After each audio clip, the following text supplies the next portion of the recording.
stranger. It's been nice. Da-da-da. Feel no sorrow, feel no shame.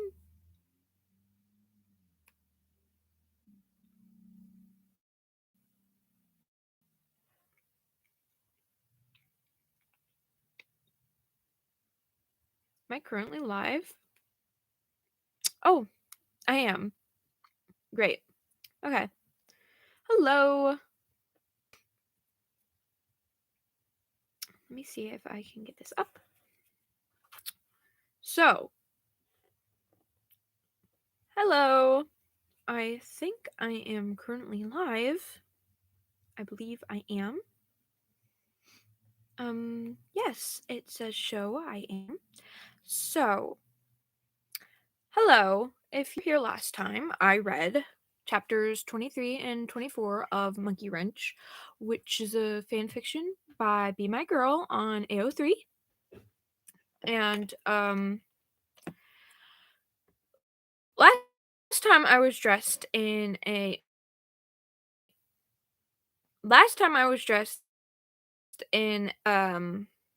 a Ford outfit, a white undershirt and a tie. This time, in the time since the last live stream, I have found a new Ford outfit. It's one of my personal favorites. So, today I am going to be reading chapters 25 and 26. So, if you haven't read those, there will be spoilers ahead. And I'm going to be trying to share this around real quick. So, if you're wondering what I'm doing, that's what I'm doing at the moment.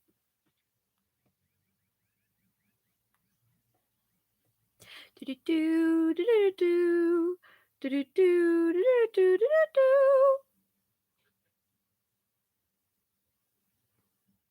do-do-do, do-do-do,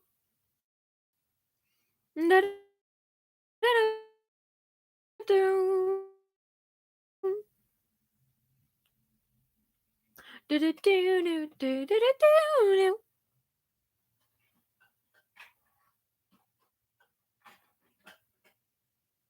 Oops, I forgot to put.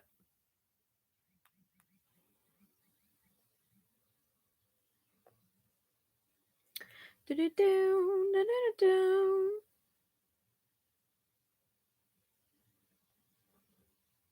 Okay. Right. So, hi. I know you from the server. Hi, Paul. Hello. So, I'm going to get the show on the road. Usually, my live streams are a little bit uneventful because I usually don't get a lot of people who join, and I'm not sure if anyone else is going to join, so sorry if it's a little bit boring at the moment. I'm trying to share it into servers. Um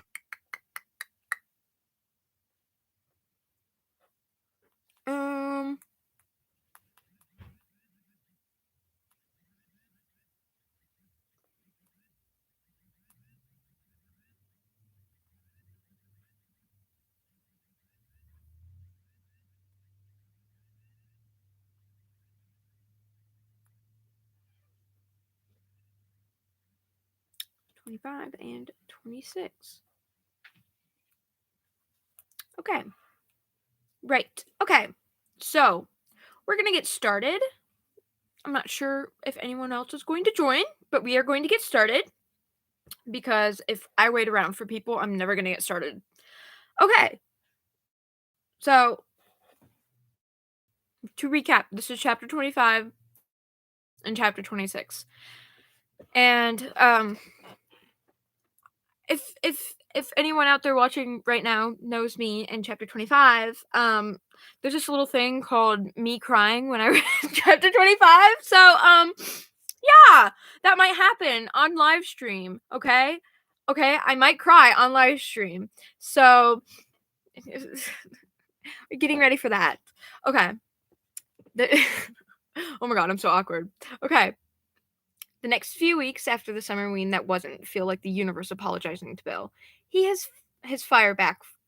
He has his fire back, and he's keen to remind everyone that it's back at every opportunity. Bill uses pyrokinesis for every justifiable purpose and several unjustifiable purposes, like Skeets shooting empty soda bottles or trying to shave with it. Ford stops him before he can attempt the latter, pointing out that a failed attempt could leave Bill without eyelashes or permanently blind. Bill grudgingly accepts his help shaving instead, sitting on the bathroom counter with a lopsided smile on his face. You don't think it would be cool? Bill teases, batting his intact eyelashes at Ford. Torching it down to the follicle? You'd save a lot of money on shaving cream.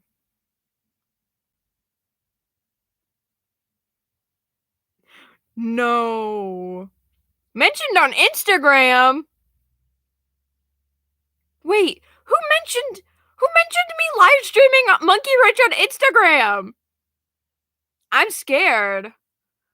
Who's Anyway, where was I? Well, Ford considers it for a moment. He notes the twinkle in Bill's eyes, chuckles, and shakes his head. No, Bill, we will not be using fire to shave in our house. Boo! Bill says, snapping his fingers to watch the scatter of sparks fall into the sink. You never let me have any fun. On that same day in late June, apocalypse. He seems contrite, like he actually cares about what Bill thinks of him. Bill feels some petty kick of human satisfaction at the thought that the engineer might feel guilt Ford, smiling to himself when Fiddleford heads back to the basement in consolatory silence. He can think what he wants of Bill anyway. It won't matter in the end. Oh, yes. Yes. Okay. Wait, you follow me on Instagram? Shudder. Yes, that's what the fanfic was. Wait, what am I getting tagged with? I'm getting tagged in the Monkey Wrench server. Oh, it's about my live stream. Oh! Anyway, in just a few months, they'll be ready for their first test, for the trial that will punch a hole from this reality to the nightmare realm. Bill grins as he works on his calculations, whistling scraps of songs he likes and songs he's heard Ford play. Also, I'm so sorry about my reading. Sometimes I stumble over my words, especially if I'm trying to like read ahead while in my brain. My brain and my mouth sometimes do not work together. So if I stumble over words, I might repeat them. Anyway, um sometimes his devotee hears him and starts to hum along. Human voices, he'll admit, have a nice acoustic quality to them. He won't miss having one himself, of course, but it'll be nice to keep Fords around. Before the test, Bill will find an excuse to get rid of the engineer, to make Ford send him back to his quaint little family in Palo Alto, safe and sound. Then Bill and Ford will bring in Weirdmageddon together, hand in hand, and Fiddleford and his loved ones can cower in a bunker somewhere with all the other humans smart enough to hide from what's coming. The shard of unplaceable, unpleasant emotion that lingers in Bill's gut at present is some misfiring instinct of this human body. It need not be scrutinized, not now or ever. Really, it's nothing to worry about. So what if Ford doesn't agree right off the bat? Bill can keep his author around for as long as it takes to get him to make him see reason. The man is a genius, rejected by the people of this dumb blind world since he was a child. He'll realize that Bill is right about everything, that they can be better curators of this dimension than any straitjacket of natural and physical laws. At the bottom of it all, Ford is an egomaniac with a god in his ear to tell him that he's a good boy. It'll take a few years, at most. That's a blink of an eye, a fraction of a second. Context: I'm reading Monkey Wrench by Be My Girl on AO3, which is a human Bill AU, where Bill is sent back into the late 70s, early 80s to help Ford on the portal. Or, well, not really help Ford on the portal, to convince Ford to make the portal, but it's post Weirdmageddon. So, was involved in this at all. It was just Bill calls upon the axolotl and then is quickly thrown into the past. Okay. So Bill isn't sure why it feels like such a long time to wait. Every night he falls asleep in Ford's arms, head nestled in the warm hollow where his shoulder meets his chest. Bill watches over him, the way his chest rises and falls, the way his eyelids flutter in the deeper stages of REM sleep. From now until the end of time, he thinks, in a voice that sounds as much like Ford's as it does his own. With that, he buries the dread somewhere deep in his mind and closes his eyes. He repeats to himself that this will work until the words don't even sound like words anymore, until he sinks sideways into sleep with a rewarding him for good behavior comes in the form of Fiddleford's late of his birthday on June 15th. He gave Ford a copy of an Arthur Machen short story collection from Gravity Falls' dim, unsettling old bookstore bound in yellow fabric with black text. Bill, jealous of the gift and without money of his own, decided to make Ford a cake. The fact that it was edible marked it as an act of profound care in Ford's eyes, which only embarrassed Bill a little bit. Weeks later, in the early days of a broiling July, Fiddleford returns with what he claims is the second part of his gift.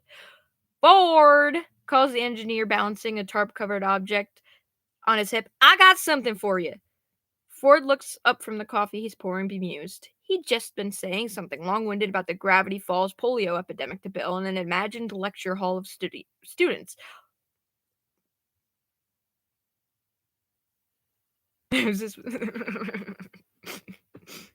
Bill wasn't paying much attention, but he's sure it was hilarious, and he liked hearing Ford rattle on like a record played double time. When he sits up, sinking further into the sagging couch, he almost knocks his mug off the coffee table. "Is this that belated present you mentioned?" Ford asks, wiping his hands on a cloth. "Good Lord, what is it? Do you need help carrying that? Look for yourself." Fiddleford sets the gift on the table with great care, an impish smile on his face. "Like I said, I wanted to get you something you'd never seen before." "Sheesh, you'd better have the head of the hide behind in there," Bill snorts. "We've all seen a hell of a lot more than—" With appropriate ceremony, Ford pulls the little cover off what appears to be a large rectangular fishbowl. A little water sloshes over the lip, just enough to dribble onto the wooden floor. Fiddleford scoots out of the way to avoid the splash, still grinning to himself. When Bill sees what's inside, floating in lazy, pleasant circles, he sends a bolt of panicked energy and a silent, burning spike through the bottom of the couch. Ford and Fiddleford are too busy talking about the creature in the tank to notice the smell of cauterized fabric, the stricken look on Bill's face. The dream demon stands, mug wobbling back and forth in his hand, and takes an unsteady step back. He's irate, or terrified, or maybe he just feels as though he should be these things. The barrage of human hormones in his system scream at him to do something, to run or fight or both. But all he can do is stare in silence at the creature in his home. "How curious. He appears to like us both," Ford says with a small laugh. "What's this, Fiddleford?" "This, my friend, is an axolotl," Fiddleford replies, butchering the pronunciation beyond imagining. "A friend of mine had him, but she needed to get him a new place to stay." Bill watches as the creature turns another blithe, lazy circle in its tank. When it looks at him, Bill averts his gaze. He can feel its black eyes lingering on him, unblinking and bottomless. Whatever this is, it's not a run-of-the-mill salamander. Either Bill is crazy or there's something ancient and intelligent in that tank. "He looks happy to be here, doesn't he?" Ford murmurs, fascinated. It would be an adorable expression on the man if Bill could see the thing floating inches from his face. "I thought well, this is silly to say now, but he's got your sideburns," Fiddleford says, his voice tapering out. Ford laughs. "So he does. Is that normal for his species, or—" "He's a rare newt, from all the way down in South America. You know, the Aztecs said these things symbolized rebirth, on account of how good they could grow back anything that got cut off. Real good to think about these days." "It is," Ford says, placing a gentle finger on the glass. "Imagine that. To be wounded and leave no scar." Bill feels a bitterness surge through him, hot and too fast to hold down. He tightens a hand into a fist, presses his nails into his palms, and feels the spark of nerves protesting. Have to imagine. Ford and Fiddleford turn like they forgot he was in the room. Like this. Perhaps concerned, Fiddleford raises an eyebrow, dubious, but says nothing. Bill feels his cheeks warm under the triple attention of his devotee, the engineer, and the possible higher power in the fish tank on the table. He rolls up his pant leg, wobbling as he shifts his weight to one foot, and points to the place where Silas Birchtree's zombified head bit him. "See? No scar," he says, noting with some chagrin that there actually is a faint mark there. Anyone can do it. Frillium's not special. Well, most folks in this room are regular run-of-the-mill humans, Cypher, Fiddleford retorts, rolling his eyes.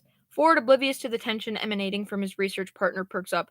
Bill realizes, to his chagrin, that he knows what the man is about to say a few seconds before he says it. Frillium! Ford chuckles, looking from Bill to the interloper.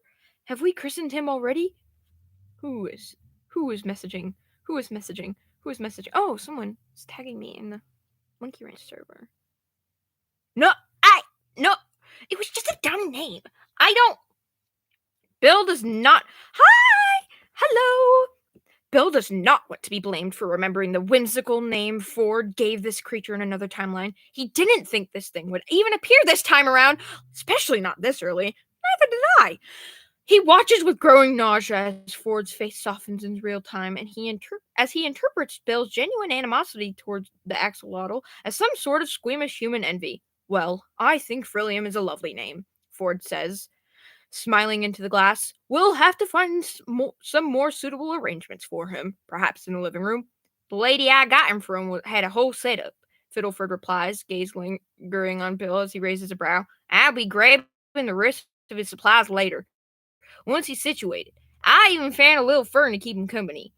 Don't expect me to take care of that thing, Bill says, flattening himself against the far wall as he makes his way toward the door. I'm going to the basement where the newts aren't. Bill, please. He's harmless, Ford says in a tone of voice that sounds like he's holding back a chuckle. Surely you're not afraid of our new research partner.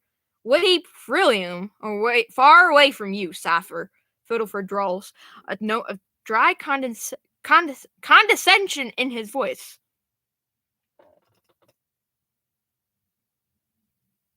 Thank you for watching. Hello. Oh my god, it's CJ. Hi CJ. CJ, call out. Hi CJ. Anyway. Anyway, hi CJ.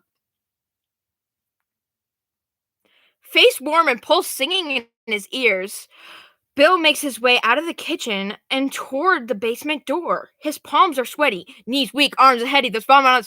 When he calls the elevator, and the sound of his own breathing is loud enough in his ear. Is loud in his ears. Whatever he planned to do today, he won't be finishing it. First the axolotl, then the hillbilly, Bill thinks as he jabs the button to close the elevator doors faster. Make sure they're gone before it even starts. Getting rid of the thing proves harder than Bill expects. For one, it's in the living room playing with the Java fern and letting Ford teach it tricks on their breaks. Oh my god! Hi, Jeremy, too! Hi, Mona! Oh my god! It's everybody! Everybody's here! Oh my god! Everyone's here! Hi, Rowan! Hi, everybody!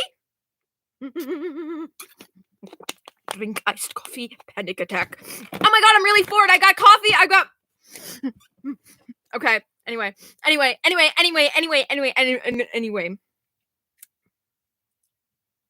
Dropping any snake's poison or boiling hot metal into its tank isn't going to work, not while his devotee is looking. Bill manages to draw Ford away from it by calling it a distraction, but Fiddleford takes up his place at its side the moment he's gone. I'm just trying to get to the part where I start crying, okay? That will be a show for you all. And I'm not going to fake it. It's going to be actually me crying. I think about this chapter all the time and cry, okay? That's what I do. Anyway, Bill manages to draw Ford away from it by calling it a distraction, but Fiddleford takes up his place at its side the moment he's gone. Worse, Bill's not sure what the stakes are. Now, maybe he can kill it, and nothing will happen. Or maybe it'll wave one of its tiny hands and turn him into a fine red mist the moment he makes his move. He gets a moment alone with it one evening when he offers to bring Ford a cup of coffee from the kitchen long enough to stare at it with blue fire licking up his hand. He could bring this tank to a boil in 5 minutes, but the thought of its retaliation makes some old, pathetic part of him cower like a dog. A dog reference? Excuse me? A dog reference? You can't stop what's coming, Bill whispers, a lick of flame rising from the core of his palm. This is happening, buddy. You just get to watch. The axolotl tilts its head, which is to say it tilts its whole upper body. The thought occurs to Bill that this could just be a dumb, ordinary animal and Bill could be cracking from months spent in this overstimulated plasma bag. Me too! It's a comforting thought, but he doesn't really buy it. The expression on his face is benevolent and full of pity too. Intelligent for some run-of-the-mill amphibian with a brain the size of a burnt-out cigarette. It sees him. And I see all of you. With one finger, Bill reaches up and flicks the glass hard. The ripple in the water makes the axolotl bob up and down. Its mouth opens, and it wobbles in place to right itself before the current can flip it over. Bill does it twice more, a thin smile stretching across his face as he watches it drift. Not fun, is it, pal? Bill mutters, being tossed around. Only you can leave anytime you like, can't you? This is just your little avatar, and you stuck me here. He rips his hand back at the sound of the elevator door opening. His vision refocuses on the reflection of the room in the eerie blue glass of the tank. Fiddleford emerges from the basement, pausing on the threshold when he sees what Bill is doing. Oh, sure you're getting coffee, Cypher? Fiddleford says, raising a brow. Bill straightens up, shoving his unbrushed hair out of his face. Sheesh, Specs. Did he miss me that badly? Of course I'm getting coffee. Really? Did somebody put the coffee maker in Frilliam's tank while I wasn't looking? Well, look who's feeling sassy today, Bill says, leaning against the table on which the tank sits with false calm. Just having a word with this guy. He was looking at me funny. Fiddleford pauses, sighs, and puts his hands on his hips. Yeah, okay, Bill. I'm sure he was. You have no idea who CJ is? Oh my god, Ford Pines is in the chat. Ford Pines is in the chat? Oh my god. Ford Pines. You don't know who CJ is? You should get to know CJ.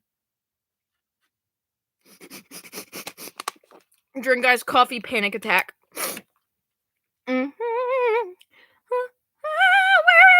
I lost my place. Without another word, Bill makes his way to the coffee pot in the kitchen. He takes his sweet time pouring himself in for 2 cups of coffee, adding enough sugar to his own portion to make a hummingbird convulse. Fiddleford is here for more food, something to fuel the frantic calculations he's making in his corner of the basement. Whatever he's doing over there, he's doing it fast. Every few minutes, he shoves another complete sheet into his growing mountain of diagrams and papers. Quadruple checked.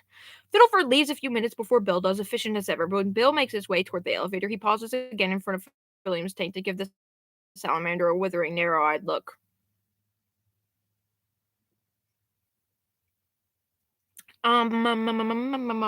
You sure want to stick around for the show acts? 'Cause you've got front row seats, he says, flicking the glass once more for good measure, flicking all of you. Frilliam levels him with an expression so neutral that it gives the impression of perfect enlightened vacancy. Resting bitch face. Bill wonders for the second time, which is a bad sign, if he is threatening an ordinary amphibian with a violent demise. With a small smile, Frilliam floats forward to place one webbed hand on the glass. Bill swallows and looks away. Despite the new burning power licking through his veins, he's still bound to this mortal body, to everything it feels. Excuse me, I burped. Right now, he's sweating, and he's not sure why. Oh my god, he's sweating, and he's not sure why. Wait. It's not Mona. Is it Kelly? Kelly, is it you? Kelly, are you sillying? Kelly, is it you? Kelly! Kelly, is it you? Kelly! Kelly. Kelly, is it you? Anyway, he turns. Wait, where am I? Oh, with a small smile, Frilliam floats forward to place one webbed hand in the glass. Bill swallows and looks away. Despite the new burning power licking through his veins, he's still bound to this mortal body. Right now, he's sweating, and he's not sure why. Oh yeah, I already read that.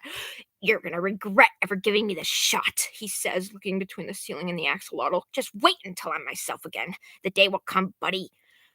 He turns to stalk towards the elevator, and it takes everything in him to resist the urge to cast a final glance over his shoulder at the tank, at the creature watching him.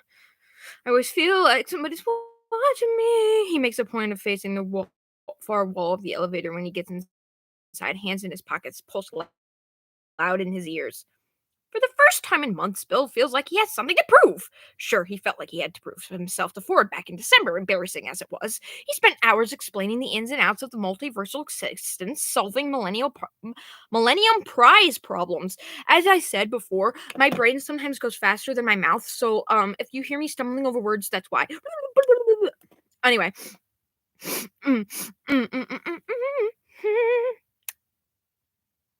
And playing the part of a being of light and knowledge wrapped in human flesh. Sighs.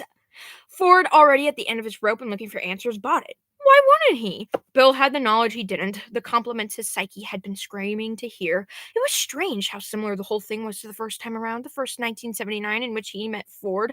Bill only had his pretty words in his brain, and Ford still called him Muse.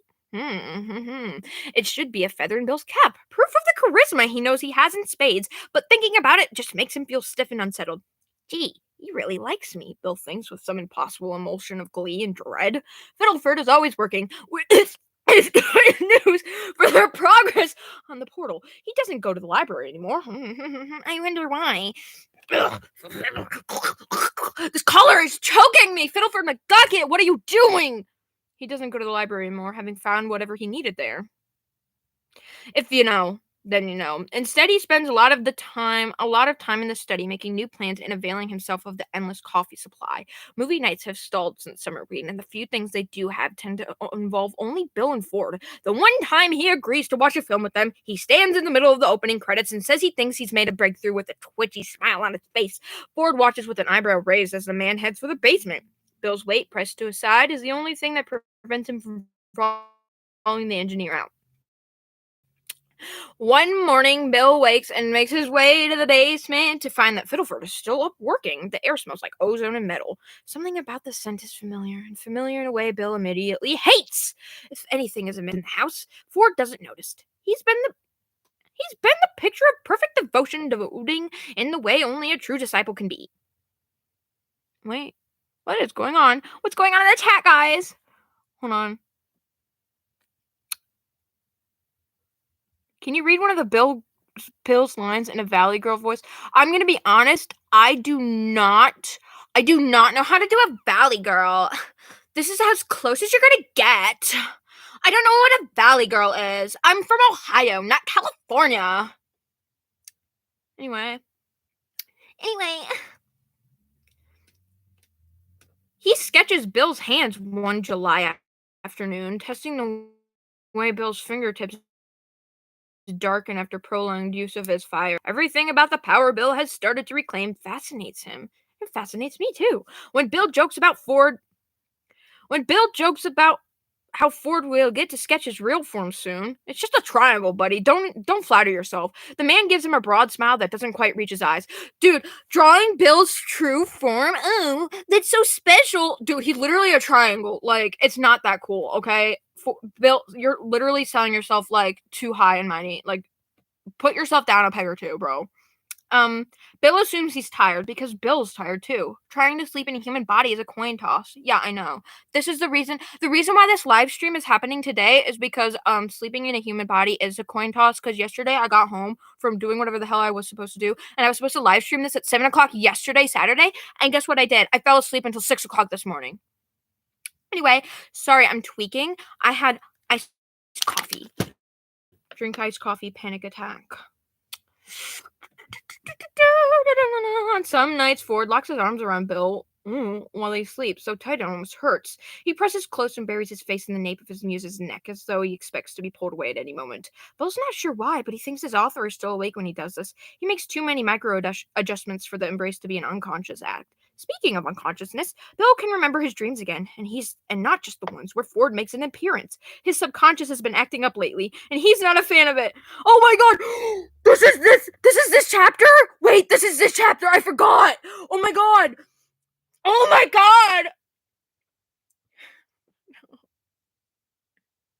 No.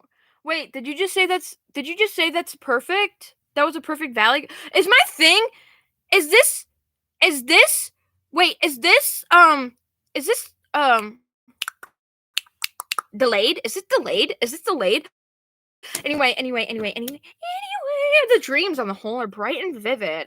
No detail is spared, no image goes unrendered. In all of them, Bill is himself again, in his real form. Sans inconvenient nervous system, and Sir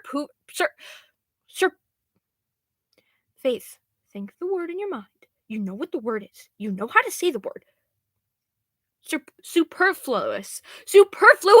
Oh my god, superfluous human organs. For the first few dreams like this, he marvels at himself, checking to ensure it's not some grand illusion. He can float. His depth perception is completely artificial, and he is equilateral to the finest decimal point.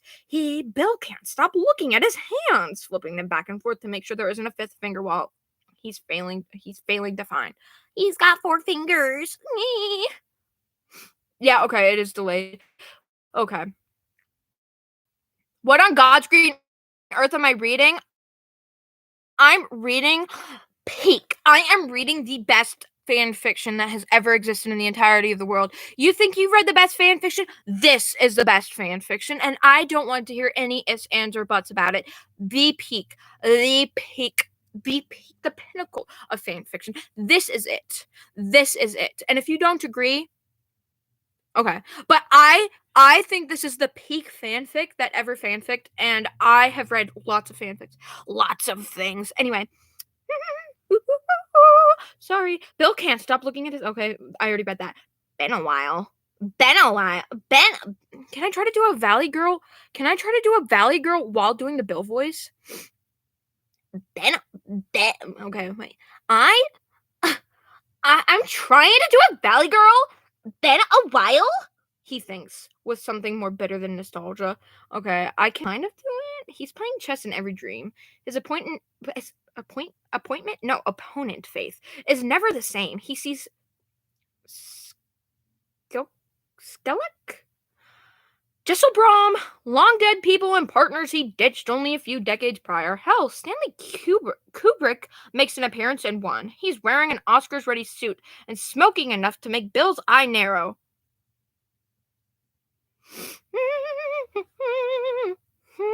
He is incredible at chess, for that matter. Good enough to Bill tosses hands up in aggravation when he's put in check again. Stanley Kubrick put Bill in check again, as he should. The location changes from forests to mansions to the void of deep space. Nothing is consistent in the dream, save for the game he's playing, and the fact that Bill is always somehow losing. I'm losing my mind. He tries to talk to his opponents to read their minds, and quickly finds that there was nothing to read. These are constructs of his own memory, perfect recreations of people long gone and not present.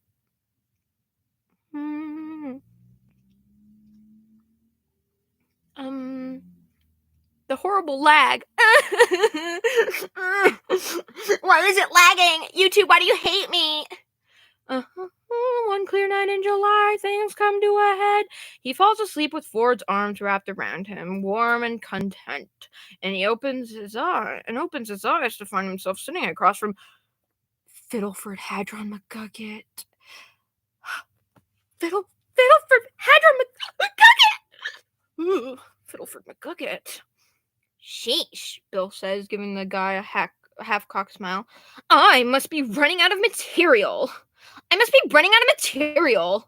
The engineer doesn't reply. None of the people in these dreams ever do.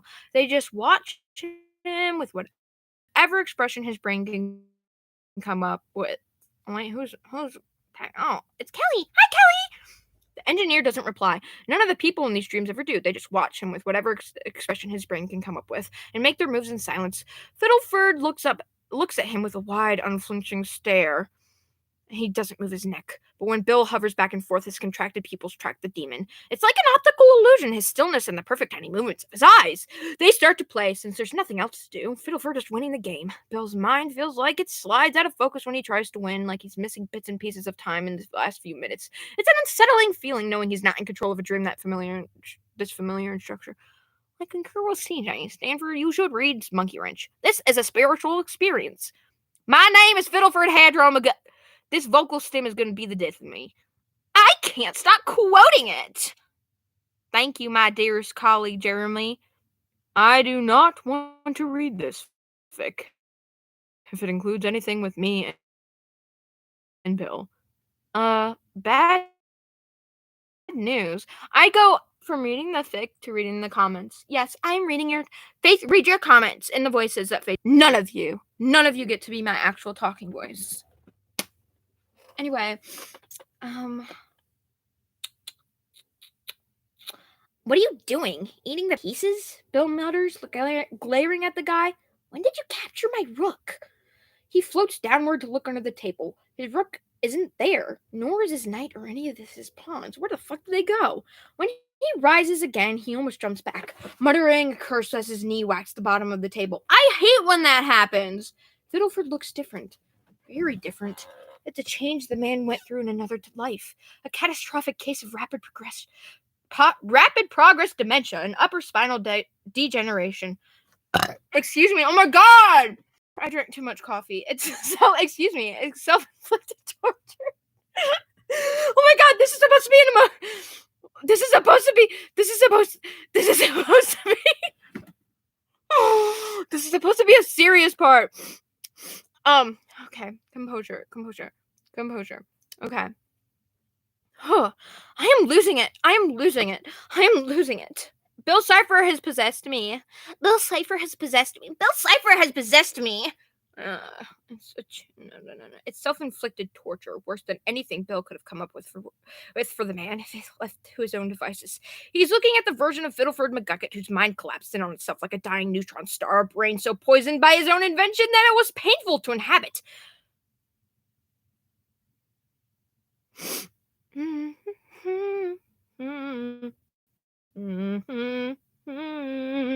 The man in front of him is a wall-eyed recluse, covered in ropes of wiry muscle, lashed to bones too stiff and crooked to allow him to walk upright. A white beard mercifully covers the pectus excavatum, created by a badly healed break in his ribs. He wears the same expression as his younger counterpart, cold as stone, unmoving. Like this. Cold as stone, unmoving. Like this. You know, this is the facial expression my mom told me her mother gave to her whenever she was in trouble. Fun facts with Faith. This has nothing to do with Monkey Wrench. Fun facts with Faith. You're getting the whole tidbits, guys. Fun facts with Faith. I look like my dead grandmother. And that freaks my mom out. Which is kind of funny. I can send images here? Oh, interesting. Oh, you used to be able to. Right, noted. Okay. Good. Great. We're back. Okay, fun facts with Faith over. Okay. Bill laughs, the sound off kilter in the small room. Woof. You get a new haircut, Specs? The man stares at him for a moment longer, silent, waiting.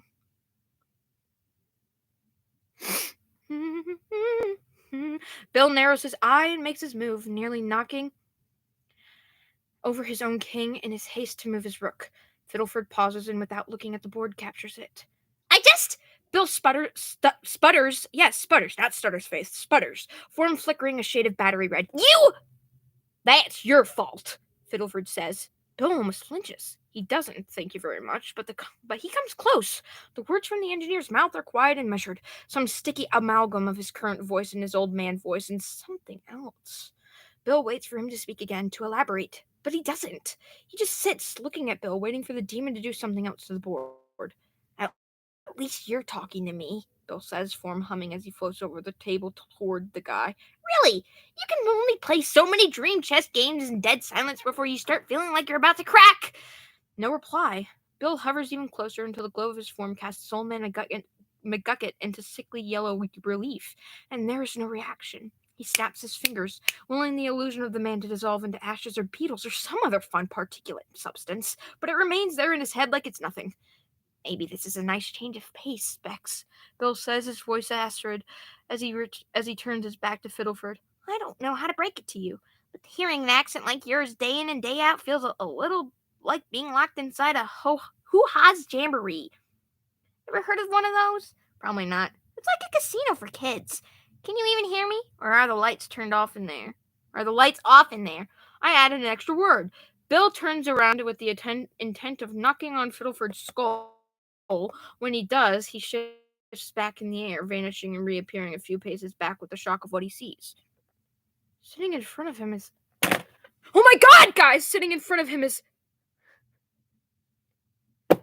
Stanford Pines. Stanford. Oh my god, it's Stanford Pines! Not the Ford lying beside him in the real world. Fast asleep. This is Stanford. Past or pushing 60, gray hair falling across a forehead that bears a small, thin surgical scar over a metal plate. He wears an orange-red turtleneck and that recognizable long coat. The one Bill now knows smells like pine and aftershave in a way he never could have really known before. His jaw is set, and the look in his eyes isn't the empty, hungry look Fiddleford gave him. It's hate. Old, calcified hate. Bill steadies himself. He looks anywhere but Stanford isn't.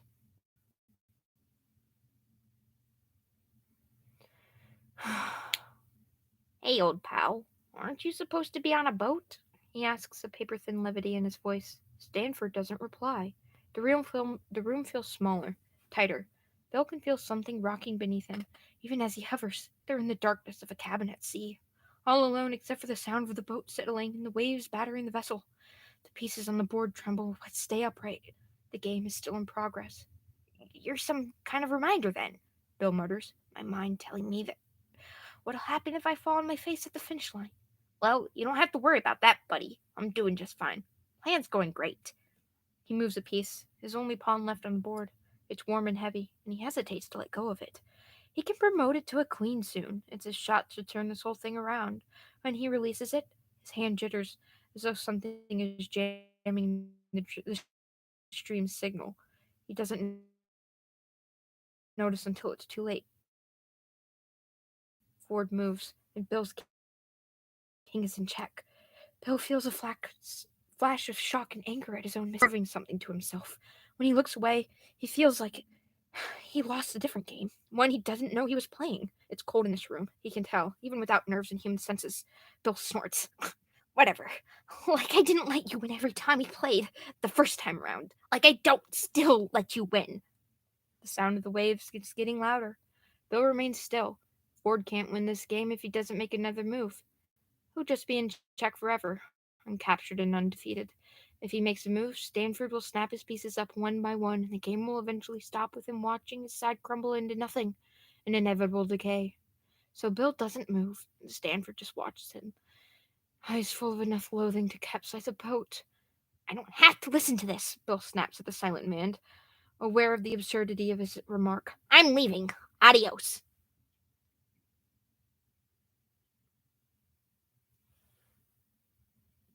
I haven't checked the chat for a second, so that's what I'm doing right now. And they were lab partners. Oh, and they were lab partners. The dream doesn't like that. Stanford shaking with hypothermia. He sees the man at 18, tears streaking his face. He sees a version of the Stanford who looks most familiar to him, blood dribbling in a vicious stream from the inner corner of one eye. With every shift in his opponent, Bill draws back, but the walls get tighter to draw him in. Space contracts to a point between him and his devotee. I said I'm leaving, Bill says, demanding that the dream obey him. I'm waking up. I'm not staying in this suffocating little... Stanford with a nail through his palm. Stanford gagging on a mass of spiders. Stanford with his limbs almost dislocated and his face contorted in panic. They just keep coming. There's a wind howling outside, the kind that whips a fire through a forest or brings a storm from the east. Bill would feel sick if he weren't himself right now. But in his true form, there's no physical stimulus to accompany the wrenching sensation he feels in his mind. It's almost worse like this. Why is it worse like this? You're not going to... Bill holds up a finger, feeling the wall press into his back. You're trying to make me cry, Uncle. Huh? Well, keep trying. Come on. I've seen it all before. He can't help but think of what he might be doing if he were still shackled to that human body right now. Breathing hard, vision going blurry. He doesn't know why this is getting to him when he remembers it so recently, when it's just some flash in his maelstrom of a trillion-year-old memory. He's seen worse. He's been worse. He doesn't know why he keeps trying to move back from what he's seeing like a cornered animal.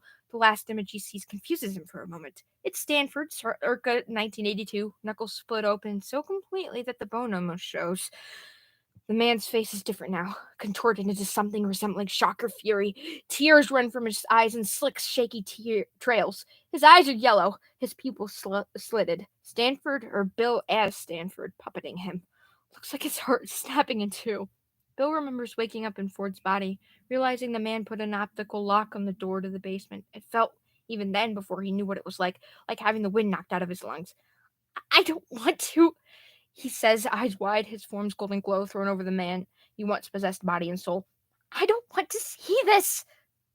That's your fault, Stanford replies in a voice that drips utter, unvarnished loathing.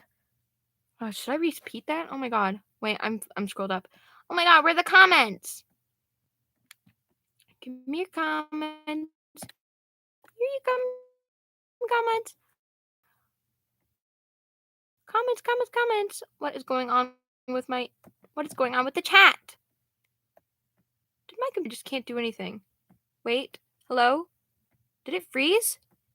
Did it freeze? Did it freeze? Did it freeze? I swear to God, YouTube, if you froze my live stream, I swear to God, if you froze my live stream, I am going to freak out. Okay. We are going to have a bisexual panic. We are going to have a bisexual panic if this happens. Did it freeze? Did it freeze? Did my live stream freeze? Can somebody tell me if my live stream froze?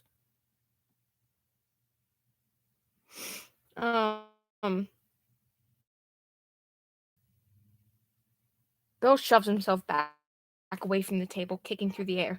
He can feel his atoms jittering, in much the way they did when Axe found him dying on the edge of time. The feeling is horrifying, excruciating. Darkness swallows the image of Stanford as Bill catapults through the wall, through the darkness beyond, as the sound of waves grows louder and louder in his ears and turns into unbroken static. It takes him what feels like a century to open his eyes. He's not awake yet, not even close. He's dreaming, but he's human again. He recognizes it as soon as the screaming in his head stops, as the gauntlet of sensory input and registers again. He feels sand at his back, a pale sun on his face, the sound of waves repeating on some distant shore. With his heart pounding in his ears, human, tactile, he opens his eyes. The light of the sun overhead is diffused. Through a layer of coastal clouds, he reaches up to break it to shield his eyes and watches his five-fingered hand move above him like it belongs to someone else. He sits up. He's sitting above a beach on a little inlet of the northeastern sea. What is going on with this live stream? Can somebody tell me if it's frozen? Please? Okay, hold on a second. Okay. The timer's not moving. The timer isn't moving, but I can't tell if it's live or not. I'm going to ask the chat. Can somebody tell me if it's frozen? Y'all, is my live stream frozen?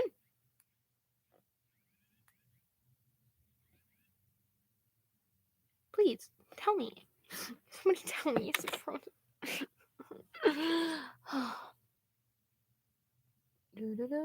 He sits up, he's sitting above a beach on a little inlet of northeastern sea. Oh, it's not? Okay, good, great. I love that for me. I love that my live stream isn't frozen. Bill can... The water blown black beneath a layer of dense sea foam that dragged itself down the shore. Bill can see two children playing on the far side of the inlet, laughing, their voices high as seabirds. He stands, knees unsteady, and watches as the two boys fight each other with sticks in a place of swords. They are running along the beach in this endless, perfect summer like they'll never die. Bill watches them for a long time. He knows what he's just not sure why he's seeing it. He turns to his right, and something in him knows what he'll find there. Ford Pines, his Ford, stands watching the boys play with a faraway look. His brown hair flutters in the wind that blows in from the west, and he pulls his coat closer to himself.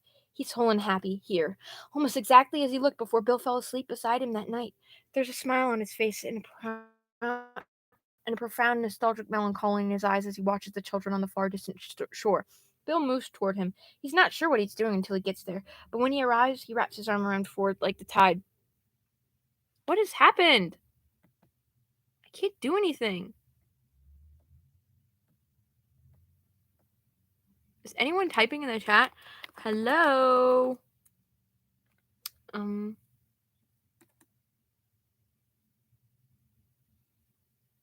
Maybe this will fix it. Okay. I'm not done. That was a real good reading. Thank you. Which part did you like the most? I like the part where Bill goes, I don't want to see this.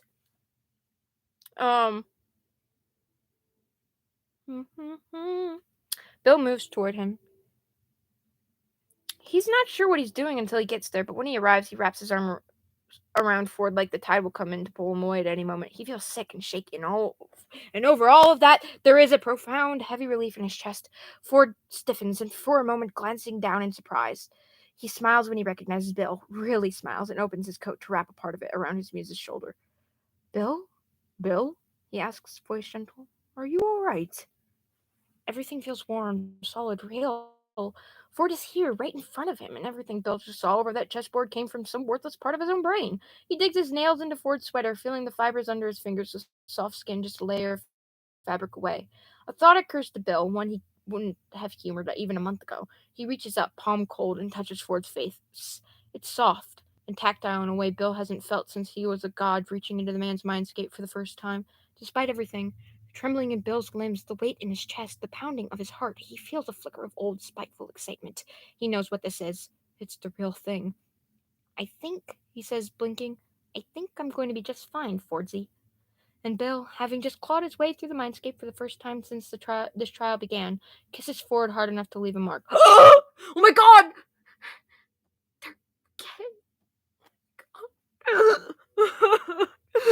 I can't believe gay people are real! When they wake up that morning, Bill finds himself tangled around Ford like a climbing vine.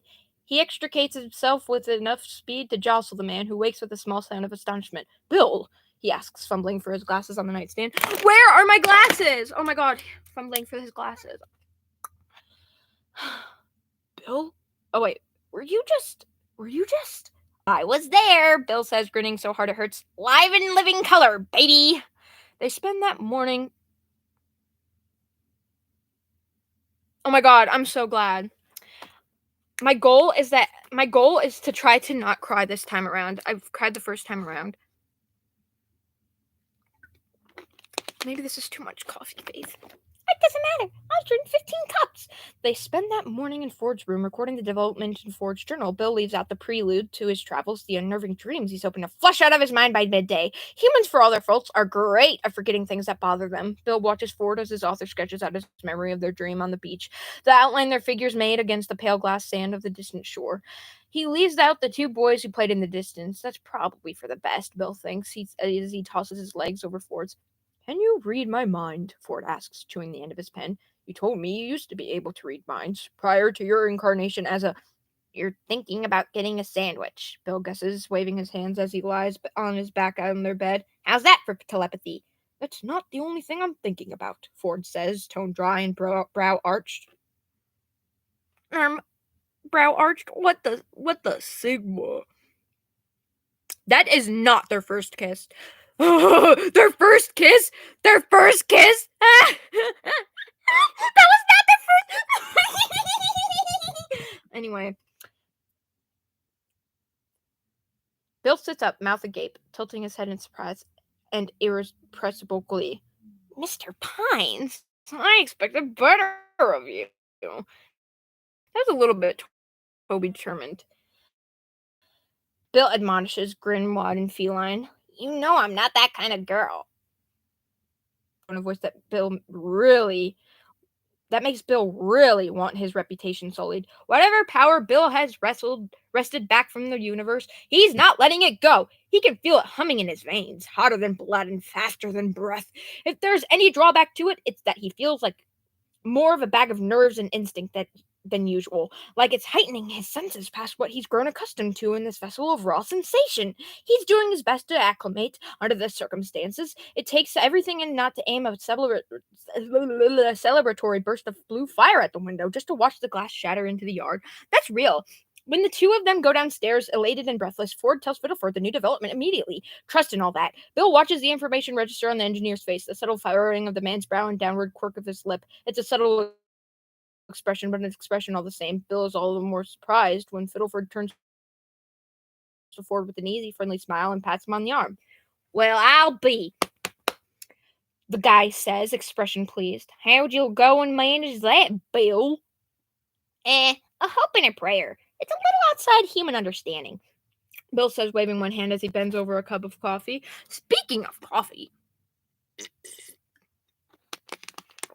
Okay, Ford Pines, in my comments, listen here. I am the real Ford Pines. Look, I have almost brown hair. This is dirty blonde hair, but it's close enough. I have the glasses. I have the sweater vest and the collared shirt. So let me tell you, Ford Pines, in my comment section, I do approve of. I am Ford Pines.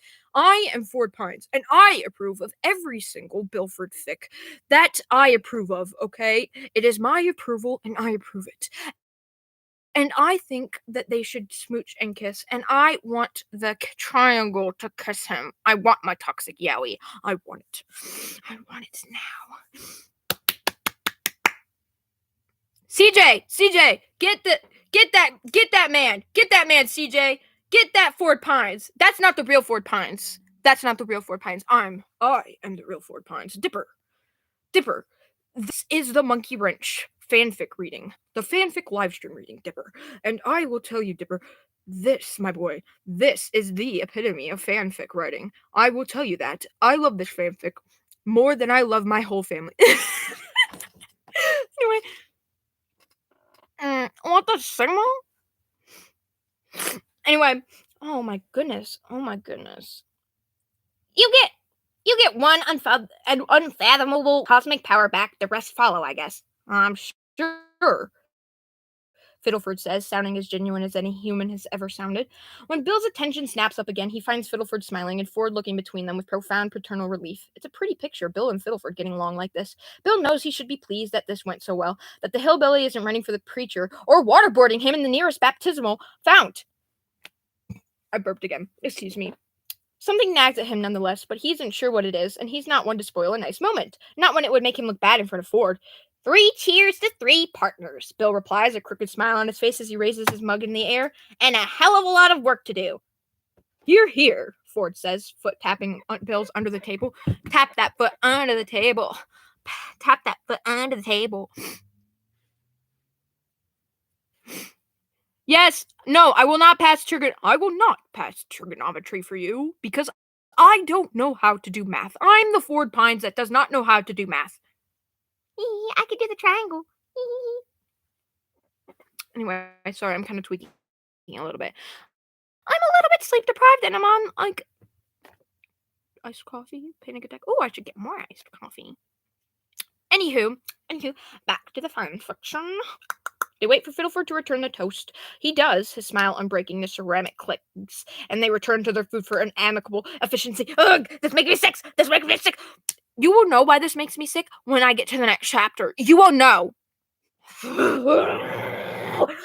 Anyway, I'm so mad. Bill steals glances at the engineer every few seconds, waiting for the facade to break. It doesn't. Fiddleford is smiling, making conversation with Ford about cold fusion, playing the part of a blithe, oblivious family man happy to lend his services to the nearest genius. He looks like everything he's supposed to be right now, everything Ford wants him to be, and everything Bill would rather he be for the sake of the portal's completion. And Bill, who perfected the art of lying a few eons before the solar system was gathering its first particles, knows it isn't real. Something is wrong with the engineer. Bill eats his food in large, quick bites, tapping his foot under the table. Tapping my foot under the table. You are past me. Excuse me, Ford pines in my comments. I do not appreciate this slander. I do not appreciate the slander. I am a fruit, okay? I am gay. I'm a gay man. The iced coffee to settle my nerves. The iced coffee to settle my nerves. Doesn't make them any better. August arrives in a veil of unseasonable rain, misty and gray. Oh my god, that's my favorite kind of August. The sun splits the cloud bank for a few days at a time before the clouds roll in again. Ooh, Bill and Ford spend their days working on the portal and their nights in the same corner of the mindscape, doing anything except playing chess. Ford even suggests it once, and the contours of a chessboard begin to appear for a few moments before Bill banishes them with a shrug. We can do that anytime, Bill says, hoping his devotee can't hear the brittle edge to his voice. Want to see the fall of the Persian Empire? I remember it like it was yesterday. Alexander the Great's boy toy is way shorter than you think he is. Bill spends every night in his favorite human's embrace, creating images that'll dazzle him. Ford treats the smallest alteration to his dream with absolute wonder, asks Bill to show him things with the reverence of a supplicant at the altar of his god. It's perfect. It's a level of devotion Bill isn't sure he achieved in his first go-round, when Ford only met him as an untouchable deity. Bill isn't sure why he isn't automatically in his real form when he shares a dream with Ford, why he remains in the confines of his human vessel unless he makes an effort. He shows Ford what he really looks like, of course, because he wants his devotee to understand what he is under the tangle of veins and arteries to which he's been confined. Ford is, of course, awed before the nerd cortex of his brain activates and he starts asking to examine Bill. This, of course, this is, of course, Bill Cipher. He would never allow a human to manhandle him to sate some scientific curiosity. You better be glad I like you, Sixer, Bill says as he allows Ford to manhandle him to sate some scientific curiosity. You feel warm. Ford replies, not Bill replies. Ford replies, gingerly turning him in the air as he takes Bill's four-fingered hand in his. What is your body composed of? That's a third date question, and honestly, not sure. You're not sure? Ford replies, stunned. Well, I've got an idea of what the exoskeleton's made of, and it's something along the lines of contained, interdimensionally stable hyperplasma. I'm like a lightsaber, dig? Like an aurora in a bottle, Ford murmurs. Bill knows with a grim certainty that he would be blushing right now if he could. Oh.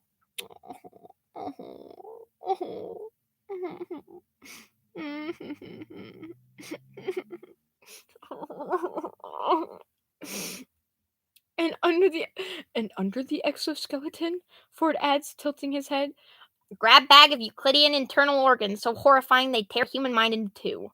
Beautiful. I can just imagine it now. Ford pauses, thinks, and takes a steadying breath. May I see them? He asks, naked anticipation on his face. No, smart guy, Bill snorts. I need my genius in working order. They lapse into silence for a bit as Ford circles Bill with keen interest. Bill feels his touch. It's the ghost sensation of tactile fingers against him and remembers for the 100th time that he's not in his human vessel right now.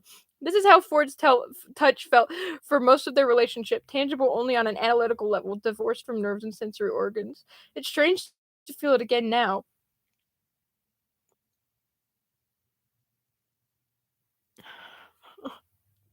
Euclidia, Ford murmurs, tracing a cautious finger along Bill's side. Your home dimension. Sure was. Trust me, you didn't miss much. Just flat lines in a flat world with flat dreams. Still, Ford says, it was your home, wasn't it? Bill doesn't reply. Ford looks at him, brown eyes tinted gold in the glow. There's something sad in his expression, something sympathetic in a way that makes Bill feel unsettled. He drifts back, rolling his eye with deliberate levity. Do you miss your so-called home? Bill replies with a laugh. The miserable people who dragged you from greatness at every step of the way? Sometimes, Ford says, gaze drifting away. Even when I shouldn't. His stare stays fixed on some point in the distance, some place Bill can't identify. Bill hovers closer, enough that he can see the dash of pinprick freckles on the off of his face and neck. Those are just memories, Sixer, Bill says. They can only hurt you if you let them.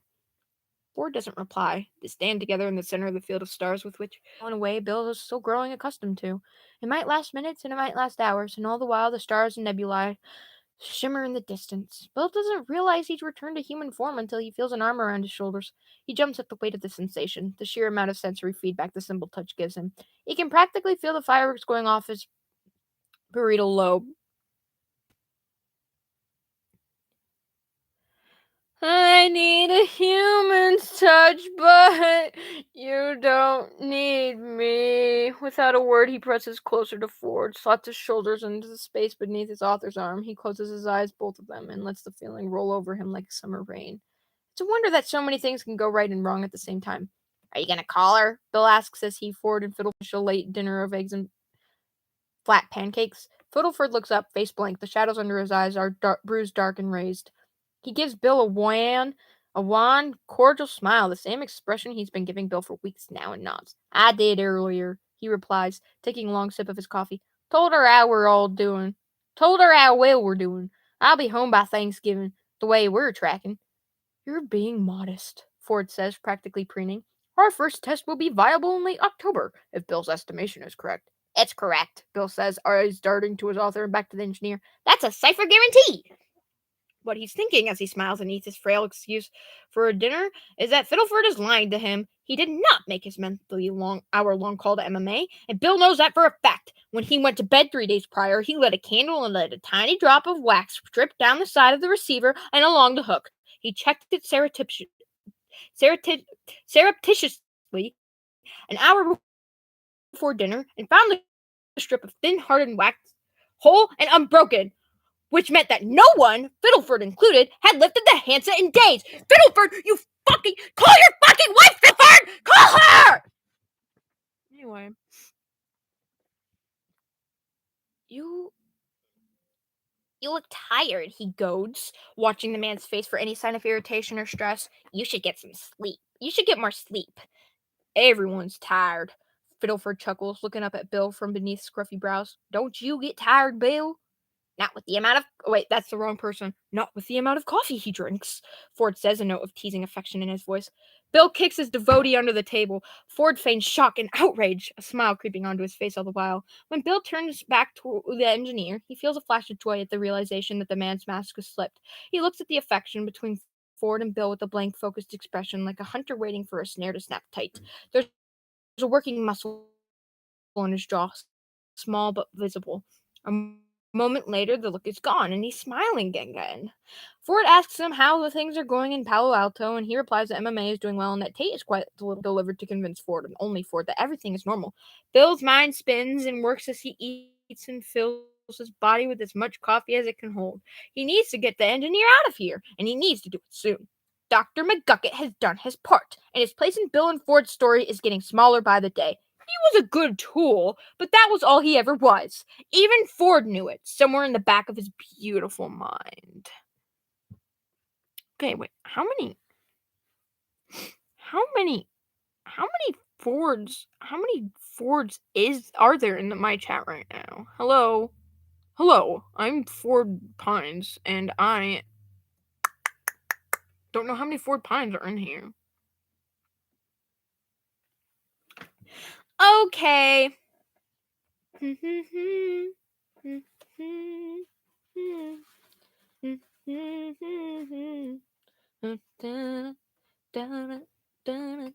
Ford comes to bed, irritated one night in late August. He doesn't tell Bill what is wrong, not a single detail. He just huffs, mouth pressed into a little line, and pulls himself close to his muse in the bed. Some people just can't wait to be forgotten by history, Ford mutters, exhaustion slurring his words, to be some oddity in someone else's journal. Yeesh, Bill says, eyes drifting down to Ford's face. Down Ford's face. Tell me how you really feel, baby. It would take all night, Ford says with a long embattled sigh. Me. Bill threads his fingers through Ford's hair, marvels at how many sensations a human hand can feel at once. The man closes his eyes in response and sinks deeper into the pillows they share. Did you and Specs have an argument? Bill whispered, stifling his glee at the thought. What's his problem this time? Oh, no. If you know what happens at the end of this chapter, no. His author doesn't reply. Bill looks up to find that the man is already asleep. He nestles his face into the crook made by Ford's shoulder and cheek, breath stirring the soft hairs on the man's neck. His mind races with thoughts of how he could turn an argument between the hillbilly and Ford to his advantage, and he smiles to himself in the dark. At some point in the night, Bill wakes to the sound of a creaking floorboard in the hallway beyond. He blinks in the darkness of the room, lit only by a green-tinted summer moon, and he tries to focus on what's in front of him. The door of Ford's bedroom is open just wide enough that a cat could slink through, or that a draft could cool the room a few degrees. Bill stares at the opening in the entryway, at the line of pure shadow that looks like it leads into a hallway, and more like it leads into an old, hungry darkness. Another creak of the floorboard. He focuses his attention, his full attention on the door and the black hallway beyond it. He swears he can hear someone breathing out there! Oh, good night, Rowan. Bye, Rowan. Good night. Okay, we are not talking about Mango Bill in here. Do not talk about Mango Bill in my chat. Thank you very much. Do not talk about Mango Bill in my chat. I'm watching you, people. I'm watching you. I've got 4 eyes. I can watch you. Do not talk about Mango Bill in my chat. I swear to God. I will swear to God. I swear to God. I swear to God. If you talk about Mango Bill in my chat again, I will get you. I will get you if you talk about Mango Bill in my chat. I'm just playing, honestly. Despite the prickling sensation in his limbs, the thrumming sound his heart is making in his ears, sleep claims him again. When he rejoins Ford in the mindscape, he makes some excuse about needing water and spends the rest of the night showing his devotee marvels of the universe. In the morning, he remembers that he shut the door all the way the night before. Bill doesn't leave Ford's side for the next 2 days. He watches Fiddleford for any sign of malice and finds none. The man is an exemplary worker most of the day. Emerging from the study with reams of research and a tired, satisfied smile on his face. Hi. Oh my God, Ford Pines is back?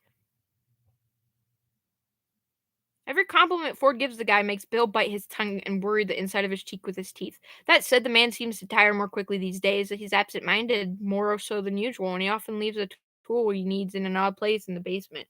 Ford chuckles when he watches the man retrieve a forgotten wrench for the 5th time that day. A forgotten wrench? A wrench? A monkey wrench? I hope you're ready to monkey wrench. I know I am.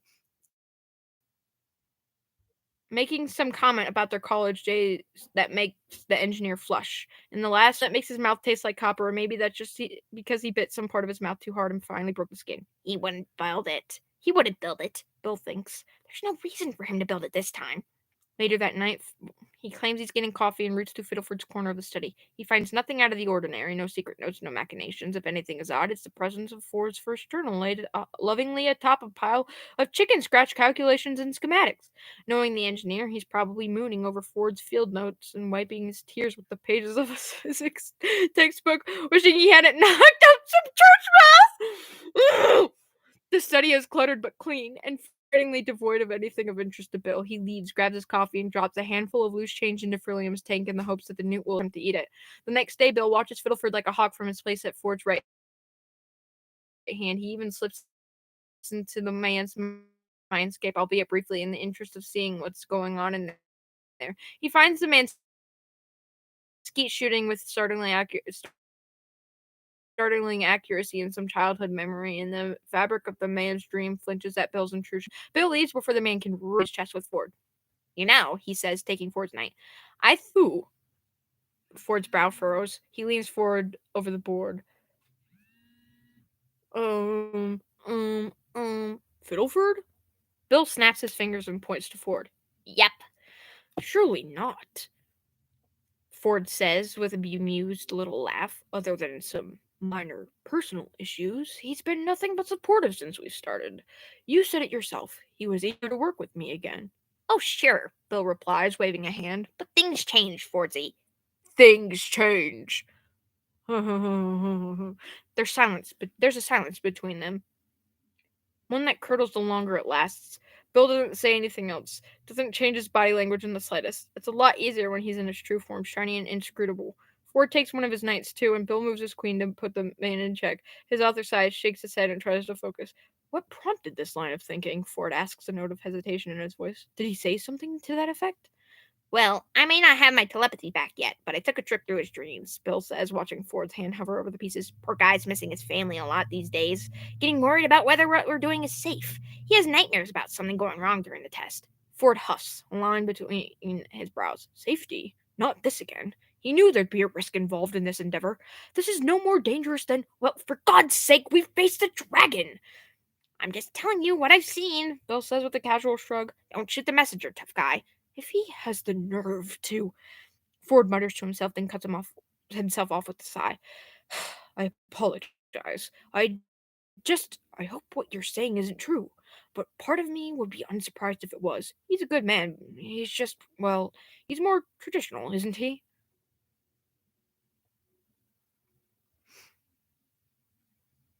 Okay, goodbye, Ford, again. Okay. Man, Ford just keeps coming and going. Just like he did when, he got pushed to that portal for 30 years. That was funny. Anyway, was that out of pocket? Bill is almost affronted that Ford doesn't believe him without question. He calms down when he reminds himself that Fiddleford is his author's friend, that Ford will want to give him the benefit of the doubt. If everything goes according to Bill's plans, it won't take long for Ford to excuse Fiddleford from the project. Hey, he's a great engineer, but he's never had your thirst for knowledge. Bill shrugs, arms at right angles from his luminous form. It sucks, but hey, that's humanity for you. There's a reason why I chose you and not him. A brief conflicted expression crosses Ford's face. He looks flattered, then ashamed, shifting in his seat as he tries to find a way out of Bill's bishop fork. I suppose you concede the game, he says after a while, but perhaps there's something I haven't thought of yet. You're a fighter, Bill says, looking at his disciple's unwinnable position with the twinkle in his eye. I like that about you. Oh god, no.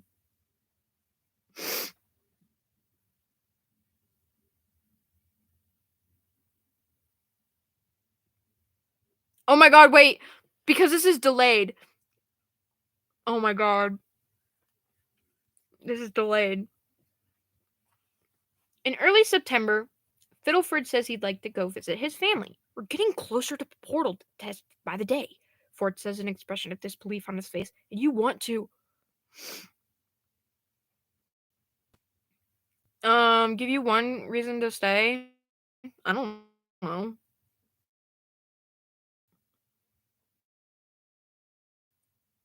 Under the table, Bill presses his foot to the author's ankle and gives him a narrow-eyed look. Fiddleford glances between them, pale and haggard from late nights spent working on his calculations, and gives Ford a thin, apologetic smile. His hair grown out since he arrived in Gravity Falls frames his limp face in limp brown waves. Sure, sure do, Stanford, he says, hoarse. I know we're getting closer, but if you and Bill can get along without cute, Bill says, hand on his chin. Hauser eludes him, then smiles. Ford, keen on it. He seems like he's real bright for he takes after his father then. There's no further objection from Ford. He looks at Bill several times throughout the night with an unspoken, disappointed sort of understanding. Bill lingers at his side while they work, brushing the back of his hand to Ford's when he can, discerns a smile from his author, small and bashful. I understand he wants to see his son, Ford sighs as they lie in bed together that night. But a week and a half? We'll have to work madmen to keep up our pace. Madmen get results. I mean, Shakespeare didn't sleep at all when he was wrapping his plays up. Bill chuckles, pulling the blanket up to his chin. And I know that for a fact. We'd probably have gotten 5 more sad plays about dead kings out of him if they'd had coffee houses a few decades earlier. Funny to compare our endeavor to Shakespeare's works, Ford says, toying with Bill's hair. You've inspired many sorts of genius, haven't you? Sure have, Bill says, squeezing Ford's shoulders. Artists, scientists, writers, the whole shebang. Even a few religious types. They fall into silence.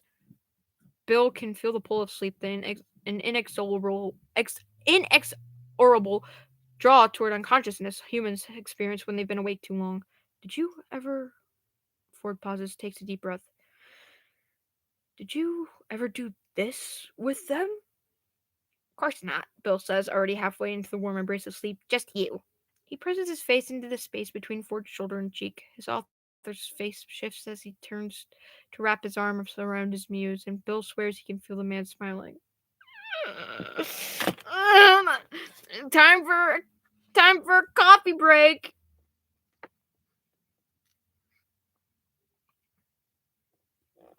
Oh god.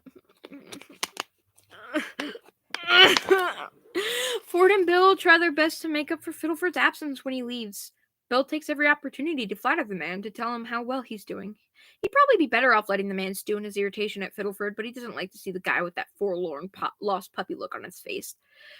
The two of them are quick, obsessive workers, and even without the presence of the engineer, they manage to complete a number of small tasks and reconfigurations in the main body of the machine. They are also the two sole occupants of the house for the first time since Fiddleford arrived. This proves to be a distraction in and of itself. On the seventh day of Fiddleford's trip home, Ford drops a hydraulic driver onto his foot while attempting to etch something into the confinement shell of the energy source. Bill learns this when he hears a loud, furious curse from the western wall, one that almost startles him into dropping the mug he's bringing to his lips. Way to get my attention, Sixer, Bill jokes, letting his author slip an arm around his shoulder as he takes his weight off his left foot. You gonna be alright? Or. Hey guys, is everything okay? Hold on a second. I gotta ask again. I don't know if people are still watching. I don't know if my live stream is still going on.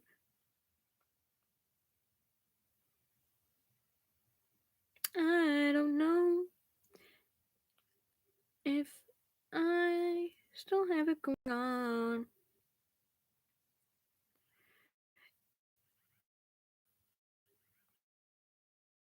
Is it still going? Okay. That's all I need to know. Thank you, CJ. I don't know. You're probably gonna hear this after, like, this has happened. Okay, I had to ask CJ if it was still going. Yeah, okay. So my chat is delayed. I don't know if anyone. I'm just gonna type in hi here. Hi. Hello. Okay. I'm fine. Ford says, gritting his teeth and shutting his eyes. It's just a bruise. Let's ice it, buddy. Bill says, patting the man on the head with a snort. Ford, unwilling to argue with his muse or in too much pain, but that's less romantic, allows himself to be led to the couch in the living room. Bill grabs a bag of frozen vegetables from the fridge and puts it under his disciple's foot. I don't want frozen vegetables. Ford winces, then leans back on the couch with a grateful little sigh. Bill watches him the way the purple dusk hides the shadows under his eyes and thinks about how young he looks. His hair is soft, darkened by the waning light, and then there's a peacefulness to him that makes Bill realize for the first time what those pretentious pre-Raphaelite painters were trying to capture. He also realizes that Ford has, with no subtlety, opened his arms to accommodate a hypothetical partner on the couch. Bill takes the hint and joins him there. They spend a few minutes without saying anything. Bill realizes with the start that he doesn't feel the need to. How's the foot? He asks, raising an eyebrow. Much better. Ford flexes it in a demonstrative manner.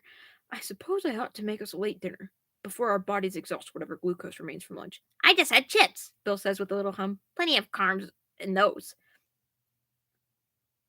Ford gives him a surprised look, almost distressed. You said you made yourself a sandwich. I made you a sandwich, Bill grumbles, sinking lower into the cushions. We were out of bologna and roast beef, and I don't like turkey.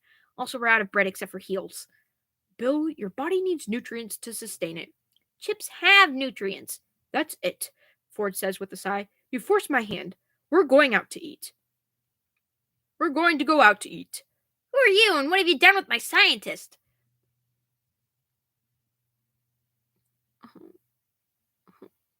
Oh, God.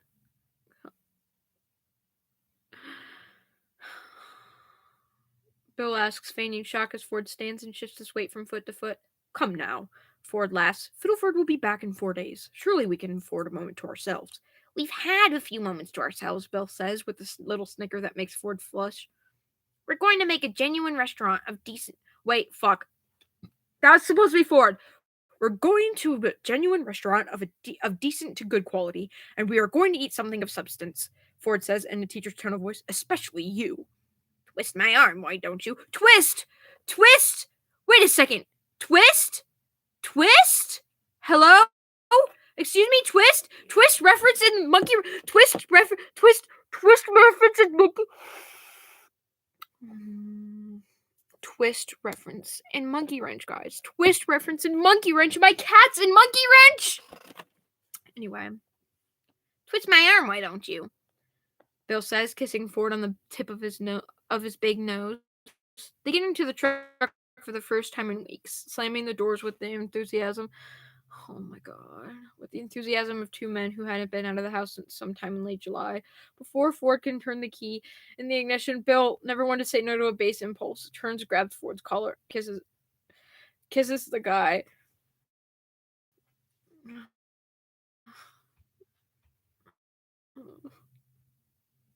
Ford stares at him for a moment after the gesture, like he's searching for something, like he's trying to find people. Bill jokes, a thread of rare self-consciousness woven through the words.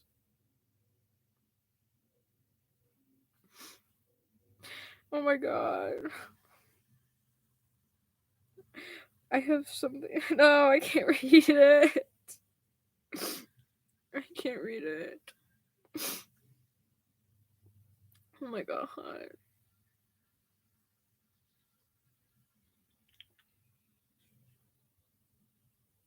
Oh my god.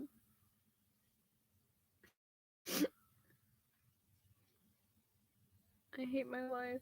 I hate my stupid baka life.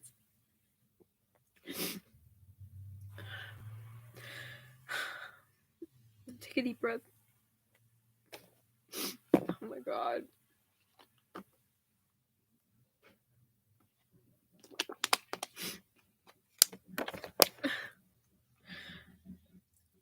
I have something beautiful in my life. Ford says, voice so quiet it's barely audible over the crickets outside. I have something no one else has. Oh my god. Oh.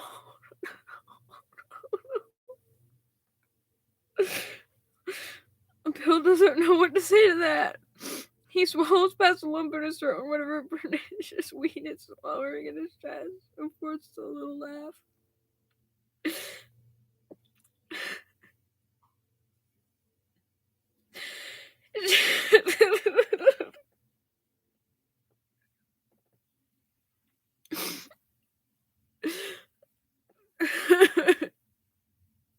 Sheesh.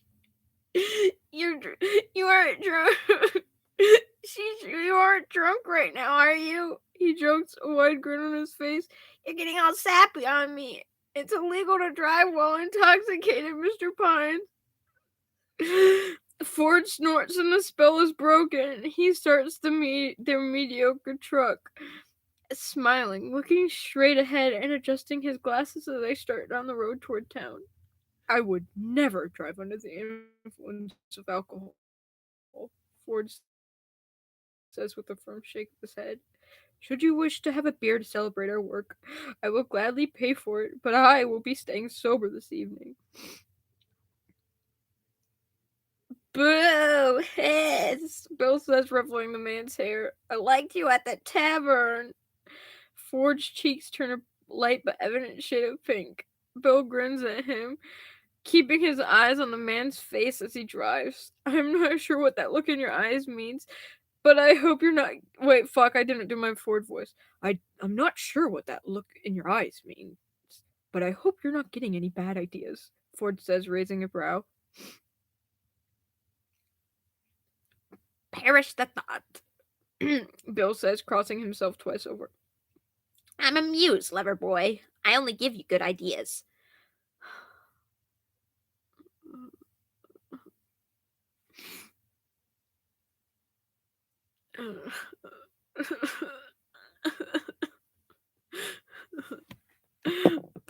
Fuck.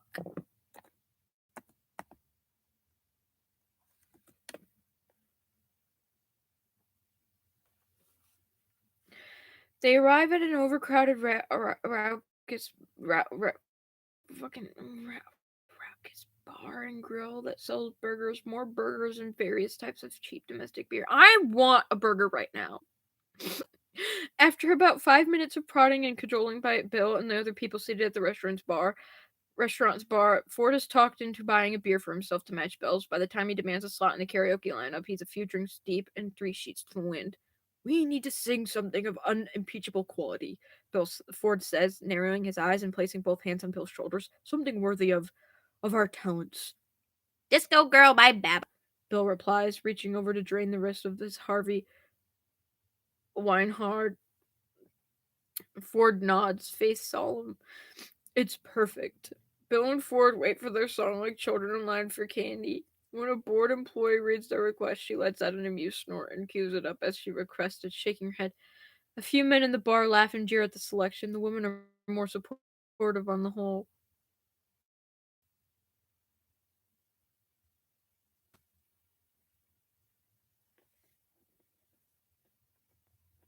But Ford picks Bill up off the stool, just long enough that Bill's legs make a confused little pinwheel in the air, then sets him down and leads him to the front with a smile on his face.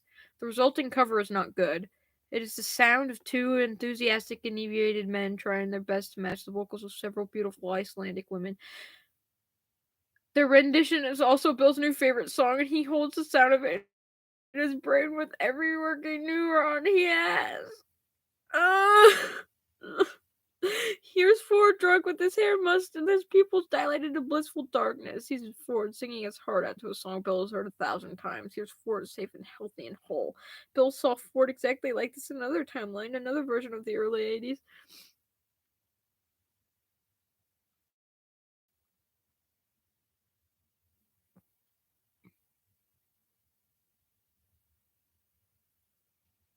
One where he was a god and Ford was exactly as drunk as Bill wanted him to be. One where Bill didn't sing along or feel a man's arm around his shoulders or feel the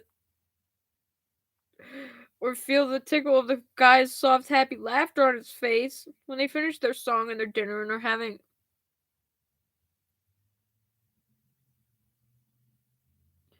Oh my god. When they finish their song and their dinner and are having a drunken, rueful discussion about how they're going to walk home in this condition, a man in casual clothing approaches them wearing a smile like it's out of season. Bill turns and jumps on his bar stool when he recognizes Daryl Blubbs out of uniform and leaning to the left. Sarge, Bill says, raising his can. How goes it? Good evening, gentlemen. How do I do Blubbs' voice? Good evening, gentlemen, Bill Blubbs says, rubbing a hand down his mustache. It seems you two have had a fair amount to drink. We've done nothing to violate the law, Ford says, an expression of alarm on his face. I paid for everything, and do not plan to operate any motor vehicles. Wait, why are we talking about Yowie and Yuri in here? Oh my god! Buddy Keys? What is Buddy Keys doing here? Buddy Keys?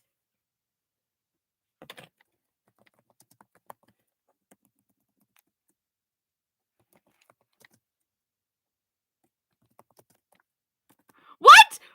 What is Buddy? What? Buddy Keys is here? Why is Buddy Keys? What? Oh my god! Oh my god!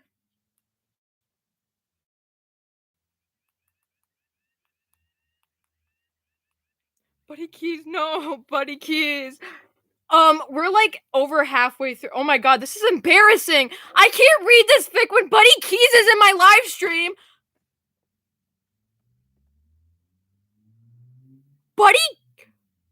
Buddy Keys?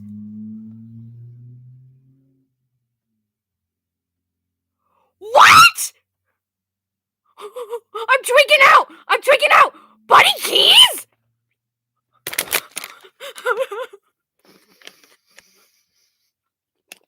Buddy Keys. No. Buddy Keys. Guys, if you don't know who Buddy Keys is, legend. A masterful. Oh my god. Great composer. Great songwriter. Poison in your drink. Poison in your drink. Poison in your drink.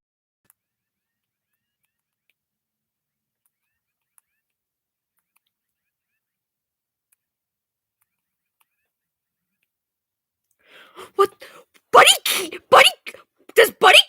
Is Buddy Keys subscribed to me? Buddy, I'm sorry, this is devolving into Buddy Keys freak out because what?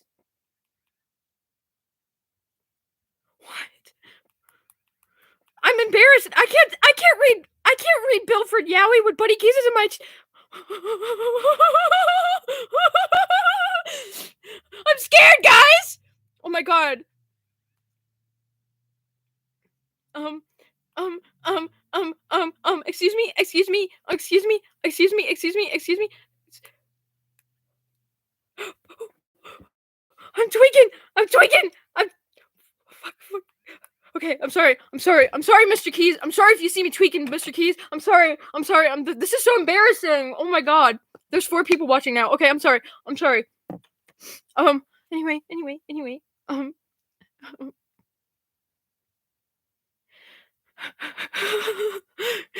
Mike. Wait, you're that far behind? Oh my god.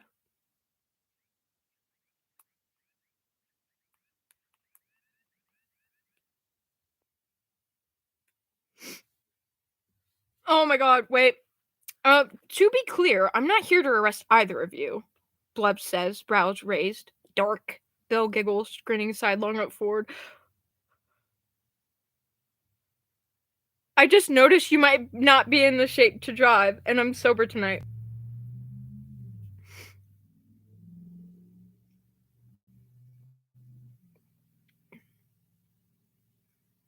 Blub says with a shrug, I'll be heading home in 10, maybe 20 minutes. You two wouldn't be far out of my way.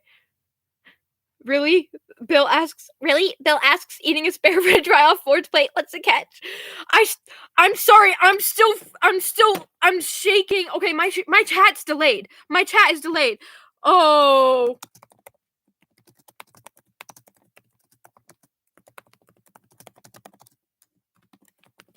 Oh my god. Oh my god. What if he? Oh my god. Mr. Buddy Keys, if you're still in my live stream, I am so sorry. Oh my god, this is so embarrassing. I'm scared. Mr. Buddy Keys, I love your music. Oh my god. Oh my god. Oh my god. Oh my god. My stream is so delayed. No catch. Blubs hesitates, a cloud of brief, unexpressed guilt crossing his face. Just a gesture of thanks. Ford and Bill share a surprised, meaningful glance. Ford manages to nod, and Blubs inclines his head in return before slinking back to his table. He's with another man, maybe someone from the precinct. Bill can't make the guy out from across the room in the dinner crowd. Oh my god. After cleaning their plates. Wait, oh my god. Oh my god. Buddy Keys in my chat. Buddy Keys was in my chat. Buddy Keys was in my chat. If you guys don't know who Buddy Keys is, oh my god. Poison in your drink. I'm gonna play the Buddy Keys song now. What's going on with my YouTube? Oh my god. No. No. Don't join someone else's live stream. No. Don't join someone. I gotta listen to the new Buddy Keys song. Oh god. Buddy Keys. I'm sorry, I'm just freaking out. I saw Buddy Keys and I'm like, huh? What? After cleaning their plates, they take Blubs up on his offer. Ford falls half asleep in the back of the man's car, slumped against Bill, his weight pressing into Bill's shoulder. Do you remember it? Bill asks when they're halfway home from the restaurant. Blubs sighs. Bill almost expects him not to reply, but when he does, his voice is quiet and measured. Some of it, not all of it. He turns the radio dial. The sound of static makes Bill flinch. You want to elaborate? I remember being a coward, and that's about it. Blubs says, a note of mortified anger in his voice. That's all I. Hey, no shame in cowardice, buddy. Bill chuckles, waving a hand. Cowards live to fight another day. Heroes usually kick the bucket young. Yeah. Blub sighs. Guess so. But you and your friend made it out. When Bill speaks, give a damn about what you were, and you should be really happy about that. Blubs doesn't reply for a moment. Bill wonders if they'll be kicked to the curb. If he'll have to explain this to his bleary-eyed author that his big mouth got them thrown out of their only decent ride home. It's nice to have someone. It's nice to have someone.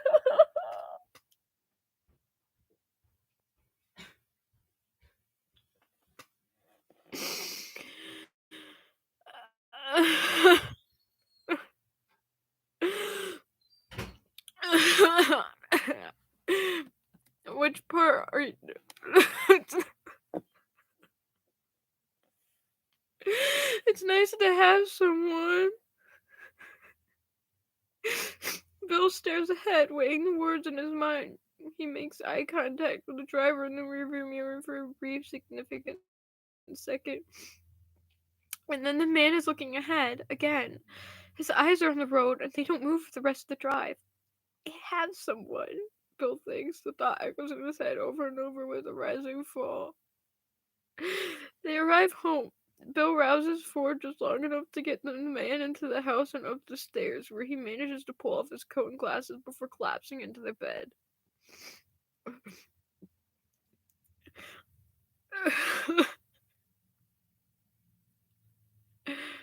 Does this...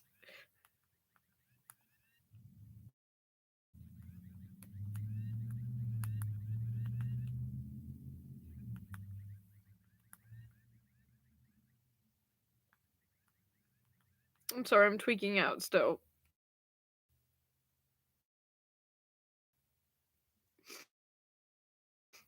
How far... Wait, how delayed is it? Because I keep seeing things from, like...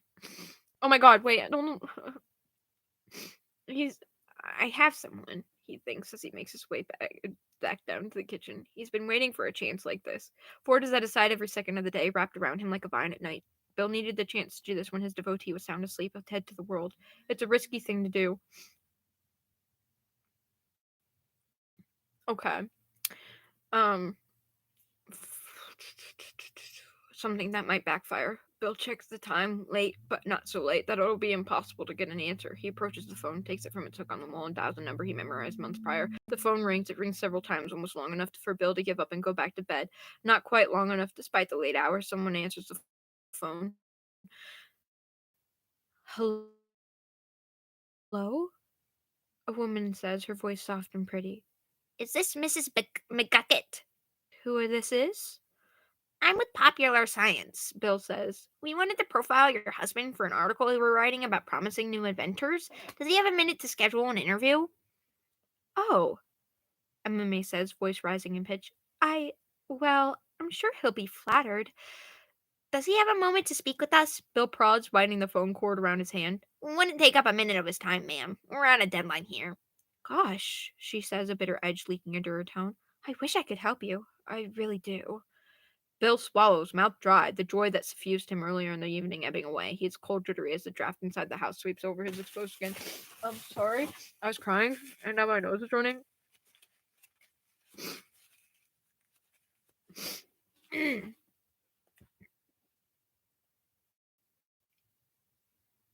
your husband there? He asks, knuckles paling as he tightens his grip on the handset. No, she sighs. No, he isn't. I haven't seen that man in months. Bill bites the inside of his cheek. He holds his teeth down until he feels the hot, heavy liquid collecting on the side of his mouth, tasted on the back of his tongue. Are you still there? Are you still there? MMA asks, a note of concern in her voice. I'm sorry about this. I didn't mean to disappoint. I know he's doing some real important work. Yeah, Bill says, voice low and strained. Yeah, I'm sure he is, ma'am. Well, listen, you have a good night now. You've been great. Hey, since you helped me so much, you should get that lump in your throat checked out early. Trust me, doll. What? What do you... Bill drops the phone back onto the hook with a clang. For a moment, he wonders if it'll wake Ford. But the house swallows the sound. The only light downstairs is the glow-in-the-dark clock on the wall and the blue glow of the tank in the living room. He stands still alone and seething in the dark kitchen, trying to make sense of what's happening around him. Ford and Fiddleford and the beautiful, hungry mouth of the apocalypse in their basement. Fiddleford is lying bold and brazen, and Bill doesn't know what the hell he's planning. After several minutes of silence, Bill turns and walks upstairs. He slips out of his clothes and into the bed, lifting Ford's arm and slipping under it. The man sighs in his sleep, content, unaware. Bill works his fingers into Ford, stares at the silhouettes of their hands in the dark. Bill is going to get rid of that hillbilly one way or another. He will not be there when the portal activates, and he won't be there to tell Ford that Bill is a demon, and he won't be there to invent... Bill gets out of bed for the second time that night. Ford stirs in his sleep, makes a little sound of distress or confusion, but remains still. Bill creeps out of the room, head steady, twitching with aimless anxiety showing on the side of his hand. He stalks down the stairs to the basement to the study. When he reaches Fiddleford's corner, he shoves the piles of papers over and roots through them like a wolf scavenging a carcass. He's looking for meat, and he's not going to stop until he finds it. There has to be something here. Something to show Ford or confirm the worst. Because he can't tell Ford about this, not without proof. It'll raise too many questions he can't answer. For several excruciating minutes, Bill... Did you guys get to the parts where I started crying? Because that's so embarrassing. I told you it was going to happen. Bill finds nothing of note. Everything is in order, or something approximating it. There are no secret plans, no hidden blueprints, no memory guns, ink on crumpled paper. Anyone reviewing this work would see only the scattered notes and pristine equations of a master engineer, a savant of the highest order. Bill is almost ready to give up when another frantic rifling through the pile yields nothing. He turns about to drop the papers in frustration and stumbles to his right. His elbow strikes the wall hard, and he lets out a yip of pain and irritation. Ah! Then he pauses. He turns to the wall, slow and silent, and raps on the section. His arm struck with his fist. Wait.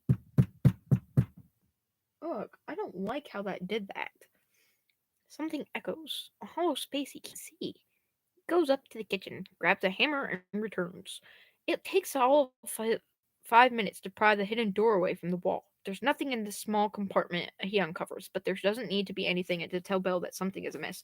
For one, the thing exists, and neither Bill nor Ford knew about it. For another, it's clean back here, clean enough that it has to have been used recently to store something that Bill and Ford weren't supposed to know about. Bill sees, just outside the warm light of the study's single bulb, that a single scrap of paper, a quarter sheet less than a page, lies flush to the left wall. He picks it up, fingers twitching, swallowing down the bile at the back of his throat. The paper is water damaged, torn from a larger page of notes and calculations. The only word Bill can make out is trigger.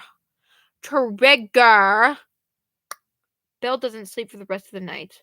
He makes a cursory effort to return the study to its unaltered state, to pile the papers in front of the closed compartment. His hands won't stop shaking. His breath rattles out of it. My chin's wet from crying. And his breath rattles out of his lungs like he's been running miles uphill. When he storms out of the elevator, he makes no effort to be quiet. He stops to glare at Philliam, blue fire seething around his fists. He lies awake beside Ford in their bed, power and panic rattling through his veins together. The sun rises and he stays awake, limbs heavy, eyes burning, anger boiling in his chest like black oil. Bill has 500,000 thoughts running through his head, and he can't hold on to any of them. He needs to tell Ford about the compartment and the paper in it. He doesn't. He doesn't because he spends every night next to the man, a man who trusts him completely, and telling him that Fiddleford's building memory gun would require him to tell Ford other things. Bill can't predict what things he'll say if Ford ever looks at him with anything close to loathing.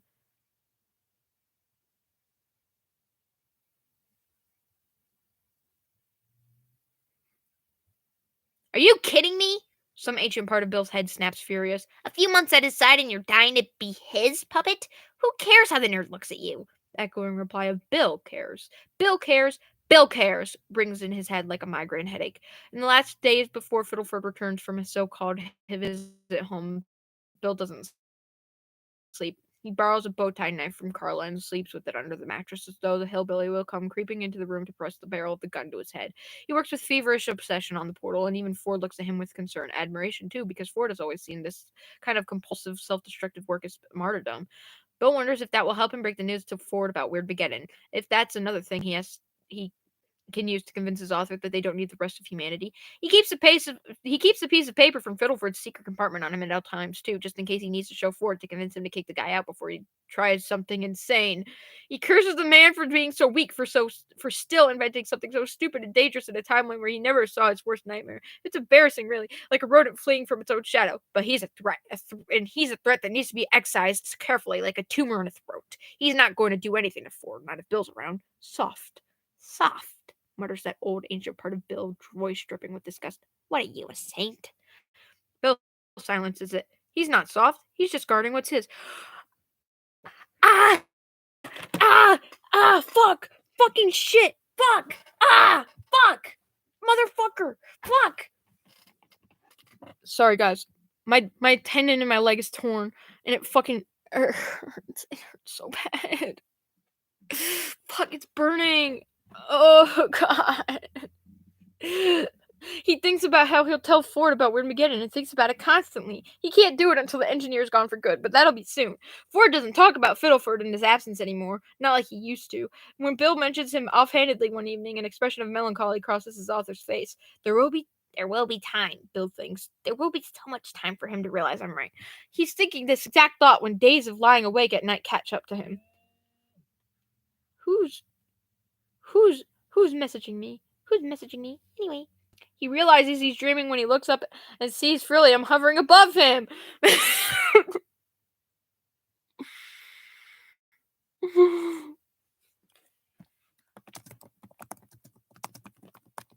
I think he left.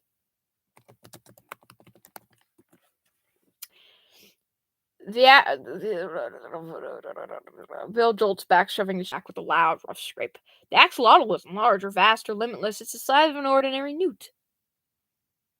The same one in the tank upstairs. The ceiling of the basement in which Bill sits is covered in a field of familiar stars, one that makes Bill's breath stutter in his throat. Frillium himself glows a soft, warm shade of pink, like he's made of the coronal light at the boundary of an horizon. What do you want? Bill asks, still in the human form he hates right now more than ever. Huh? What do you want me to do? The salamander drifts closer to him, like the thrumming of its movement through the universe sounds like a lullaby. Bill wants to reach out and grab it, to squeeze, to scream at the thing until he spits up his vocal cords. For reasons he can't explain to anyone, least of all himself, he opens his hands, palms up. Frillium drifts down, scattering starlight. He settles in Bill's grasp, and he looks up with two tiny glowing eyes. He's like a little creature. Me, me, me, me, me. Me, me, me, me, me. I want an axolotl so bad. You want me to beg to apologize? Bill laughs, a delirious feeling in his head. I did the first one I called you, and hell will freeze over before I do the second. Bill, with a surge of impotent anger, sets his hands on fire. Whoa! It does nothing. It only wraps around the unmoving axolotl and darkens the tips of Bill's fingers. Bill lets out an irritated, shaking breath, even though he expected this exact outcome. Tell me what you want. Bill snarls, voice hoarse. Many things. Many things. Many things, says the voice that shimmers through the air like the sound of bells. I need to do my twist voice. One. Give me one thing you want. For you to let yourself be happy. The fire flares down Bill's arms, searing away the sleeves of his sweater, burning through his jacket. I was happy. Bill snaps, jaw tight, eyes narrow. I was always... He wakes with a start.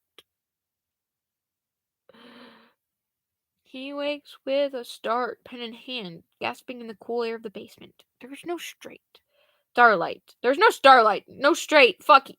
No starlight. No Frillium. He sees a post-it note on his hand and flinches away from it. His sweater and jacket are unscorched, if stained by the coffee Bill knocked over an hour ago. He turns around. Ford is working too, almost nodding off the other side of the basement. Bill looks at him for a moment, at his author haloed in the light of the desk lamp. When Bill looks at the schematic on his desk, he chokes. It's a device he never invented! Oh my god! A device that Bill would do anything to keep from being invented. More so than the memory gun or any weapon meant to take it down. It's a new component for the portal. Something Ford made in a world where Stan took a journal and fled. Bill does things in spite of all logic and reality all the time. And now, in spite of all logic and reality and every plan he's ever laid, he has drawn half the schematic for a dimensional vortex neutralizer in his sleep. With his breath held and sweat gathering at his brow, he crumples the sheet into the tiniest ball he can and kicks it under his desk.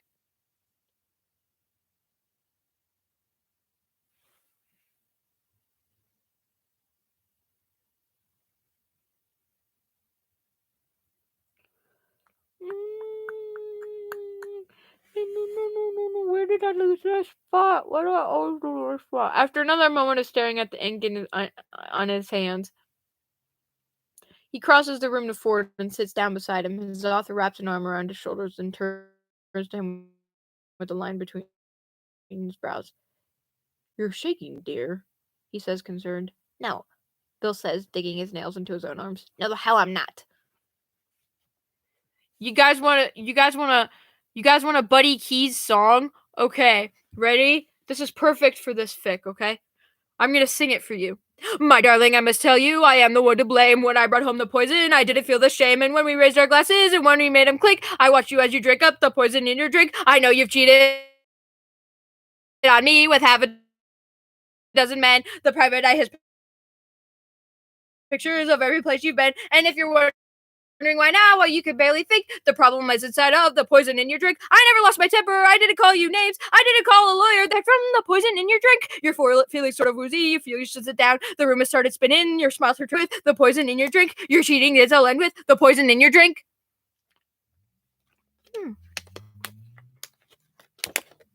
Thank you, Buddy Keys. Anyway, Fiddleford returns, and Ford greets him with exhaustion and relief that makes Bill reopen one of the scratches inside of his mouth. When the engineer steps off the bus, he gives Bill a small casual wave as he lugs his suitcase out of the bus. Bill stands on the porch of the house and doesn't return it, tracking the guy with his eyes and breathing in a slow, measured breath through his nose. The engineer looks better rested than both of them, but Bill doesn't buy his smile or his laugh. He can feel the secrets of the engineer drags behind him like a millstone, can see the fidgeting in the man's hands and shoulders that Ford doesn't catch. Fiddleford catches Bill looking at him several times. The dream demon's gaze with a look that could be curiosity or a challenge. How's MMA? Bill asks, falling into step behind him as Fiddleford brings his bag upstairs. Doing well. She misses me, Fiddleford replies, without missing a beat. The accent slipped into the rest of the sentence. How's Tate? Bill adds a moment later. The threshold of his room. He has a small smile on his face. He's just fine, Bill, the engineer says, voice taut with the lie. The little birthday boy, Bill replies with a broad and mocking smile. Fiddleford falters. It's not for long, but he falters. Bill turns and leaves the room with a smile still on his face, despite the fact that his hands have started shaking again. He resists the urge to run back and strangle the engineer as he makes his way back to Ford's side. Maybe you should have done that, Bill. That's just a suggestion. That I can't tell you guys why, but the movie for the occasion, Bill forces himself to participate, bubbling with anger and something more pathetic. He doesn't know what Fiddleford is planning, but it can't be good. Maybe he's going to wipe Ford's memory of the last few months, or sabotage the portal, or try to share some grand dirty secret he thinks he's found about Bill. Fiddleford doesn't do any of this. He eats his pizza and smiles and talks about how excited he is to get back to work. Ford gives Bill a look of tenuous hope behind the engineer's back, and Bill frowns in reply. When Bill realizes that Ford has fallen asleep in front of the movie, something about a cop with a fear of heights, Bill wasn't paying attention. He turns and faces the credits roll, face blank in intent. You've been looking at me a lot. Again, we're going to repeat this line, Faith. You're going to do it well, and you're going to do it with the accent. Ready, steady, go. You've been looking at me a lot, Fiddleford says without taking his eyes off the television. Why's that? Bill watches and waits. After almost a full minute, he turns to face the man fully, voice low and stilted. Where did you go this last week and a half? Bill asks. To see my son and my wife, Fiddleford replies. When did you get there? The night of the day I left. When did you leave? Early this morning. What the hell do you take me for? Bill wants to shout. He wants to grab the man by the collar, shake him hard. Do I have Mark written on my forehead? Do you think I can't spot a con? What are you going to do to him? What are you going to do to my author? That's just swell, Bill says with a grin that shows all of his teeth. Hope you had a nice trip to Palo Alto. Fiddleford turns to him and meets his stare, his face turned into stark relief by the silver glow of the television. When the tape runs out and turns to static, Bill jolts and draws his knees up and away from the screen. A brief, confused expression that almost looks like concern crosses Fiddleford's face and vanishes like it was never there. I did. I miss the California sunshine, Fiddleford says, swallowing. I miss my family more than you could know. Bill doesn't reply. It's his turn to stare into the static. He forces himself to look at it without blinking, to let it roll over and through him.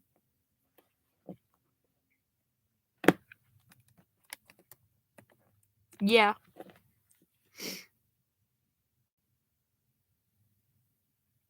He feels a prickling on his skin, like he's standing outside before a storm hits. Bill!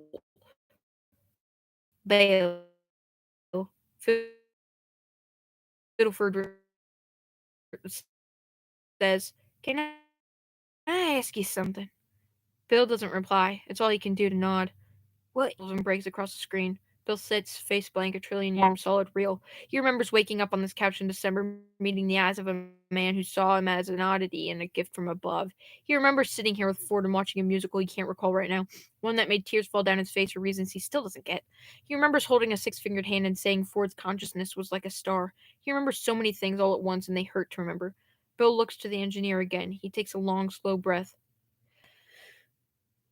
Wouldn't you like to know? Bill says, forcing a cold, deliberate grin. He doesn't really know why he says that, but he sure as hell knows he can't put the truth to words. Fiddleford searches his face. Whatever he's looking for, he finds it.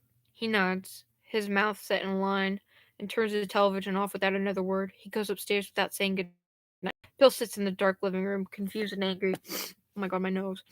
And breathing short, hard breaths. He can't stay awake any longer. He turns and curls into Ford's side with the last long shiver. Something's gotta give. Something's gotta give.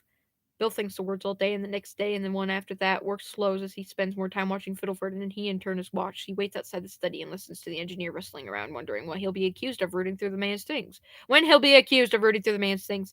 That doesn't happen, but something's gotta give. One of them is going to move, and the other might not survive it.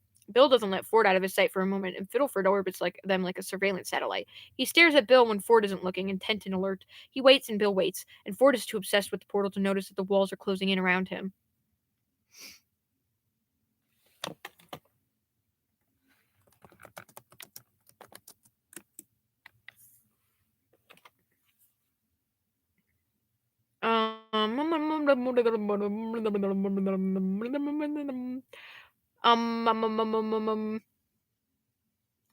One night, soon after Fiddleford returns, Bill returns from the bathroom and overhears the last terse words of a conversation between Ford and the engineer. He quickens his pace and slows the edge.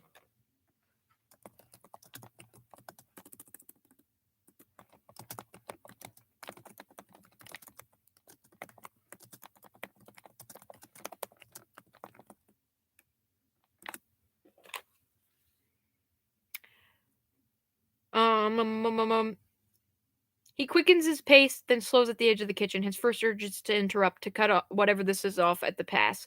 But something in the tone of the two men's conversation makes him think he shouldn't.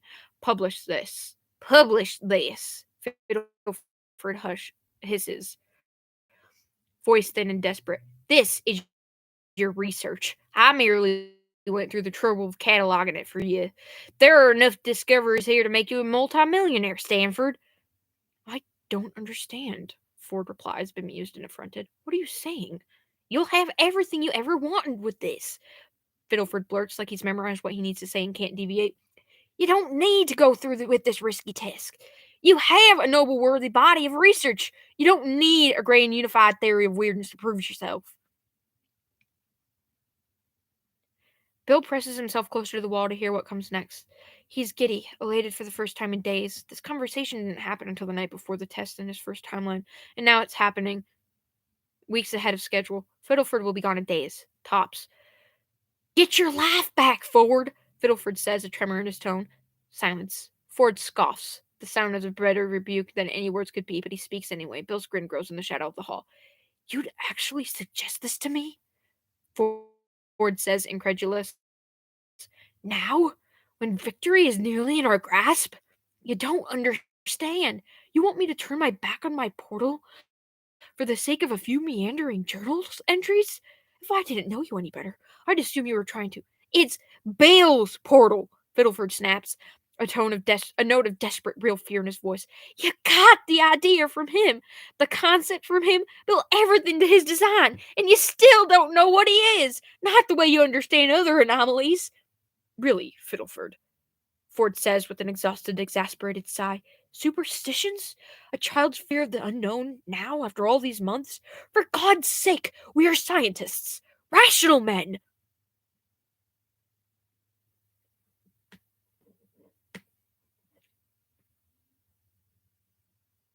And he's not, Fiddleford says. He is not a rational human. He's something else, and you are too in love with him to realize it. The engineer's voice breaks. Bill isn't smiling anymore, face slack as he tries to process Fiddleford's words. Judging by the long, solid silence in this kitchen, Ford is trying to process this too. I am not an ape, cowering away from the fire I create, Ford says, voice measured and angry. I am capable of thought and reasoning far beyond that of an animal, or other humans, or even my so-called peers. Bill is the first person in my life to truly, really understand what it's like to have a mind like mine. Of course I love him, Fiddleford. He is everything to me. Oh, God. Bill can feel his heart striking his breastbone. His breath is shallowing out at the words. He has a strange feeling that he'd fall over if he wasn't already leaning against the wall. "You're my best friend," Fiddleford says, voice hollow. "I know you better than I know you better than anyone else. I just want what's best for the people I love." "I know you do," Ford says, sighs, tone deflating. "You're a good man. I want you to be safe." I know. You always have." Another pause. Bill almost walks in at that moment, but he's still trying to find his center of balance. It gives the men in the kitchen long enough to say a few more words. "We're scientists," Ford says, gentle and firm as a father. "And in a few weeks, we'll be great ones. I don't want to see you left behind over something as base as fear." A clink of silverware against porcelain. Ford is taking their coffee mugs to be refilled, ending the conversation. Fiddleford lets out a low, painful sounding sigh. Bill hears the pop of his chewing tobacco and tin opening.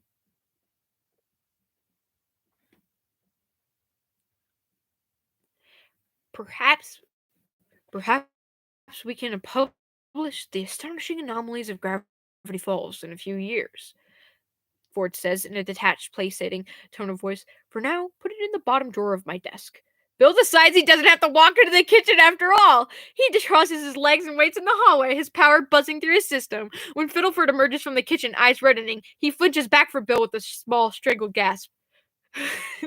"Bill!" he says, voice thickened by his distress. "Hey, pal," Bill murmurs with a broad, condescending smile.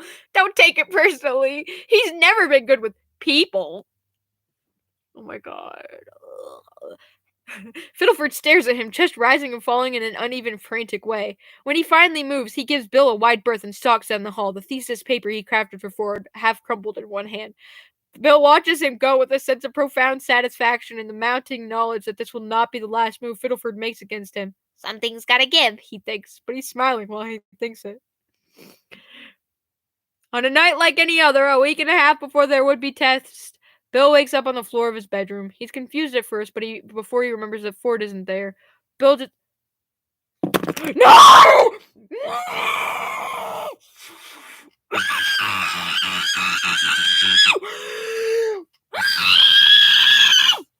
I hate this part of the fic. I hate it so much. Somebody get me a shot of tequila.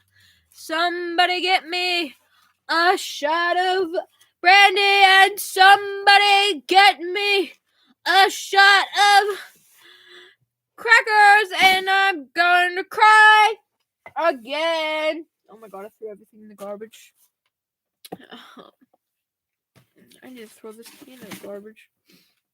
Oh god. Bill just rolled off the bed, restless without the presence of his disciple. He grumbles, picks himself up, and massages his sore neck with a free hand. Ford mentioned his throat was dry before Bill left his mindscape to spy on Fiddleford, so Bill assumes he's getting water and coming back to bed. Bill turns to grab the edge of the blanket and jolts back. Fiddleford, think of the devil, is standing at the door! No! "Sheesh," Bill says, taking a step back. "Give a guy a warning, creep." A pause. Fiddleford's gaze is hard, unmoving. "Oh, you're making me sick." "Sorry," Fiddleford says in an even, affectless tone. "Just thought you ought to know that Ford's in the study right now." Bill feels the hair on his arm prickle. He lets out a confused, quiet laugh, one that dies in his throat as quickly as it rises. Fiddleford doesn't say anything else. He just stands there with mechanical stillness, waiting for Bill's reply. "What's he doing there?" He said he'd like to ask you about a few things," Fiddleford says with a methodical shrug. "Wonder what he meant by that." Bill feels a terrible cold sweep over his skin. He has no idea how long Ford has been awake and he's been asleep. Fiddleford could have told him anything right now, could have poisoned him against Bill. Maybe he's compiled some vast document about Bill's past devotees, something to try and to take Ford away from him. Maybe he's already hurt Ford or taken something from his mind that can't be restored.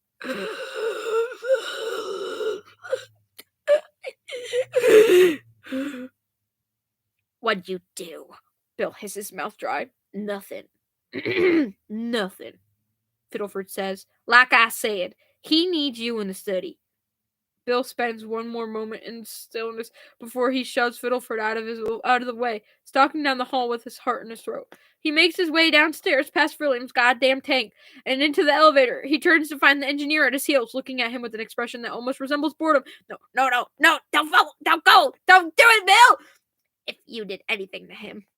Bill begins, fire seething around his hands as the elevator closes. If you touched him. I didn't, Bill, Fiddleford says, rolling his eyes. The gesture makes Bill snarl under his breath. He lets a lick of fire flash toward the engineer as the elevator stops on the floor where Ford's study lies. He's taking a deep breath as he storms into the hallway. Ford? He calls, breathing hard. Ford, I need to talk to... Bill hears two things at once. He arrives at the door of the study.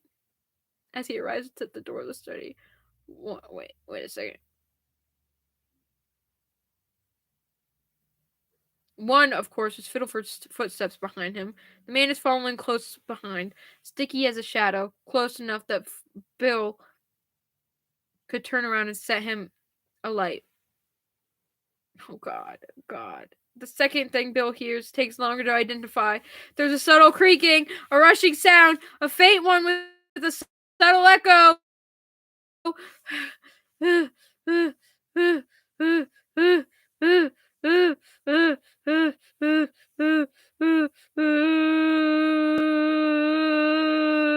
Bill has heard it hundreds of times before, enough that he almost tunes it out. It's distant, innocuous. When he realizes what it is, it's already too late. The sound of water going down the pipe fades away. The study in front of him is empty. Ford Pines is upstairs running the tap in the bathroom! Bill's cipher has been had! Bill doesn't even have the time to turn around. A boot slams into his lower back. No! Hard enough to send him reeling forward. No. He stumbles into the study, wheezing and furious, turning around with blue fire licking up his hand. He sees Fiddleford step through, then slam the door behind him. Bill raises his fingers in the shape of a gun, ready to shred the torso of this man in ash with a line of blue fire. With the speed and dexterity that makes him a great engineer, Fiddleford slams a button, one hidden in the wood of the wall. Until now, Bill feels something fall on him from above, hard as a lead beat. By the time he stops being too stunned to think, no, he is pressed flat to the ground, stuck under a net that gleams like gossamer and feels like solid steel. No! His fire goes out. Like it was never there.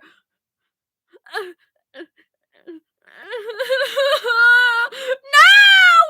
What the hell? Bill gasps, trying to push himself up from the floor as panic and bile rise in his throat. What did you do, you little weasel? Don't struggle, Fiddleford says, voice unchanged. That's a McGucket way to net, cipher, patent pending. It's a proprietary design, you see, made just for you. A click like a safety being pulled back echoes loud in the locked study. Bill knows what he's going to see when he looks up. He's going to be face to face with a memory gun, the same thing that almost killed him in another life, all because he terrarium. Born again. And his world bursts to the ground. Oh, girl, it's you that I lie with. Anyway. He lifts his gaze, straining against the trap. Fiddleford is not holding a memory gun. In his hand is a device more dangerous than a hydrogen bomb. It's rednecked rigged, made of whatever parts Fiddleford managed to steal from under Ford and Bill's noses these last few weeks. It should not exist. It should never, ever have existed in any world, and the hum it makes is a raw, unstable sound. The likelihood of a human creating it is about the same as an ant creating a functional revolver. Where did a bumpkin like you get a hold of that? Bill says, blood draining from his face. Fiddleford doesn't reply. He adjusts his grip on the unstable quantum destabilizer he's holding to Bill's head. Well, Bill, Fiddleford says, I think we ought to have another honest conversation. End of chapter 25. And as the world burns to the ground, oh girl, it's you that I lie with. Oh my God, my artwork's in here. Look, it's my art. Look, it's me. Oh my God, it's me, guys. Look, it's me. That's my art. Oh my God, it's my art. Oh my God, that's my art. Oh my God, that's my art. And as the world burns to the ground, oh girl, it's here. Sorry, that's a vocal stim. Wait, okay, I'm gonna ask the chat. Okay, which part of the reading are you on? I just finished chapter 25. No, not 24. Stupid fingers. Now it's time for chapter 20. If it was 25. Yeah, now it's time for chapter 25. Yeah, it would have worked better. Anyway. Chapter 26. It's the Fiddleford point of view. So I'm on the mountain. So I'm on the mountain. The Enid. Kelly's.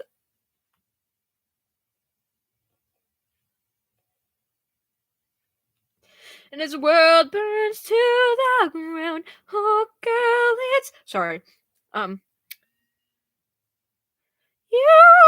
that I lie with. When Fiddleford was a I hope you're ready to monkey wrench. I know I am. I know I am. When Bird was a child, his grandmama told him a story about a girl who danced with the devil. She danced with the devil. She didn't have a name or a description, save that she was young and beautiful. This is 22,000 words. This chapter is 22,000 words. Save that she was young and beautiful. She saw a handsome, sharp-dressed man at a party, and she asked him to take it. By the time she noticed his wicked pewter eye, it was too late. The pretty girl fell down dead, and so did everyone at the party, except the fiddler, who was too busy playing to notice. He thought about that story a lot these days. Sure, he'd been suspicious of Bill for a while. Bill was not a kind creature. For every ounce of divine inspiration he poured into Ford, he goaded Fiddleford like a cattle prod to the ribs. His help on paper was invaluable, his every calculation perfect without needing to be checked or rewritten. Not that that stopped Fiddleford from reviewing the work, but every time Fiddleford met the man's eyes, he was reminded that what was looking back was older and hungrier than anything in the house. Haha, me.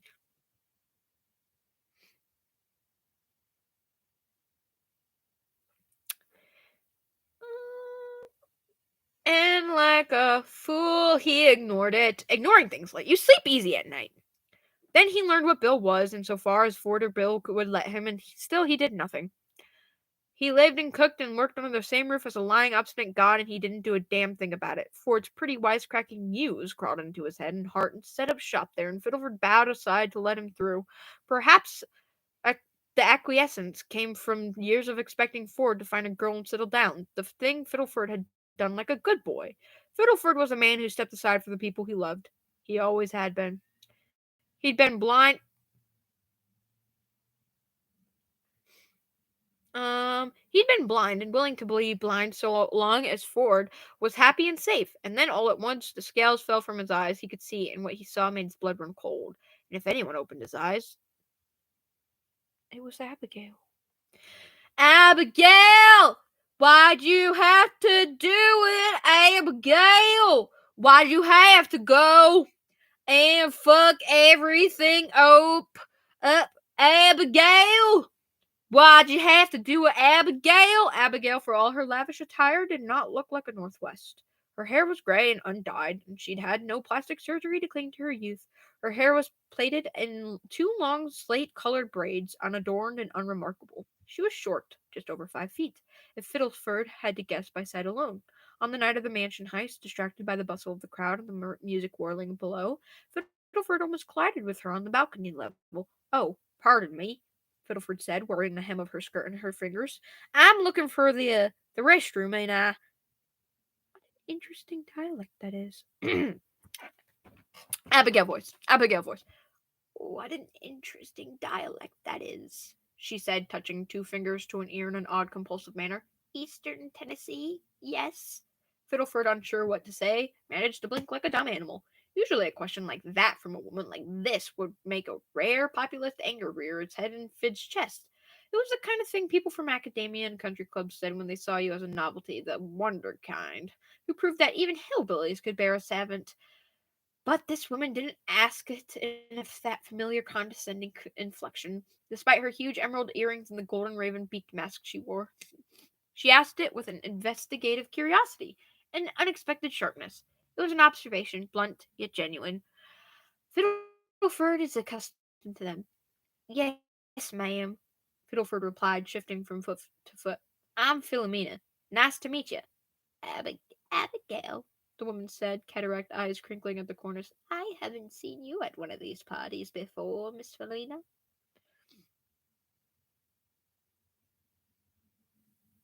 Fiddleford wasn't sure what to say to that, whether to say anything at all.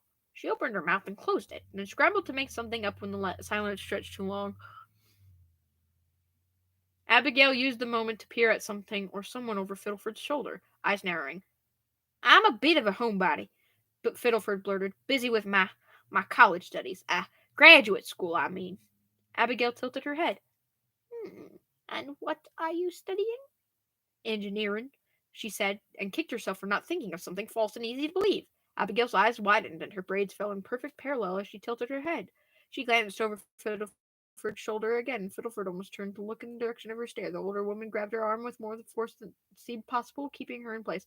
Very good choice. I'm something of a tinkerer myself, Abigail said, lowering her voice. I think I like you already, dear. Thank you.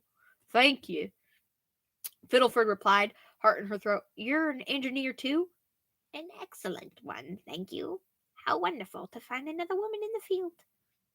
How do you do an old lady voice? Fiddleford felt like laughing or screaming into the nearest wall, or both. She nodded, unsure what else to do, and wobbled in her shoes. Abigail, smiling and wide-eyed, didn't seem to notice.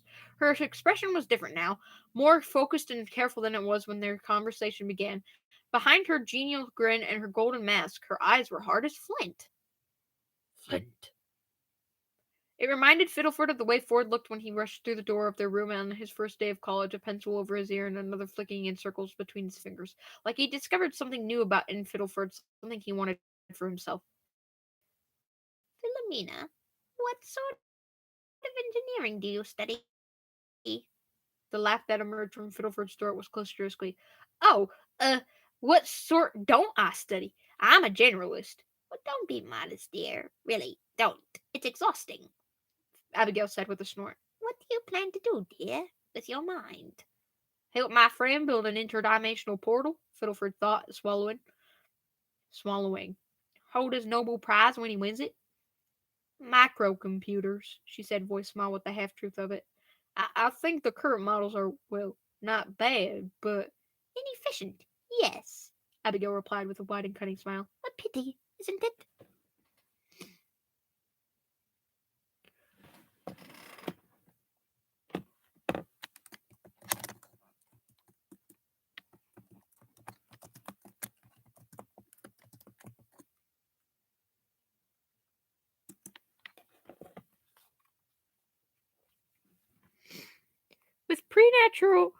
With preternatural dexterity, the old woman flicked several of her large jeweled rings between her fingers, like an accountant calculating with an abacus. She removed a gold band with a black stone and pressed it into Fiddleford's hand. As Fiddleford gawked, struck dumb by the sheer presence of the woman in front of her, Abigail wrapped Fiddleford's finger around the strange heavy ring and winked. Listen to me, she murmured. You're a pretty girl. I saw you catch my son's attention as soon as you stepped into this room. If that boy tries anything, activate this. You'll know what to do. Activate what? Fiddleford asked, brow furrowing. Who's your mother? Mother. The voice over Fiddleford's shoulder was low and unctuous. Why don't you introduce me to your lovely new friend? Abigail Northwest glared at the man behind Fiddleford with a look that could melt steel. With her breath held and her heart beating double time against her sternum, Fiddleford turned around.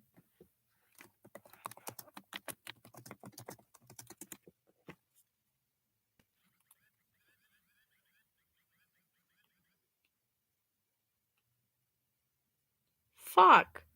No! Anyway. Abigail Northwest glared at the man behind Fiddleford with a look that could melt steel. With her breath held and her heart beating double time against her sternum, Fiddleford turned around. What part is it? I can't tell. I can't tell. Oh my gosh. Can someone please tell me? Is it the chat that's delayed or is it my stream? Because I'm looking at the chat and it's like far back. Like it sounds like it's still on chapter 25. But I'm replying in real time and it's showing up, so I'm so confused. I'm so confused. In the moment Fiddleford met the man's eyes, shadowed by a mask shaped like a golden sun, she realized three things.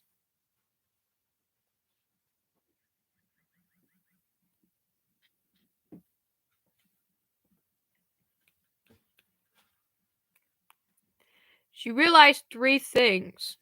Where were they? The first was that Alderman Northwest was one of Oregon's richest men, was looking at her like he wanted to rip her dress off with his teeth.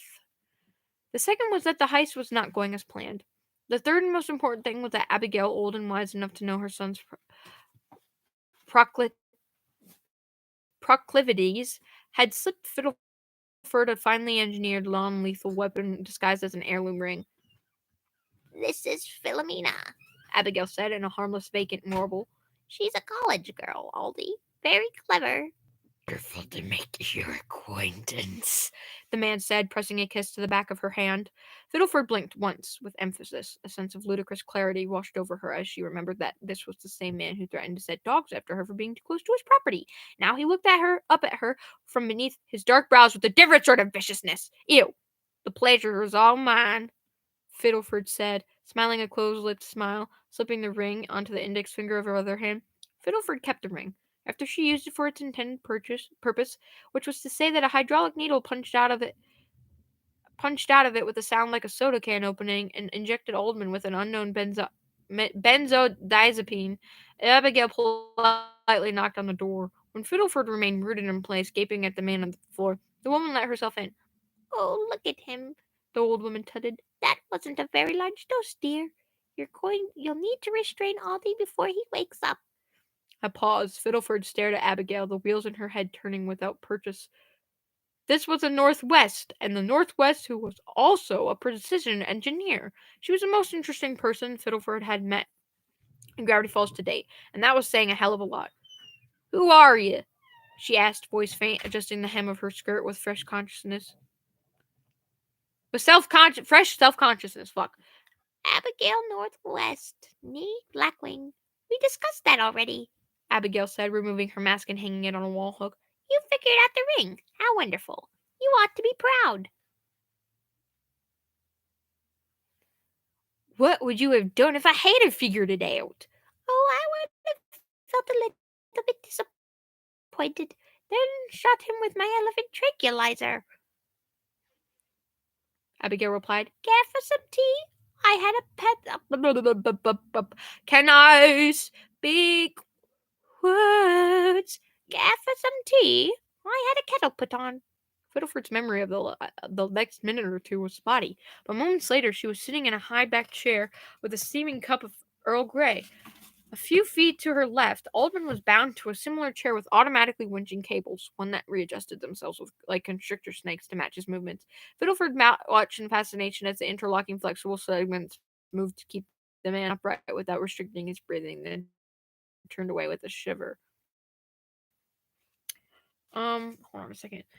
I want to see if I can get the more accurate chat on my tablet if I pull it up.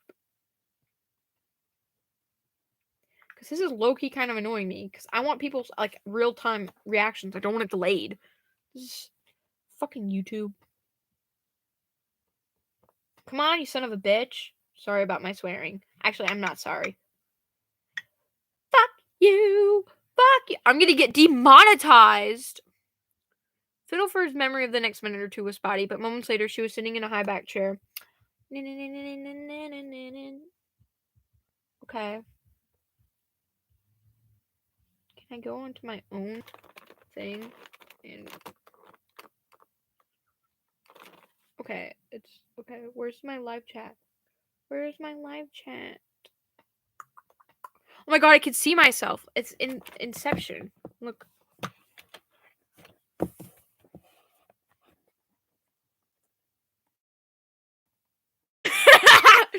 Sorry. I'm trying to get the chat. Where is the chat? Oh my gosh.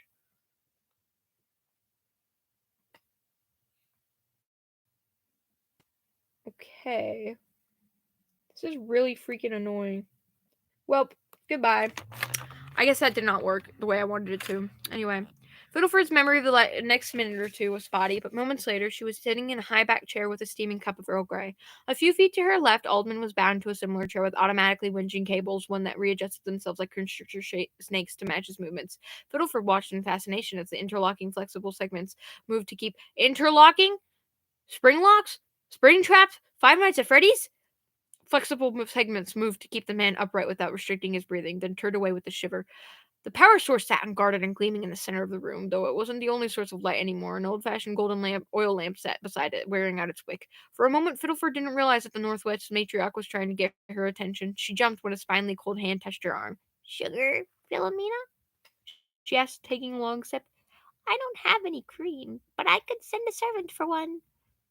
Well, we knocked your son out and tied him to a chair, Fiddleford said. Forgive me for asking, but wouldn't a butler want an explanation? Oh, I just sent one of the android butlers I made last year. Abigail waved her hand.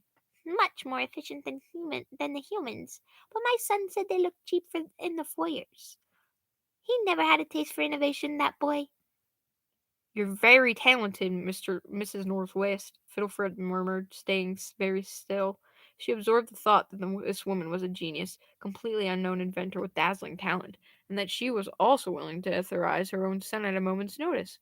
As grateful as Fiddleford was for the woman's intervention, she was starting to get the sense that Abigail was not entirely sane. That, and she needed a way to get that power source. So are you, dear, Abigail said, the spark in her milky eyes. Why, I haven't met a woman of such intelligence and skill since my mother, and she died many years ago. I'm sorry to hear that. Oh, don't be. She went out doing what she loved, making German industrial machinery explode. Fiddleford's eyes darted to the stone, still glowing turquoise, still throwing its eerie light across the room, then to the door. She made a sound of acknowledgement, wondering if running would be sufficient. Could Abigail keep up with her? She looked ancient, like a woman nearing her late 90s, but she watched Fiddleford's every movement like a hound tracking a rabbit. There was no telling what inventions or security measures she had in place either.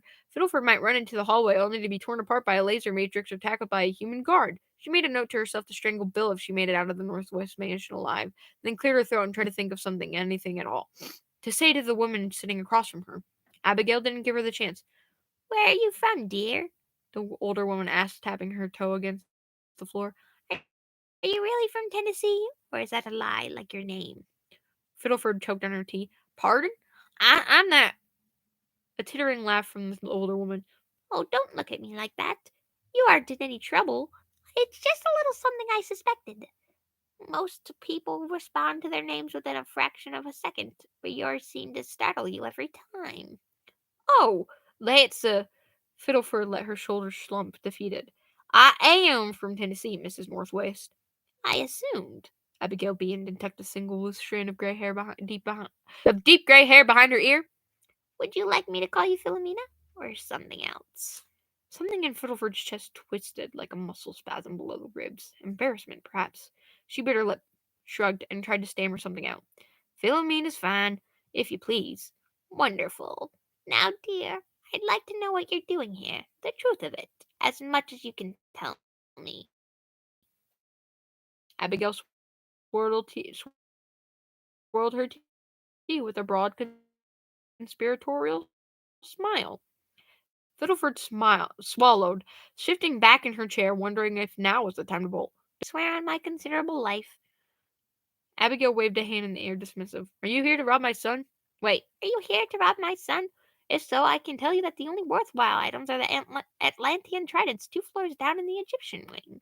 Everything else is the kind of thing a wealthy woman like me ought to buy for parties, which is to say it's boring. Mrs. Northwest. Mrs. Northwest, Fiddleford blurted, unable to stand the turning tension just below her throat. "If you're gonna arrest me or kill me or something, please just let me know. I don't know what I'm doing here or why you helped me or what the hell is happening. And I'm She trailed off before she could say afraid, cheeks warming under the wide, scrutinizing gaze of Abigail Northwest. Did it freeze? Is everything frozen? I don't know. She trailed off before she could say afraid, cheeks warming under the wide, scrutinizing gaze of Abigail Northwest. The woman looked at her for a moment longer, then blinked. Her eyes were dark and tinny in the light of the oil lamp. After another second, she snorted, and the snort turned into a low, hearty laugh. Oh, oh dear. I've always been terrible at introductions, She said, dabbing her forehead with the black silk handkerchief. Young lady, I'm not trying to deceive you or to taunt you, or to turn you into the applicable authorities. I'm looking for a successor, and if you keep sitting there like a frightened lamb, I'll start to think you aren't made of the right stuff. Fiddleford searched her expression, nerves melting in the face of confusion. She glanced down, caught her pale reflection in the faint amber of her tea, and met Abigail's eyes again. "Your successor? In what capacity?" Fiddleford asked, praying the answer wasn't related to marriage. In my life's work, Abigail said, adjusting the collar of her stole. it's a singular mission, the kind that needs to continue after my death, requiring a sharp mind and a steady hand. I can tell you as much as you'd like to hear, if you'll do the same for me. It seems like I've never met anyone interesting in this town. Her lips pursed on the rim of her teacup. She took another measured sip, one that allowed her to look up at her guest from beneath her dark gray brows. Her eyes glittered in the green yellow lights, and they met Fiddleford's gaze with that bare and constant intensity. Oh my god. I'm taking a picture. I'm taking a picture of the chat right now about where it is, and I'm sending it to the Monkey Rangers to be like, look at how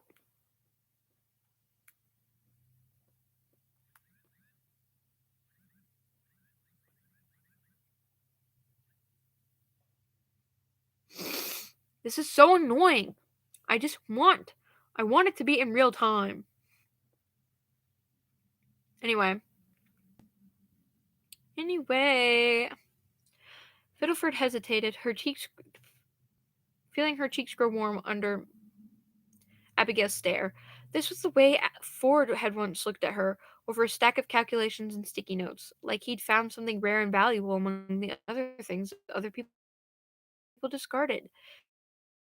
She missed that look. She missed it so much she could die of it. Fiddleford inhaled. The steam from the teacup curled into the air in a single perfect lick. "What mission are we talking about, Abigail?" Fiddleford asked. The woman smiled a wide and feline smile. Abigail didn't give Fiddleford much information that night. Not specifics, at least.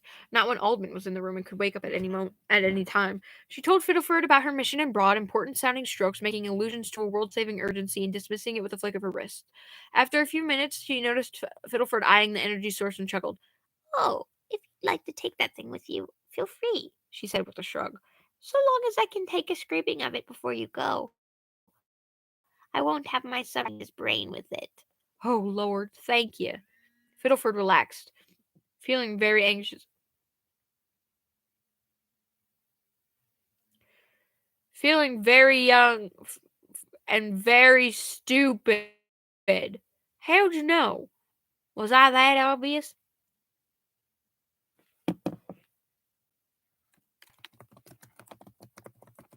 Bye, guys. Good night. I don't know if I think this is too late. Good night, guys. Bye.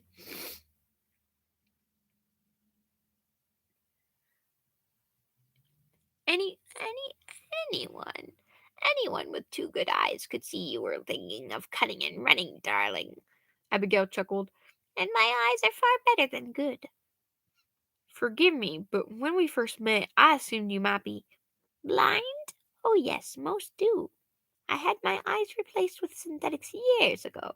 Those old ones couldn't even see the good colors. she said, rolling the new ones for emphasis. Now, I presume you have a busy schedule to keep, so listen to these instructions closely.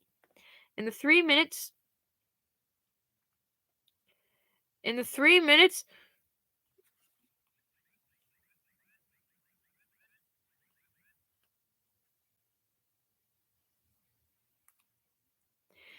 In the 3 minutes before Bill and Ford arrived on a belated rescue mission, Aldman started to wake up. Despite the man's snarling, kicking, and general hell raising, Fiddleford memorized the instructions given to her by Mrs. Northwest.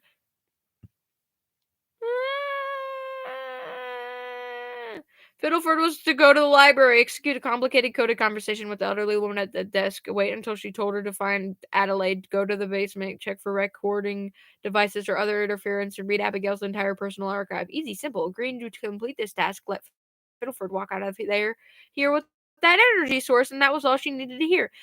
It contains all the information necessary to save this little world. Not that I'm long for it.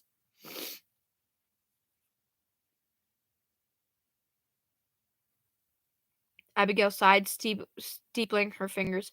A shame I won't be around to see that thing dead.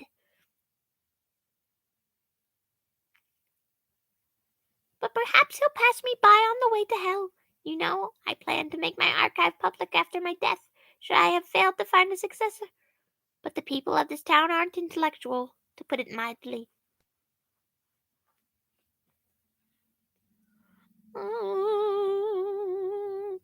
And what do I do with the information? Fiddleford asked, ignoring another muffled curse from Aldman. Do you need me to build something? What's this threat you've been mentioning? We're running out of time to talk here. Abigail said. Trust me, you'll understand. Don't show this to anyone you wouldn't die for, dear. And don't show it to anyone you aren't willing to lose. There are eyes all over this town. Something in the way she said the words made Fiddleford feel cold and exposed, even as Abigail's sanguine, pleasant smile returned. Without another word, Abigail reached into a hidden pocket, withdrew a shining black card, and slipped it into Fiddleford's hand. Between her numb fingers, Fiddleford spotted a few lines of expensive-looking gold embossing. Fiddleford jumped at the sound of footsteps approaching from down the hall and relaxed when she heard Ford telling Bill to hurry, to move faster. The naked concern in her friend's voice was touching. Fiddleford swallowed, then tucked the card into her dress before her partners in crime could enter the room. She grabbed the energy source on her way out, flushed, and despite the fear in her chest and the maelstrom in her head, a little bit pleased with herself. She opened the door. Outside was Ford, stumbling with joy at the sight of an unharmed Fiddleford. Behind the author, wide-eyed and breathing hard, was Bill. Fiddleford felt some sad, sick blend of relief and exhaustion catch in her throat before she spoke again. What took you so long? She asked, raising an eyebrow. That night, Fiddleford sat on the edge of his bed for a while before he took the dress off. He did it in the dark, in a room lit only by the glow of a nightlight, face warm and pulse racing under his skin. He didn't know why his hands were shaking now when they'd been steady earlier, when the danger was behind him and he had a new ally in a high place. When he was dressed in an old shirt and sweatpants, he crawled under his covers and laid on his side with his knees pulled up to his chest. After a minute, he remembered the card Abigail gave him. He swore under his breath and kicked the covers off, afraid that it had fallen out of his dress earlier, or anywhere over Gravity Falls, considering their high-flying exit from the party. When he turned on the lamp, he was relieved to see the corner of the black card peeking out from under his nightstand, dark even against the wooden floor. He picked it up and paused, brow furrowing. On the side of facing the floor, the initials ABN were inscribed in sweeping strokes above the golden image of a raven. On the other side, the one Fiddleford first saw when he picked it up off the floor, was a single symbol.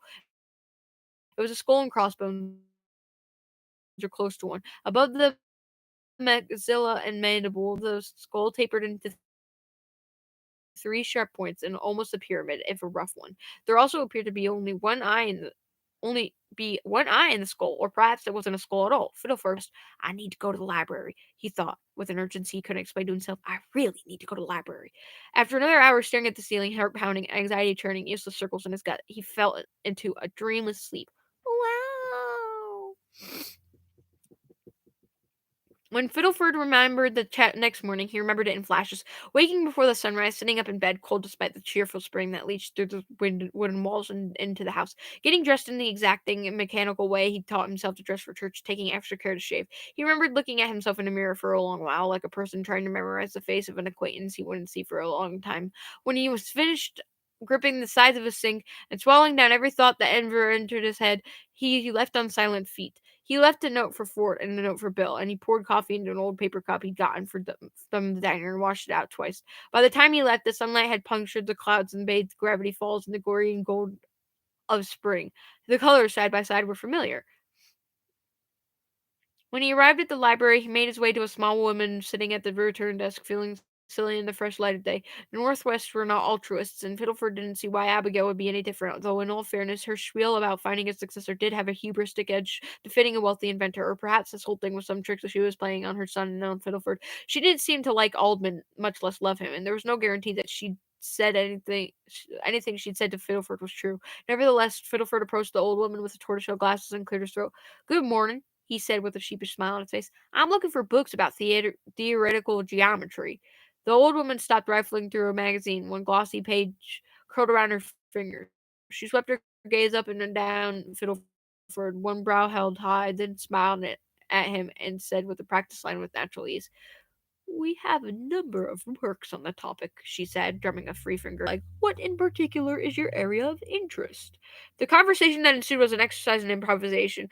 Fiddleford talked a lot without saying anything of substance, feigning fidgeting spells to give her the information she needed.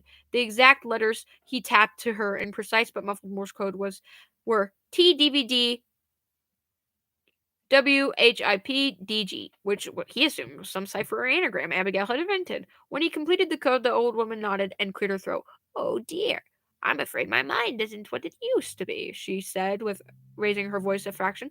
"My associate Adelaide can help you find what you are looking for. She'll be near the basement." "Thank you very much, ma'am," Fiddleford said and hurried past the desk. When he found Adelaide, he found her much as Abigail had described her, a little blonde thing with melancholy eyes and her nose in a book. She snapped it shut as Fiddleford approached, gave him one nod and smiled. He did his best to return it. "I'm looking for books about theoretical geometry," he blurted, feeling suddenly inadequate. "The nice woman at the front desk told me to ask for you." Adelaide's brow furrowed for a second as though she expected him to say something else. After a moment, she shook her head and she set her book down, clasping her hands together. She walked. "Of course," she said, glancing toward the nearby door to the basement. "I can help you with that." Oh my god. I'm so stuffed up.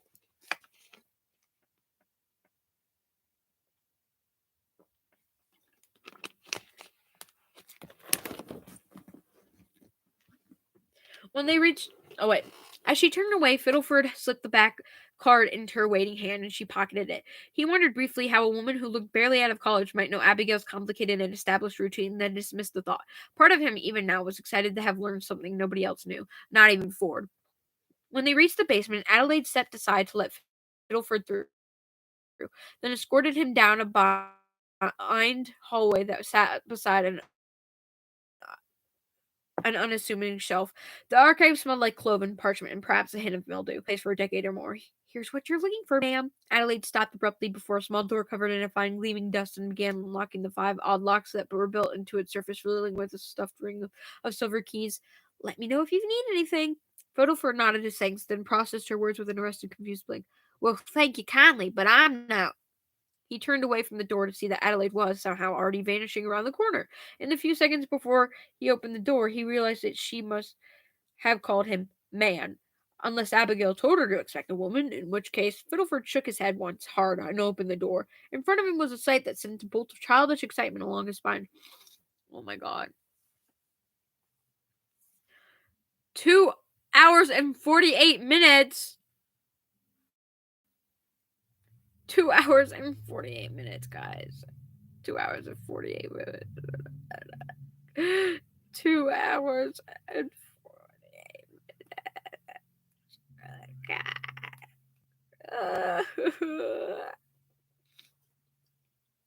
In front of him was a sight that sent a bolt of childish excitement along his spine. The room was packed wall to wall with books, strange artifacts, and half finished machinery that looked like early attempts at automatons. Most of them were practical and bulky, like boxy video camera mounted on a spider like legs. A few, like a clockwork raven, were delicate and regal, completed with a steady hand and an exacting eye for detail. If any doubt about Abigail's ability lingered in Fiddleford's mind before, it was gone now, and he peeled himself away from the inert machines with some difficulty. He turned to the collection of journals, leather-bound research notebooks, pulp paper backs, and collected correspondences that lined the far wall. With no clear point of entry, Fiddleford reached for the most official-looking book he could find, a heavy, thick one, bound in black with a dangling ribbon bookmark. On the front was an eye of Providence, worn away by time, so that it was only a faint gray impression in the heavy fabric cover. Fiddleford remembered the tattoo on Bill's chest and felt a creeping anxiety steal over him. He dismissed it, even as he glanced around the room as though something might be watching him. He opened the cover. On some nights in the days and weeks following his decision, he would sometimes wish he hadn't. The cover page was a simple one, with a heavy serif font on the time-brown paper. The same symbol from the card Abigail had given him at the party was printed or drawn out at the top, a tiny blot of half-misprinted ink. Beneath it, 5 authors were attributed. The most prominent of which was someone named T. Wagstaff III. The bottom of the page read, "To destroy the vexatious demon which hath enturbulated the peace of the dreaming gentleman," capitalized and underscored. Fiddleford read the title of the book, then read it again. He read it a fourth time before the words written there set in, and the book almost slipped from his hands. Courtesy of the Anti-Cipher Society, the Bill Hunter's Almanac. Fiddleford held his breath as he turned the page. He read it frozen in that dim little box of a room. He then flipped to the next as the sound of his own heartbeat grew louder and louder in his head. By the time he reached the end of the introduction, his breath came fast and hard through his nose. His jaw clamped shut, like a child trying not to vomit. He wanted to run home, to grab Ford by the hand and bolt out of the house, but he remained rooted in place as he turned the pages with cold, shaking fingers. Fiddleford thought 3 things, standing there in the personal archive of 1 Abigail Blackwing Northwest. 1, he was terrified of the man he knew and the demon he didn't. The thing called Bill Cipher making itself comfortable in his best friend's home. 2, he was angry, furious. That feeling surprised him, even as the burning in his chest drove back the fear that weighed him down like the winter sleet. 3, he needed to talk to Abigail, and he needed to do it as soon as possible. "Well," Abigail said, pursing her lips, "to say I didn't expect this would be an understatement." Fiddleford swallowed and adjusted his noise-canceling headphones to hear her better. It had taken almost a week to find a way to meet with Abigail. She'd eventually sent the note and the copper sent invisible ink into their mail. One telling Fiddleford to meet her at a point in the forest that did not, at first glance, appear to be inhabited. It was good that it wasn't, considering what Abigail was doing out here. Every time he told her another detail about Bill's human form and current activities, she took a moment to fire another volley of shots into the shredded target on the other side of the glade. She brought one of her dogs, a Doberman, that was either trained to ignore gunshots or just utterly deaf. A dog reference! And sat like a black obelisk at her side. I don't understand what Bill wants with Ford," Fiddleford said, swallowing. "Seems like he's dilly-dallying, compared to your experiences with him." He was always an excellent manipulator," Abigail muttered. "Don't forget, if you can trust anything about that damnable triangle, it's that he's been alive long enough to see stars flare up and go out. What feels like a couple of months to you is a blink for him." Fiddleford watched her shoot again, heart pounding in his ears beneath the headphones. Abigail's face was hard as steel, but not afraid. She looked like she was imagining putting every shot through Bill's single eye. He tried to find that resolve in himself and came back empty-handed, dragging the base fear in his gut with a pathetic sense of finality. "What do I do?" he asked. "How do I stop this thing he's planning?" "Speaking plainly, Philomena, you want to know how we'll stop a powerful demon from causing the end of the world?" Abigail said. "Yes." Fiddleford swallowed. "I need to know how to keep Stanford Pines safe, Mrs. Northwest, and my loved ones."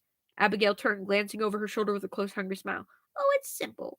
We're going to do what all humans have done to stronger creatures since we developed opposable thumbs," she replied. "We'll build something that can kill it for us." Fiddleford spent more and more of his time at the library. Adelaide let him into the private archive without comment now, giving him an odd and curious glance. He gave up trying to explain to her that he was not a woman, as Abigail had apparently informed her.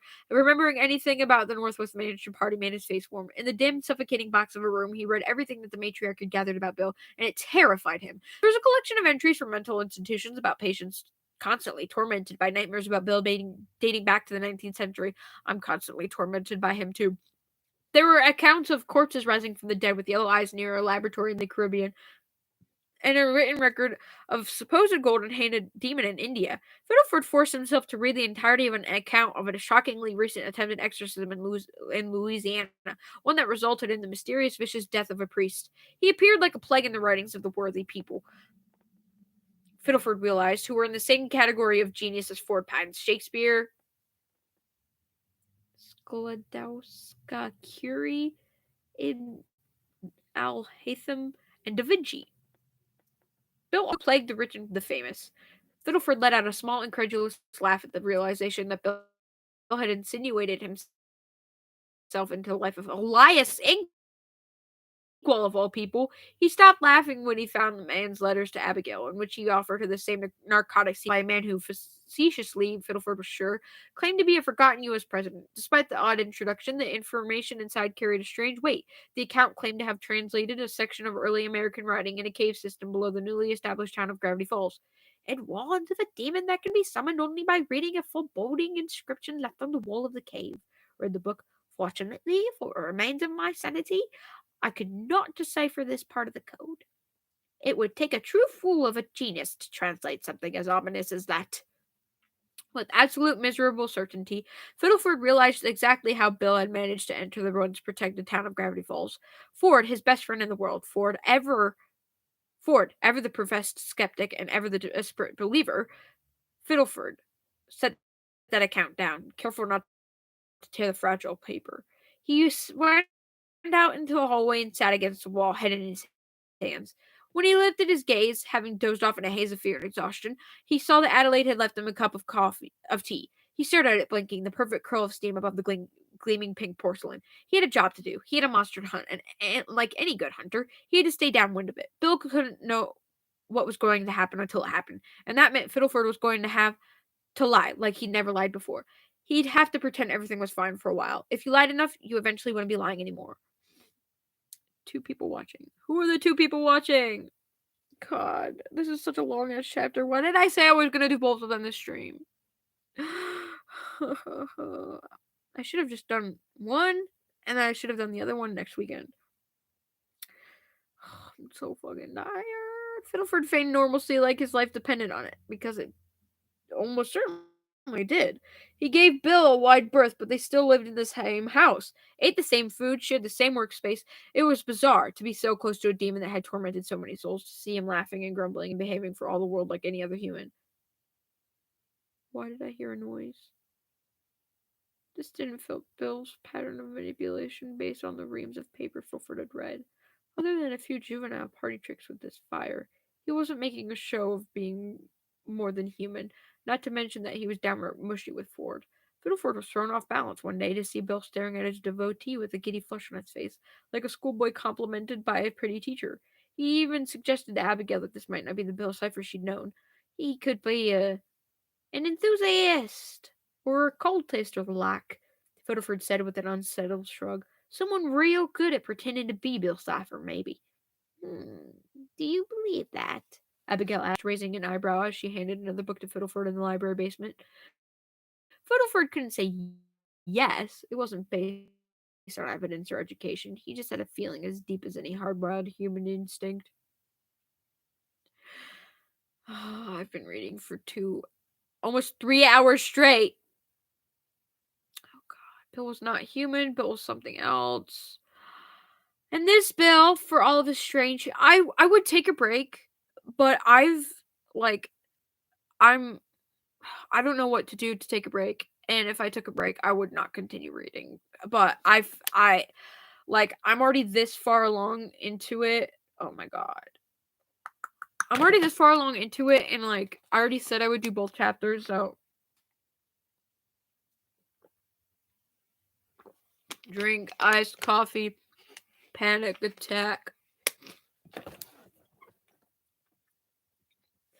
Fiddleford couldn't say on evidence or education. He just had a feeling, as deep as any hardwired human instinct. Also, I'm scared that someone's outside my house and is going to bang on my door. Bill's not human. He was something else. And this Bill, for all his strange human inconsistencies, was the one described in the Blackwing archives. You could see it in those strange eyes of his. He shook his head, and Abigail nodded back. The suggestion never came up again. By the time Fiddleford cowered alone in the dark, corpses surrounding the room of the radio station and watched Bill release a bolt of blue fire into a zombie's head, he wasn't even surprised. Shaken, sure, and terrified, but not surprised. He slumped to the floor, numb and relieved to be alive, and Bill kissed Ford like he was the happiest bride in the world. Maybe if I breathe this really fast, I'll get through it faster. By early July, Fiddleford had exhausted Abigail's extensive collection of material on Bill. He examined the strange collection of ephemera in the room, too, the gadgets and items meant to protect the demon's targets. On Independence Day, he meant to call Tate and MMA to ask how their holiday went. He realized that he'd forgotten about it while they were at the library, and by then it was past midnight. Idiot! Why? You're so stupid, Fitz! He made a remark to Abigail about it, and at another one of the nonetheless, the old woman's eyes snapped to Fiddle. She asked, arching a brow. Funny. You're so young, Philip, from foot to foot. I'll call him back when I can, once I've started making a plan. Will you? Will you, Fiddleford McGucket? Will you? Abigail didn't say anything for a moment. She peered along the side of the gun and squinted, chewing at her bottom lip. Fiddleford marveled once again at the fact that Mrs. Northwest could be a centenarian. He tensed as she caressed the trigger and aimed at a human-shaped wooden target across the glade. Then watched as she lowered the barrel with the long side. You care about them very much, don't you, dear? Abigail asked, a hand on her hip. You bite your nails when you think I'm not looking. The thought of losing your family hurts. Of course it does, Fiddleford said, brow furrowed. Wouldn't it for anyone? Wouldn't you care if... Fiddleford trailed off, realizing he wasn't sure what Abigail's answer would be. Oh, fuck, my leg's flaring up again. Fuck. Ugh! Stupid son of a bitch leg. I hate having a torn tendon in my leg. Anyway, the older woman didn't reply. She licked the tip of a finger and lifted it to the wind, staring at the target ahead. When Abigail began to speak, she didn't look back at Fiddleford again. I cared about Jessamine, she said. Fiddleford blinked. Jessamine Gulch? You're a fellow anti-Cypherite? A friend. One of the few I've ever made. Abigail tilted her head. She taught me to shoot, to hunt, to trust my instincts. I think I'm losing the old lady voice. To take the bait off a hook, he might have loved me. Fiddleford didn't reply. He swallowed, even though his mouth was dry, and he let his gaze drop to the forest floor. She died. I suppose you could glean that already, considering my tone and my age. Abigail said.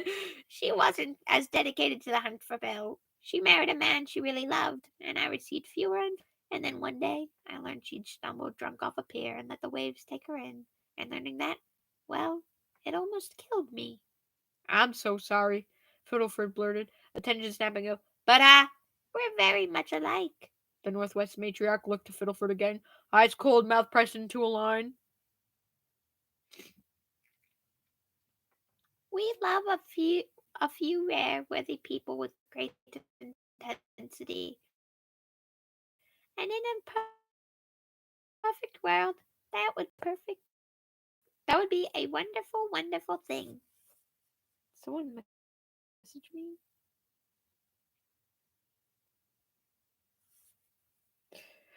Crying.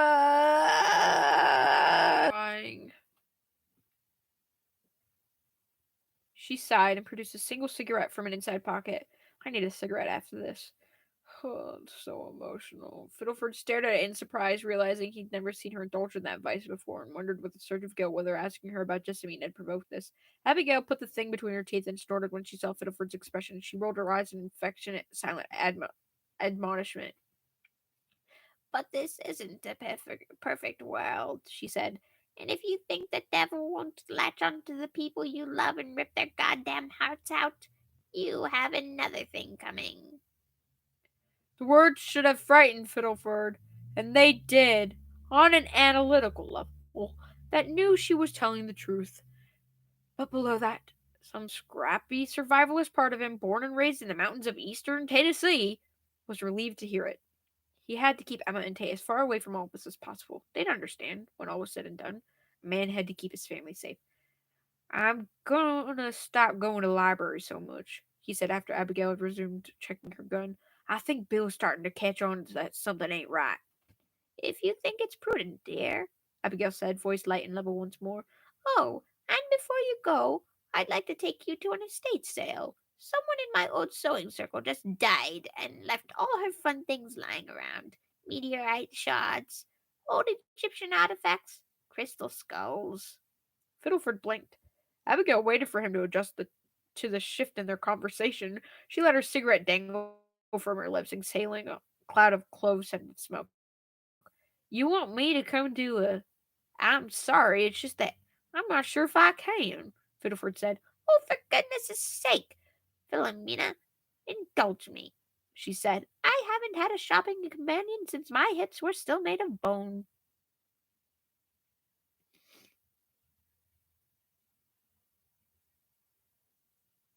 Hee hee hee. Fiddleford hesitated, counted the number of hours he could stay out of the house without seeming suspicious, and gave her a sheepish smile. "Well, all right," he said, shifted on his heels and shoving his hands into his pockets. "If it's a short trip out, are we looking for anything in particular, Abigail?" I have it on good authority that she owned a number of exotic fish, she said, with a strange and impish gleam in her eyes. Frillium made a great addition to the household. He was a docile and low-maintenance pet Ford loved in an instant. More than that, he was a goad in Bill's side, a provocation that made Bill's thin crust of geniality crack like sugar glass. Fiddleford got the feeling that the demon had a history with the humble axolotl when Abigail knew something more about whatever it was beyond the engineer to figure out what it was. Hey, this is off topic from the fic, but I keep thinking of myself in this outfit and how comfortable it is and how much I love this outfit and how much ugh, best purchase of my life. Best purchase of my life. Best purchase. Best purchase of my life. I don't even know how I found such a perfect sweater vest that fits perfectly and like that it's my size, the shirt, the undershirt, the sweater vest, that it's like close enough in colors that you can tell. And it's comfortable. It's like comfortable. It's so breezy. It's delicious. Anyway, he actually caught Bill threatening the salamander one night, mumbling into the glass like a mental patient. The man's eyes were wide, his hair falling into his face in wild, mottled strands. He was mumbling under his breath, talking to Frilliam like he was planning to cut the poor thing's throat. No! Fiddleford was afraid to come downstairs one day and find it missing or floating dead in its tank, but it never did. Bill just seethed and boiled and eventually decided to ignore it as best he could. As July crept on, the days bled together. Fiddleford watched, jaw tight and mouth dry, as Bill drew Ford closer and closer. Fiddleford knew every time he locked himself in his study to lay his plans against Bill that he was letting them have more time together. Time Bill was using to sink his claws deeper into the scientist's back. Someone was jealous. When he dreamed, Fiddleford dreamed of the look on Ford's face in the darkness of the radio station, terrified, then relieved, then utterly worshipful.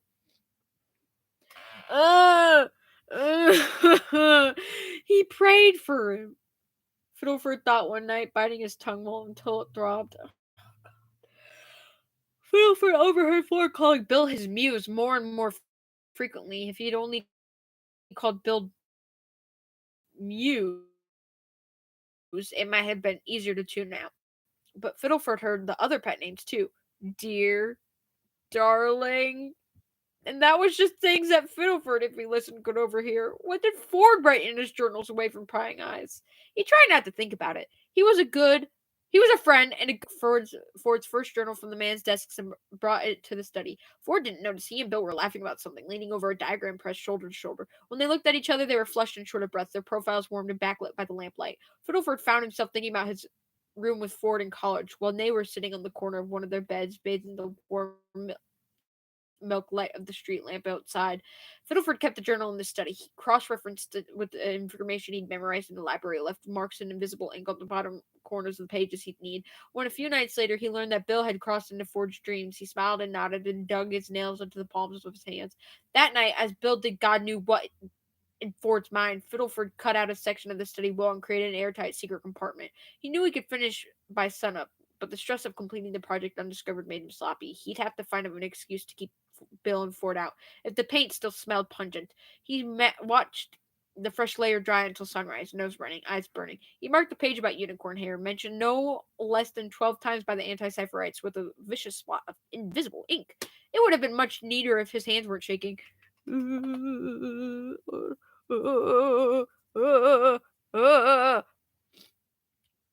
Kelly! Kelly, the bus! Kelly, the bus! Kelly, the bus! Kelly, the bus! Kelly, the bus! Why? Guys, let's take a break real quick. And we're going to talk about the bus. Okay? We're going to talk about the bus, guys. We're going to talk about the bus. The bus. My favorite thing. The bus. Okay. Let's talk about the bus. Let's talk about the bus. The bus. Why can't I get out of this stupid fucking town? Why? Why? And then the bus crashes and he dies. Why can't I get out of this? Why can't I get out of this stupid fucking town? Is this the real life? Is this just fantasy? Caught in a landslide, no escape from reality. Open your eyes, look up to the skies and see. This is me when I'm losing my mind. I'm just a poor triangle. I need no sympathy. Is this the real life? Is it? Anyway, this is what happens when you start losing your mind. Monkey wrench, too close to the sun. Are you ready to monkey wrench? I know I am. I hope you're ready to monkey wrench. I know I am. Is this the real life? Fiddleford left a letter for Abigail in the branches of the hemlock tree that grew just outside of the Northwest Mansion. At a distance, sitting on a low rise in the land, he watched in awe as a raven picked it up in its stone black beak and bore it to its mistress. And so that was how she snuck her messages. I want something pineapple right now. I want something pineapple, okay? I want to eat something that's pineapple flavored. You know, like a candy or like Fanta pineapple soda pop. Because I'm here to go, little high, little low. Anywhere the wind blows doesn't really matter to me. Mama just killed a triangle, put a gun against his head, pulled my trigger, now he's dead. Mama, life has just begun, but now I've got it, thrown it all away.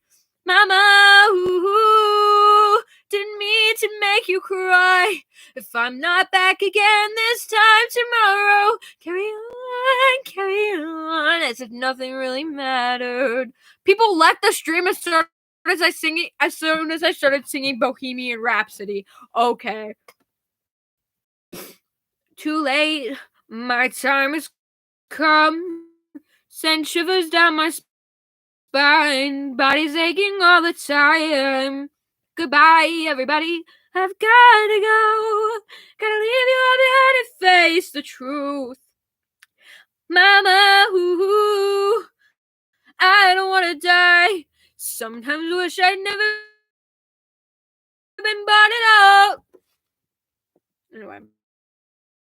So that was how she snuck her messages. He trained a raccoon to do the same thing as a boy, but it stopped coming around when it broke into Fiddleford's room and stole it back later that day. It was an invisible ink, of course. He read only one sentence. It was in tiny scrawling font, and it was unmistakable. I have found a way to kill him. Fiddleford heard the elevator being called. Without hesitation, he dropped the paper onto the stove, watched the gas flame devour it in seconds. Ford came up alone for coffee, humming an old Verlin song in a cheerful, steady baritone. When Fiddleford turned away from the empty stove and hugged him tight, he could only let out a small, confused laugh. You're gay, Fiddleford McGucket. In the first days of August, Fiddleford sent a letter to MMA. It was short and apologetic, with just enough information to explain his silence. He took the letter to the post office in person, tucked the $10 bill in the envelope for Tate, and took a long walk around. He had been in trouble with the phone lines, inclement weather, summer storms that made him unable to speak to her. Every excuse was plausible, and all of them were lies. He wondered if MMA would see through them, and how long it would take. She would know something wasn't right soon. This letter was just a way to buy time, clumsy and blatant. She was smart as a whip, and she was probably worried sick. If she started to suspect something was wrong, really wrong, she'd be on the bus to Gravity Falls before Fiddleford could protect her. Fiddleford didn't think he could speak to her or Tate without breaking down. Ford began to talk about testing the portal more and more, showering less, pacing between every sentence. I really want donuts right now. Bill watched the man with a fondness that made Fiddleford want to beat him with a cast iron. It wasn't fair. I really want cast iron skillet food right now. It would have been easier to do this, to plan a living being's death, if Bill were sneering behind Ford's back, if his manipulations were less subtle. But Bill smiled and doted on the scientist, and it seemed as though he was tucked under Ford's armor, pressed against his side every time Fiddleford looked his way. The pupil of his good eye dilated in Ford's presence, so blown that the iris looked like the corona of an eclipse. On nights when he couldn't sleep, Fiddleford lay awake in bed, wondering if he was planning to put a bolt through the head of someone who loved Ford as much as him. I'm just a poor boy from a poor family. He's just a poor boy from a poor family. Spare him his life from this monstrosity. Easy come, easy go. Will you let me go? Fishmilla, no, we will not let you go. Let me go! It's Phil, don't let you go. No, no, no, Mamma Mia, Mamma Mia, Mamma Mia, let me go. Beelzebub has a devil put aside for me, for me, for me. He tried to stop thinking of Bill as a someone. Bill was a something, and if he didn't remember that, bro, why are you being so mean to the triangle? My name's Bill Cipher, and I'm just so sad. Why is life so terrible for triangles like me? It isn't fair. Life's not fair. I'm Bill Cipher. I'm so sad. I killed my mom and my dad. Bill was a something. If he didn't remember that, he'd be dead in the water. Bill was an anomaly Ford's genius couldn't contain, a demon from another dimension, a liar who would do anything to tear humanity apart. And Fiddleford had been having more nightmares of late. Sometimes he was a boy again, lost in the woods, looking for Ford or his mother or MMA, or he was playing the fiddle, eyes locked on a dance floor, catching sight of a confused and wild-eyed Ford in the crowd for brief, useless glimpses before the man was dragged away by a gleaming shadow again. Sometimes he was the girl in the story his grandmother told, and there were claws in. My sister texted me. My sister sent me a photo. Let's see what this is.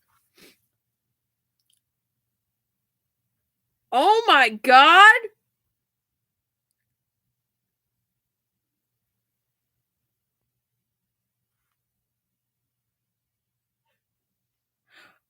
Guys, Jimmy Carter just died, by the way.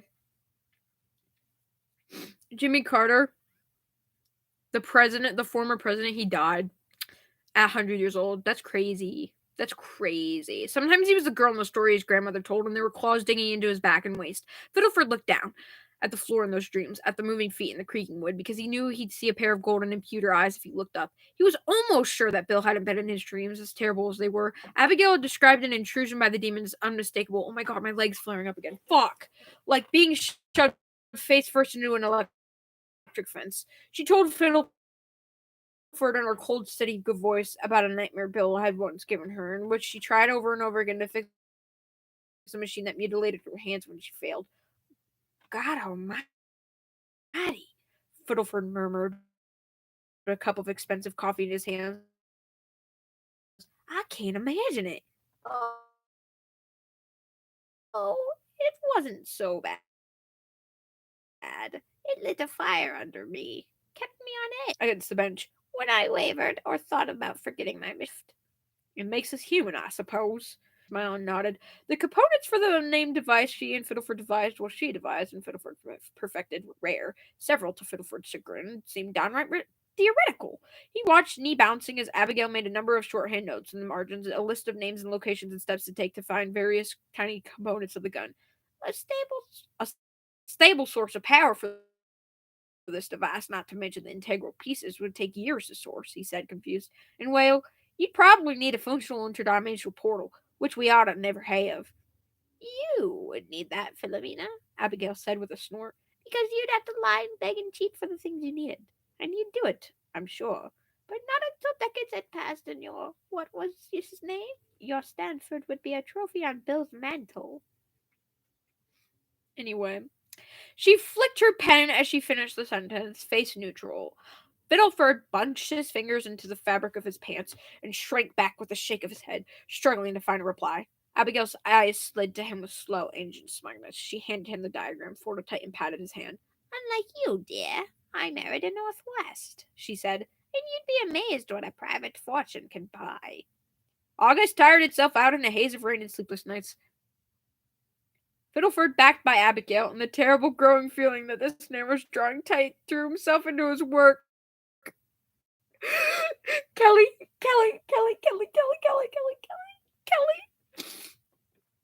If you, I just saw your comment, Kelly. Oh my god, he did a good job of making it look like he was furthering the construction of the portal. He removed the large pieces and made excuses about needing to ask Carla to get more supplies from town. He kept his mouth shut when Ford wondered aloud with a brand new spool of copper wire. Went, I ate it. I ate the copper wires. I ate the copper wires. I ate them. Anyway, his earlier perfectionism set a precedent that allowed him to spend hours in the study with a relatively low risk of interruption, drawing up the plans he'd really need. The device he dubbed a quantum destabilizer was deeply catastrophically unstable. He made adjustments to Abigail's plans, wincing at the sheer danger posed by the device. If he had a few years to hone it and test it, he'd have a great and reliable weapon on his hands, but he had no time to worry about that. Every day, the test was getting... No. Every day, it's getting closer, going faster than a roller coaster. Love like yours will surely come my way. Hey. I didn't even clock that the first read through. Emma May sent him a letter. He read it. He realized he hadn't been absorbing the contents. He'd been wondering when Stanford and Bill would wake up. Bro, you're so fucking obsessed with them. And read it again. He felt a fraction of the tension in his shoulders evaporate at the genial, understanding way she wrote to him, even as guilt wormed through his chest. Tate apparently won the first prize at the school science fair. That put a smile on Fiddleford's face. The smile faded as he read the next sentences. Tater's birthday's coming up, Emma May wrote. I know you're busy, but let me know if you can visit soon. He's been missing you a lot. Tate's birthday was in early September, soon, very soon. If he had to build a quantum destabilizer, he'd have to do it soon. He'd need an excuse to leave Bill and Ford that neither of them would question. He'd need to travel far and fast to meet the people Abigail said who could help him, and he'd need to do it before the demon in his house realized there was something amiss. And who would deprive a man of the chance to see his little boy on his birthday? Fiddleford swallowed back the taste of the bile, made up his mind, and tucked the letter under his arm. On the bright, misty air of the porch, he took out a thin plug of chewing tobacco for his nerves. A moment later, he reconsidered rifling through his pockets for a lighter. He ducked inside, found the clove cigarette Abigail left for him, and returned to the patio with it between his teeth. There was something sweet about the filter, something like licorice in the taste of the smoke. He'd smoked the whole thing while he waited for his friend and his demon to wake, and he crushed the last dregs of it under the heel of his boot. He had one last thing to try before this journey, before this frantic construction, and part of him already knew it wouldn't work. I'm sorry, Fiddleford, Ford said, wiping the lenses of the glasses with the corner of his shirt. I think I must have misunderstood you. I just don't think he should do a test this early, Stanford, he replied. I'm being honest with you.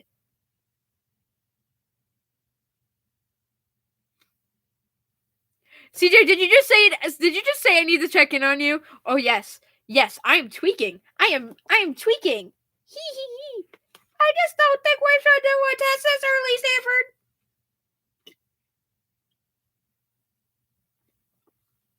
Stanford. I ran out of coffee in my bottle. But I think I'm like halfway through this fic. I've been reading this chapter. This is like the longest chapter. And somehow I feel like I'm getting through it a lot faster than the one before. Even with all these side tangents and bullshit. I just don't think we should be doing a test this early, Stanford, he replied. I'm being honest with you. Ford pinched the bridge of his nose and huffed. His mouth pressed into a line, his cheeks tense, like he was biting back strong words. Fiddleford swallowed and folded his hands together, forcing himself not to fidget, then leveled his gaze at the man. Where is this coming from? I've been thinking about it for a while, just pondering the question.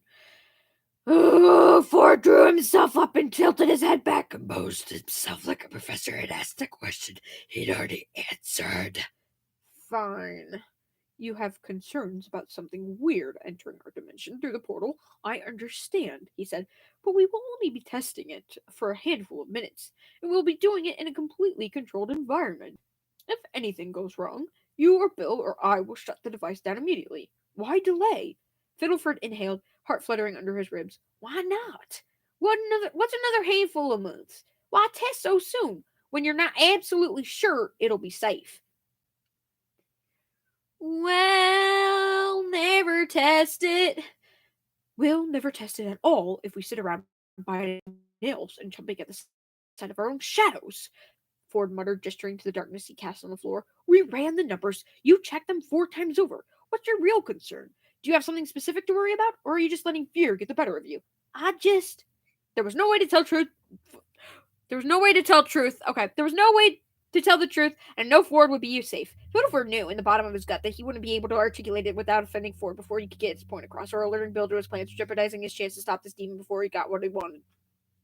With a steadying breath, Fiddleford listened for movement nearby, a creaking floorboard in the hallway, the basement elevator grinding to life, then leaning close to his friend. Ford, he said, what do you even know about Bill?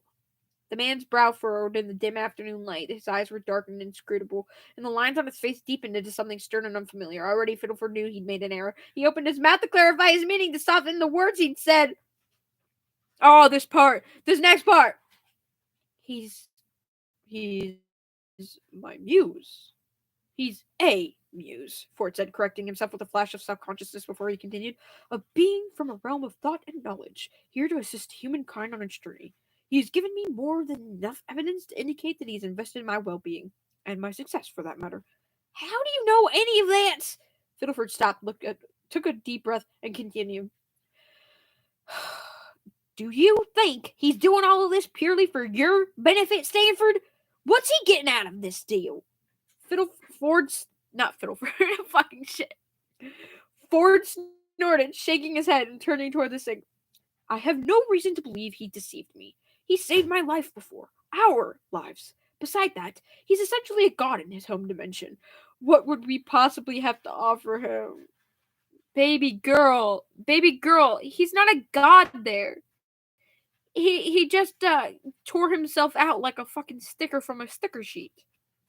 I still got that visualization in my head. Don't worry, I'm working on that.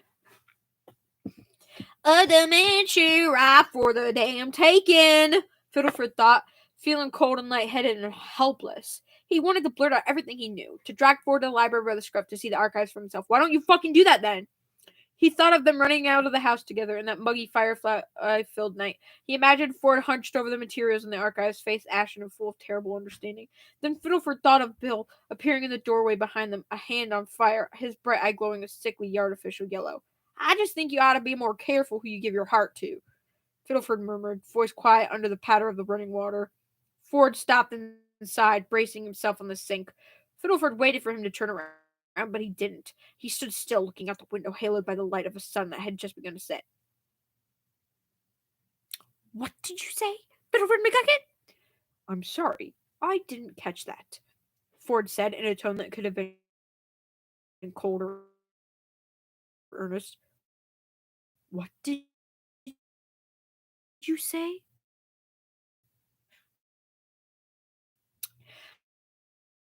How do I become J.K. Simmons? I can't do that voice. Fiddleford steadied himself. Bill might be wrong. We don't have to test it this soon. We do, Ford snapped, turning so that the sun profiled his face again. I'm sorry, I just read what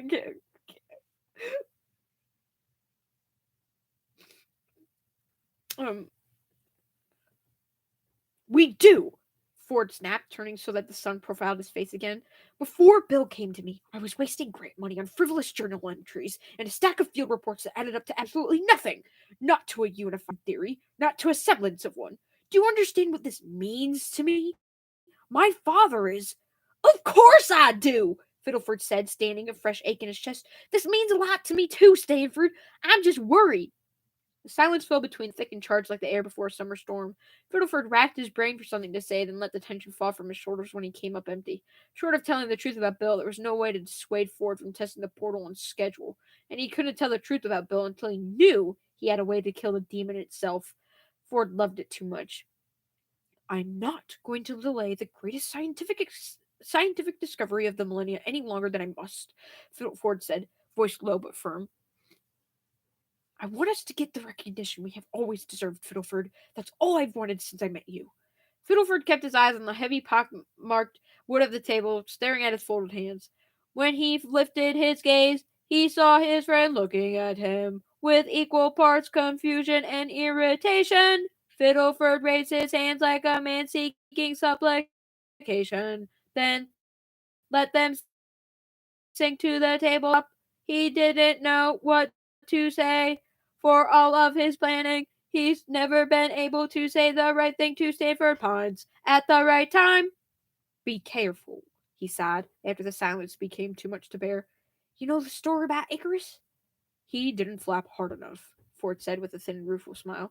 Good night, McGucket. The author left the room a moment later. Fiddleford heard him stop in the doorway for a moment, perhaps looking over his shoulder, perhaps to say one more thing. By the time the engineer gathered the nerve to turn around, knee bouncing and throat dry, Ford was already vanishing up the stairs. The house was quiet. After what could have been 5 minutes or 30, Fiddleford stood from the table. The living room was dark but for the light of Frilliam's tank. He passed the enclosure and trailed a finger along its side, wondering what Abigail knew about Bill's connection to the salamander. What is it about you? He asked, vision focusing into a haze of milky blue.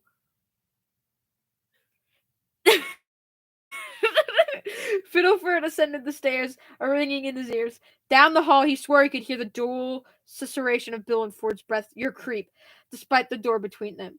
He could see their kiss in the radio station burn into the blackness behind his eyelid. You're obsessed. He stood in front of his own door, in front of the humble room he'd made his own these last few months, while a creature of unfathomable power and malice wormed deep into his best friend's head.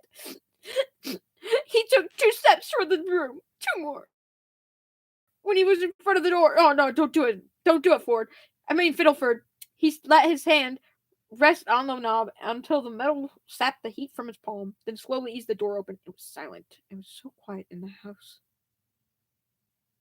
The light of the moon illuminated the sleeping men. Ford was on his back, as perfect as a marble statue, breathing long and stable breaths that moved his chest in gentle sea wave rhythm. Bill was wrapped around him, arms around the author, face slotted perfectly into the place where Ford's shoulder met his collarbone. Abigail thought that Bill couldn't be killed by conventional means. That didn't stop Fiddleford from considering it. He imagined how easy it would be to creep in, to plant a filleting knife into Bill's jugular before he could flinch. They'd fought before, on the floor of the basement. He knew just how uncoordinated the demon was. Bill would have no chance to strike him back, not lying down and half asleep. It was a dreadful, cowardly way to kill someone, even if that someone was a something. Then again, Fiddleford had always been a coward. His cowardice was the reason he almost dropped out of college on his first day. The reason he didn't say no when his parents told him he had a duty to marry Emma May. The reason he bowed out and left a human-shaped hole for Bill at Ford's side. Right now, his cowardice told him something else.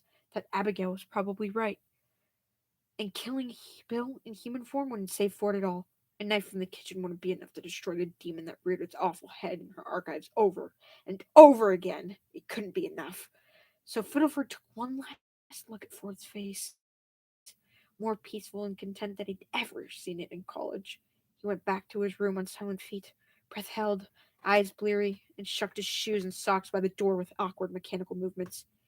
He laid in his bed, wrapped his arms around himself, and pretended he was where Bill was now. Okay, Fiddleford McGucket. Fiddleford took a trip in September. Ford and Bill believed he was going to see his family. He was not.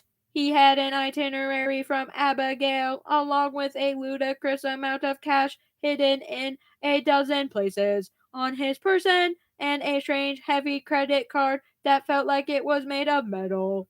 In the briefcase he brought with him on the bus, he packed just enough clothing to survive, along with more money and a handgun and a liver-killing battery of caffeine pills. He stuffed all of the notes he'd kept in his hidden compartment in the study into an extra tote bag, burying them beneath a jacket and an extra pair of boots. Against Abigail's advice to only bring what he absolutely needed, he brought a book of complicated math and physics puzzles to pass the time. He was under strict orders to sleep no more than 4 hours a night. Fiddleford's first stop was perhaps his most important, if not his most auspicious. Fiddleford took a snaking, nearly non-stop bus ride down the coast of California, one that lasted around 12 hours and exhausted his reading material. He solved every problem in the book, front to back, and began to doodle in the margins. He popped a caffeine pill the moment he woke from a 1-hour nap, grimacing at the bitter taste it left on his tongue. At 1 in the morning, he had disembarked the bus 5 miles from the NASA Jet Propulsion Lab in Pasadena, California. He walked half the way there, legs stiffened by a day spent in a host of tiny bus seats, and gratefully hitched a ride with the trucker for the last 2 odd miles. The cabin smelled like menthol cigarettes and hold soda. Are you a soldier? Are you a soldier? Asked the trucker, who looked a lot like Dan Corduroy's father. No, Fiddleford chuckled, rubbing at a knot in his neck. Why? Buddy, you look like you're on a mission from God. Neither Fiddleford nor the trucker said much else after that. Abigail had clearly cooled ahead. There was a rather young man standing in the parking lot behind the laboratory, tapping a single dress shoe against the ground. He had black hair and a stern, strong jaw. The only defining mark on his face was a mole on his cheek. His eyes flicked up and down Fiddleford's wrinkled clothing with what could have been judgment or utter detachment from his circumstances. He didn't look like he worked at NASA. His demeanor screamed federal agent. McGucket? He asked, raising one dark brow. Fiddleford nodded, slowed, nodding, wishing he had a bottle of water with him. That's me, he cleared his throat. You're the Mr. Powers I heard about? The man said and didn't elaborate. A moment later, he shrugged a black bag off his shoulder and held it out to Fiddleford with one hand. Before Fiddleford could grasp the handle, Powers pulled the bag back a few inches. There was something searching in his gaze, something just shy of desperation. I hope Blackwing's confidence in your abilities is well placed, Agent Powers said, with a sigh that made him sound older than his looks implied. I've never encountered that thing myself, but if the Pearson files are correct, you're dealing with a serious extra-dimensional threat. Fiddleford flinched, then stopped himself. He swallowed down the urge to placate the man in front of him, squared his shoulders, and lifted his chin. I'm well aware, he replied. If our intel on this thing is true, it could kill you. It could hurt the people you love. Are you ready to deal with that? I rode buses for over 10 hours today and solved the Millennium Prize problem while I did it, Fiddleford said, stuffing his hands in his pockets. But if you know anyone else with a shot at building this thing, feel free to give me those devices you're holding to them. Abigail gave me your blessing for a reason, sir. Powers searched his face for another moment, then nodded. His expression was something sterner and more solid than a smirk, but just as self-satisfied. He passed the bag to Fiddleford, who winced at the considerable weight of the priceless components inside, and nodded. Good luck, he said, a subtle sincerity to his voice. And if you survive this, give us a call. We could use a man like you. Fucking shit, my legs flaring up again. Ugh! I think I've been sitting down too long. Powers searched his... Wait. And with that, he slipped a slim ivory card to Fiddleford. The back was emblazoned with a strange symbol the engineer had never seen before, a hand holding a magnifying glass to the eye of an eagle. Later that night, after he'd found a motel that accepted cash and didn't ask questions, Fiddleford realized an ink pen had burst in the pocket containing the agent's card. He sighed and disposed of it by tearing it apart and tossing it into the trash. The only words legible under the haze of ink were Bureau of Fiddleford's next stop. Fiddleford's next stop took 2 days to reach. He bought a few terrible pulp mystery and romance books at truck stops along the way, desperate for something to occupy his time. Every time he fell too deeply into reading one, his head snapped up to make sure no one had followed him onto the bus. Nothing ever happened, but his mind made him see yellow eyes flashing in the corner of his vision. He chewed on caffeine pills until his chest ached and his vision swam, staving off sleep minute by minute. Me after I drank that bottle of coffee. And when he did sleep, he dreamed. The dreams were the same as they'd been for the last few weeks, only sometimes they were mixed with reminders of the warmth of the house in Gravity Falls, the few moments of camaraderie he'd shared with both of the other people in there. There was a time, a brief glimmer after their fight, when Fiddleford thought that he and Bill could be friends. The man just looked so ordinary, lying on the floor of the basement, bruised and grouchy and spent. Oh my god. Fiddleford shook the thought away for the 100th time. Manipulation. He was being manipulated when he thought that, just like Bill's past victims, just like Ford. He arrived on his third day of travel in Indiana. That's really close to where I live. Fiddleford had to wait until night fell to visit the next location on his list. It was an old-fashioned house in Chicago, just under a century old, located right on the outskirts. It was humble but well kept, pristine in its preservation. Fiddleford spent his time nursing a coffee at a diner diagonal to the building, watching as tourist buses slid by every few minutes. He prayed that Abigail was right and that the man he was looking for still lived there, but he felt his hopes flickering out as he watched the house. There was no visible movement inside, even with the curtains open. Then again, perhaps the best place for a recluse to hide was in plain sight. At 11 on the dot, Fiddleford left the diner and crossed the street to the house. It was even more charming up close, with a garden of trimmed flower hedges and a deliberate curl of ivy on one side. He went around to the back of the property, where the ivy grew thicker and the flowers submitted to the will of the encroaching weeds. There, on the back porch, sat a man silhouetted by lantern light. A pinprick of orange. He was smoking. How do I do a Walt Disney voice? Missouri. I think Missouri, right? Missouri. Abigail. This is my Walt Disney voice, okay? This is what Walt Disney sounds like in my head. Abigail, the figure asked in a crisp but time-worn voice. Fiddleford blinked. No, sir. I'm not her. I'm Christ, I know. Wait. Christ. To Bill. Christ, I know who you are. Christ, I know who you are. The man muttered, tossing his cigarette to the ground and stamping it out with emphasis. Come through the gate. Quickly. It's open now. Feeling a little ludicrous, Fiddleford let himself in. The gate made a strange clicking when it shut behind him, but he resisted the urge to see how its locking mechanism worked. He arrived at the back porch as his host opened the door for him, and he fought back the hysterical laugh that threatened to burst from his throat at the sight of the man's face. The owner of the home was tall and thin, with pale skin and dark shadows under his eyes. Walt Disney? His gray hair was combed to one side, and he had a narrow mustache that varied little in its size or shape across his entire upper lip. Walt Disney? He looked old and frail, except for his eyes.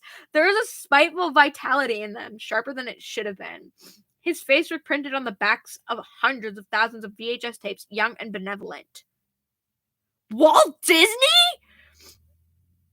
Fiddleford cleared his throat. Are you Mr. Inkwell or his... I'm the man you're looking for. Elias Inkwell sighed, running his fingers through his thin hair. Gail said you need some of my vault collection. I do. A few bits and pieces she said you'd had. No.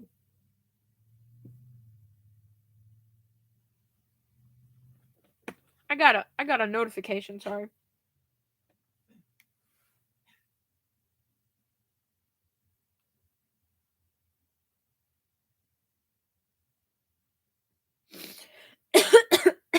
God, I can't. Oh my god, I'm coughing.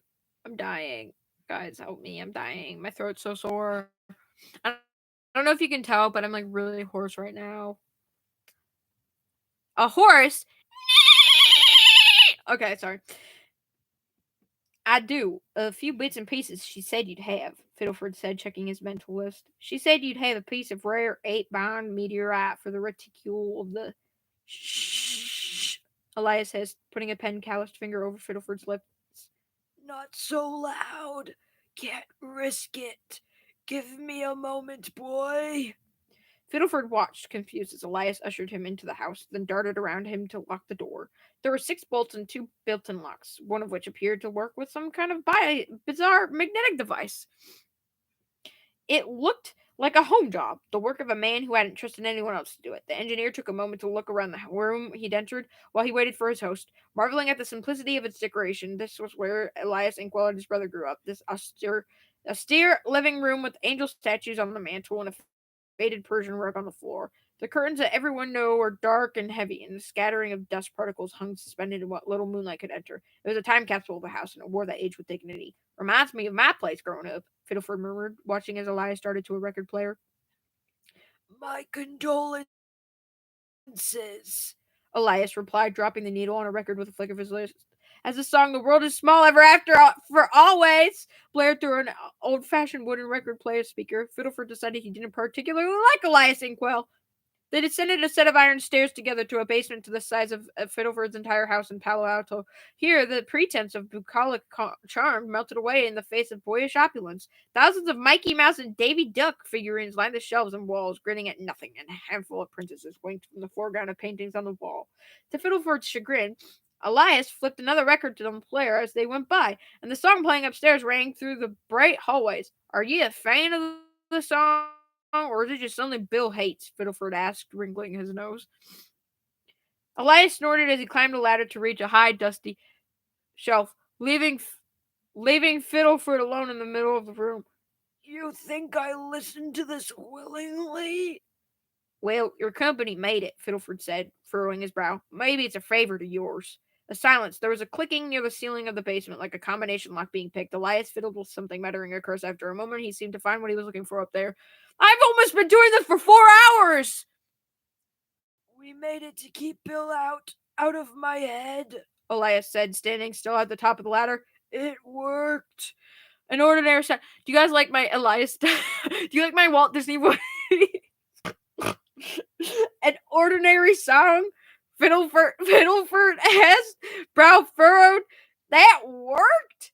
You're an engineer, aren't you? Elias asked in a tone of voice that indicated that he already knew damn well what Fiddleford studied. You're building a precision device to actually kill this thing. Back in the 30s and 40s, we precision engineered a song that Demon would hate more than anything. Blithe synthesized orchestras, messages of unity. It's obnoxious, but by God, it works. The man descended his ladder, a box tucked under his arm. When he reached the floor, he groaned and rubbed at his shoulders, his eyes narrowing at some phantom ache. He extended the box to Fiddleford, who quickly took it from his hands. What are you building exactly? Elias asked, raising a brow. A gun, right? The things she said, it made it sound like there was a weapon. Ah, you're on the right track, Fiddleford said, hesitant to confirm anything. If this is all you have for me, I've got to go.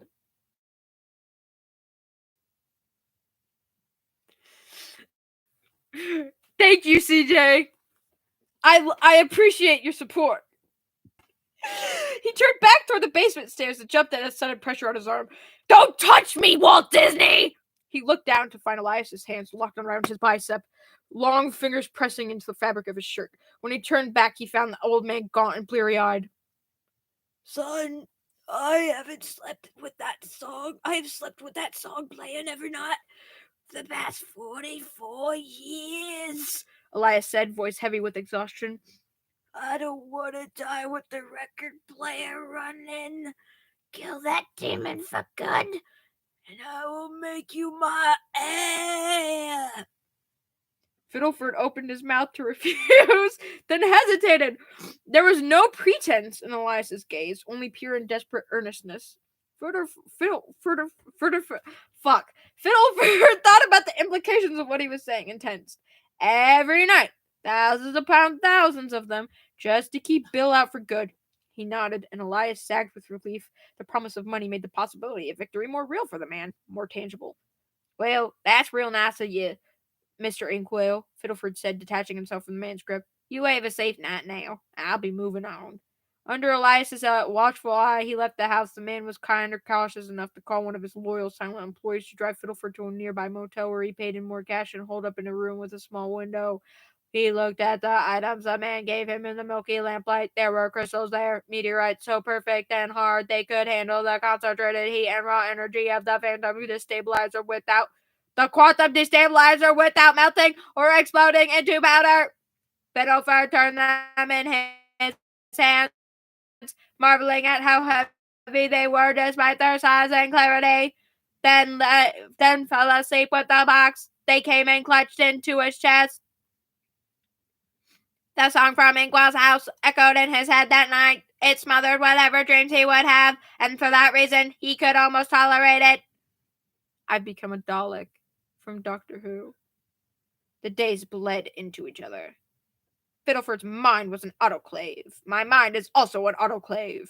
He forgot everything except the need to keep moving. I forgot everything except the need to keep reading this fan fiction, to get every part he could in the narrowing amount of time he'd been given. He picked up 5 to complete this chapter. As much as I could in the narrowing amount of time I have before my parents get home. He picked up 5 major components in Virginia, where a retired arms dealer accepted the credit card Abigail gave him without question. An old woman in North Carolina sold him a car. The load he was carrying was getting too heavy and conspicuous for bus rides and solo travel. At Myrtle Beach, Jen Broadshoulder, the daughter of one of Abigail's old Sanford's associates, gave him a pile of decaying notes about the demon and a few scattered items, the most important of which was unicorn hair. With 4 days to go, Fiddleford made a final stop in Florida, where the sun still firmly believed it was July and not September. Everything in the state was sun-scorched and miserably humid, even for a born and bred southerner. Flocks of plastic flamingos drooped in the yards he passed on his way. His last stop was a hotel in Jacksonville, where the man he was supposed to meet was composing another score for a film.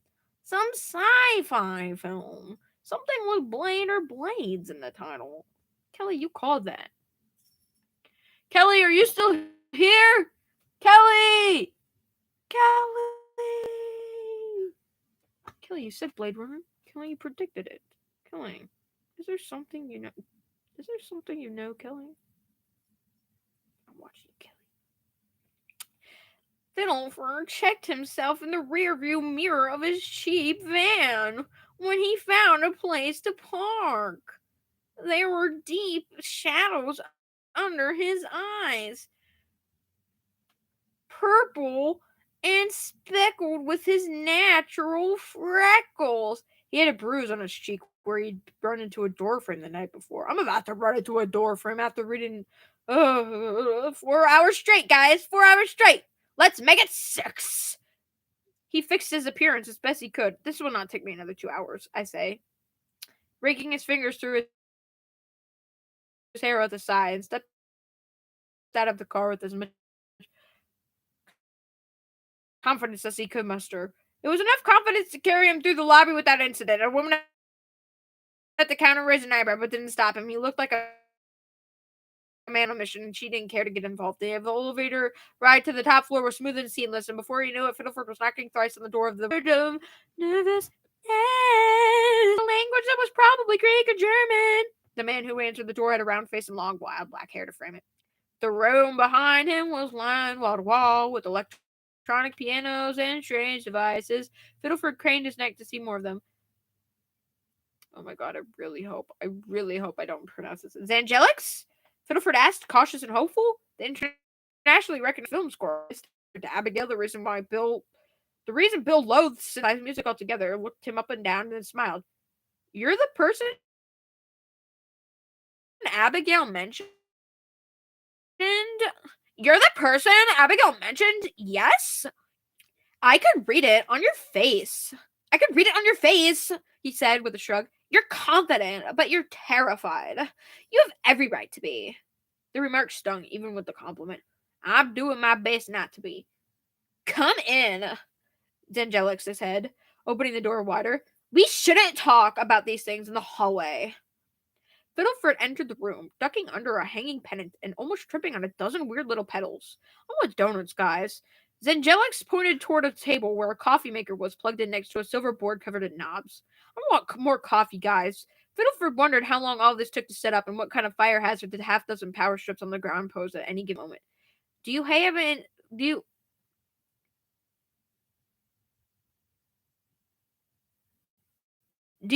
the high amplitude sonokinetic transducer? Fiddleford blurted, taking the care of coffee with careful consideration for the expensive looking machines around it. I don't have much time. It's here. It's here. Zangelix replied with a paternal chuckle. You remind me of my nieces. Always afraid time's going to swallow them up. Fiddleford didn't reply. He marveled at the pictures on the walls, old Greco-Roman murals preserved in painstaking photographs and nestled among the man's things. Thought occurred to Fiddleford that Zangelix might have been staying in this hotel for several months, which would explain the smudges of dust on some of the esoteric instruments. After a moment, Zangelix reemerged with a cube-shaped device known in wires. He pressed it into Fiddleford's hand, smiling all the while. Fiddleford turned it over, watching the way the ripples reflected the overhead light. Then raised his brows when he saw the extra item the artist had included with it. Is this candy? Fiddleford asked, picking up a pink packet that seemed to contain some kind of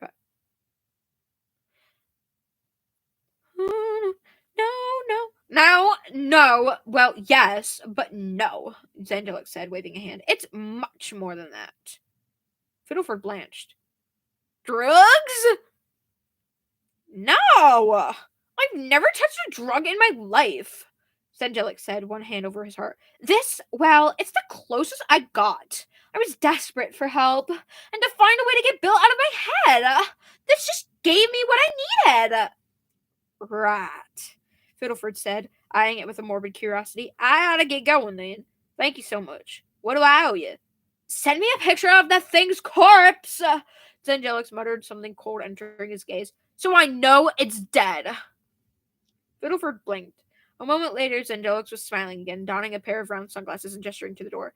You can take a mug of coffee with you, he said with a shrug. I have many mugs.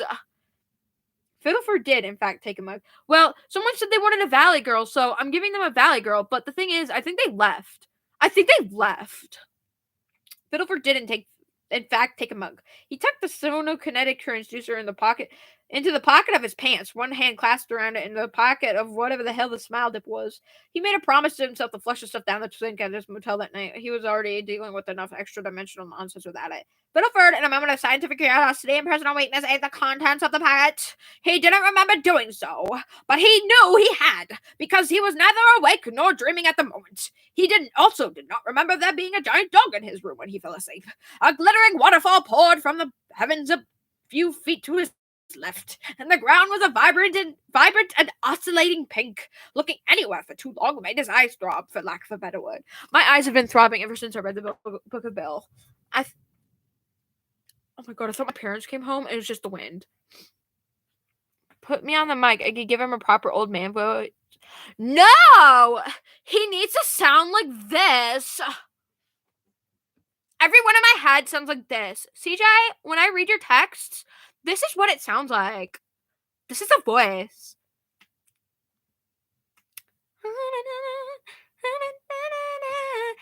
Looking anywhere for too long made his eyes stop, for a lack of a better term. Hello, he said to the large glowing golden retriever. Just passing through. Melthorpe on. No problem, backwards, the dog said in a pleasant voice that made Fiddleford's ears gush purple blood. Ew, that's disgusting.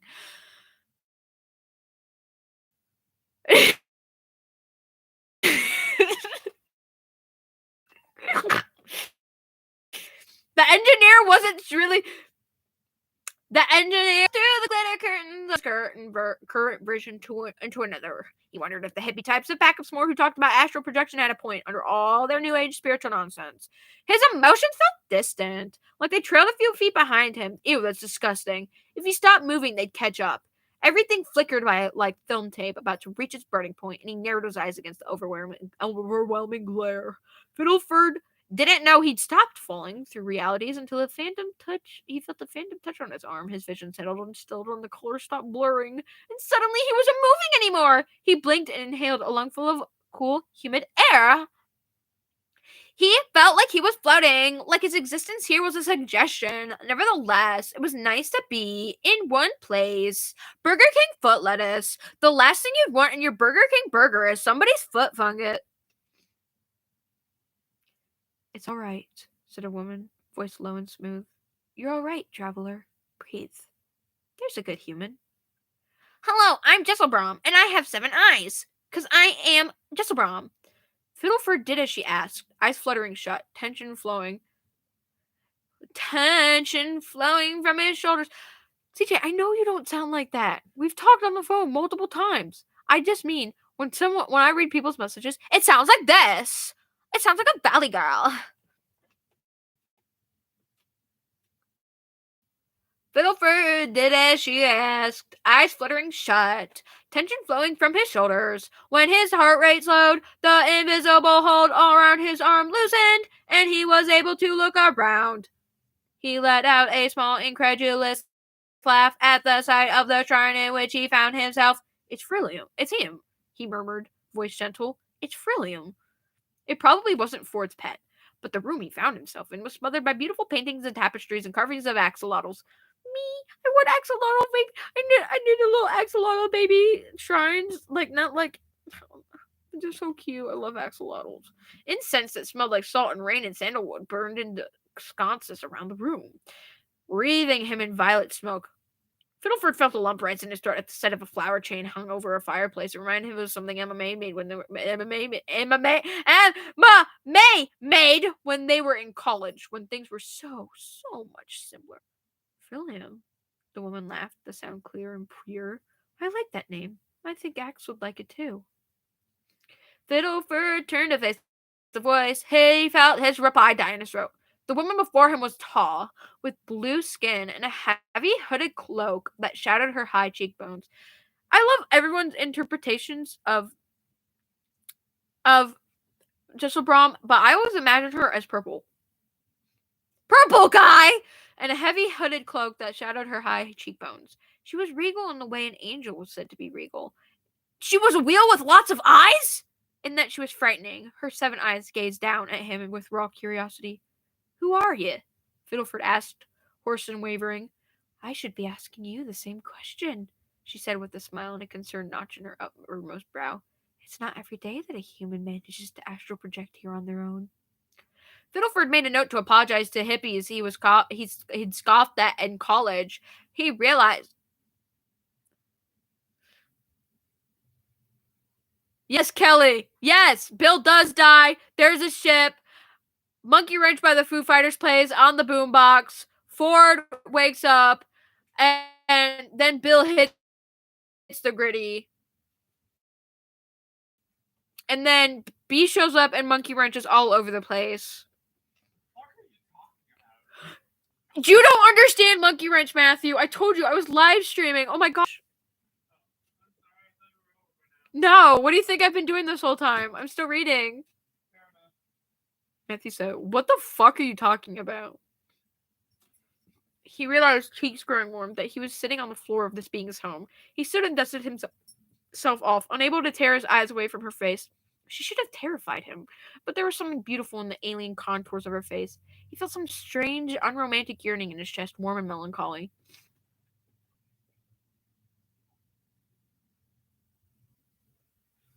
Matthew doesn't know what Monkey Wrench is. Matthew, do you know what Monkey Wrench is?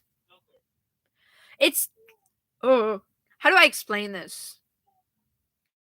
I didn't know what I was doing, he said sheepish. Honestly, I didn't mean to disturb you. That's all right, she said. I know who you are, Fiddleford, and I'm glad you're here. She moved aside.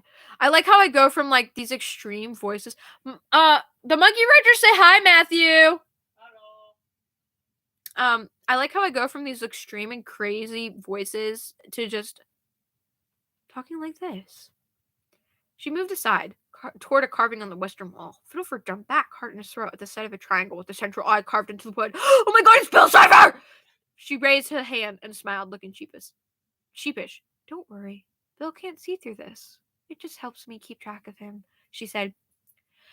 We're in Dimension 52. It's the closest you can get to a hermetically sealed anti-cipher box. Bill couldn't reach us here at full strength, and he is not at full strength.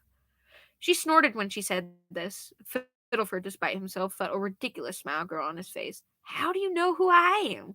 Fiddleford asked, folding his hands. I keep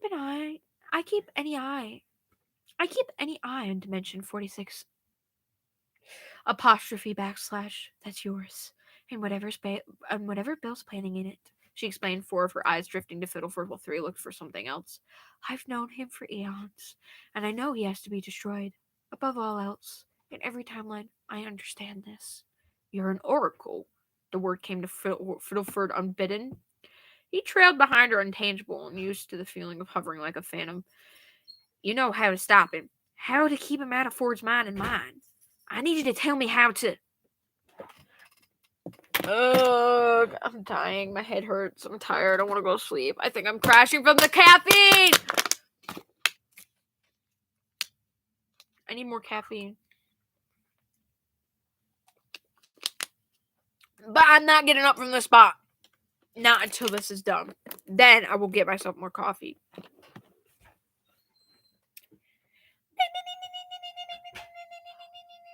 The word came to Fiddleford unbidden. He trailed behind her, intangible and used to the feeling of hovering like a phantom. You know how to stop him. How to keep him out of Ford's mind and mine. I need you to tell me how to... She held up a hand and Fiddleford stopped speaking. He tried to say something else and was unable to, either out of embarrassment or out of some force greater than himself. The oracle's eyes moved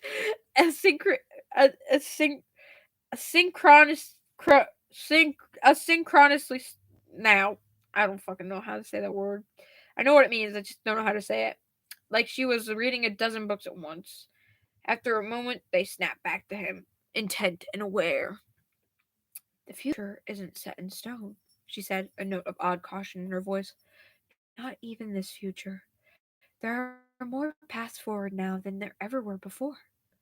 What does that mean? Fiddleford said, wincing with the effort it took to speak with every word here. Can you guys tell my voice is like dying? Can you tell? She winced. I don't know how much time you have. It would to explain. Then cut to the heart of it, ma'am, Fiddleford said, burying his fingers into the sleeves of his shirt. With a feeling like static. How do I save Ford from Bill? There was a silence in the War Mountain shrine. It lasted only a few seconds, but Fiddleford could already feel the subtle forces of the universe trying to draw his soul back to his body. Stanford, she said, voice gentle and far away. Before yourself or the world, you want to save Stanford Pines? Yes, Fiddleford said, throat and mouth dry, guilt heavy on his tongue. I do. A silence. She looked at him and nowhere else, and all 7 of her eyes were full of a strange mixture of new emotion. Pity? Sympathy? And something wry and knowing that he couldn't identify. He has a face you'll love for the rest of your life, she said in a strange, deliberate tone. I know, Fiddleford said, gazed falling. Matthew, can you please stop meowing? I'm already losing it, Matthew. I don't need your meowing to distract me too, because then I'll start meowing, and then you're talking to Twist, okay? Tell Twist about Monkey Wrench for me and that he was referenced. I know, Fiddleford said, gaze falling to the soft earthen floor. A hand brushed Fiddleford's cheek. The feeling was like a breeze passing by him, intangible as he was. He looked up to find the woman smiling at him, gentle and kind. I know what it is to feel for someone who doesn't feel the same for you, she said. Does it feel like walking on a gravel road with bare feet? Fiddleford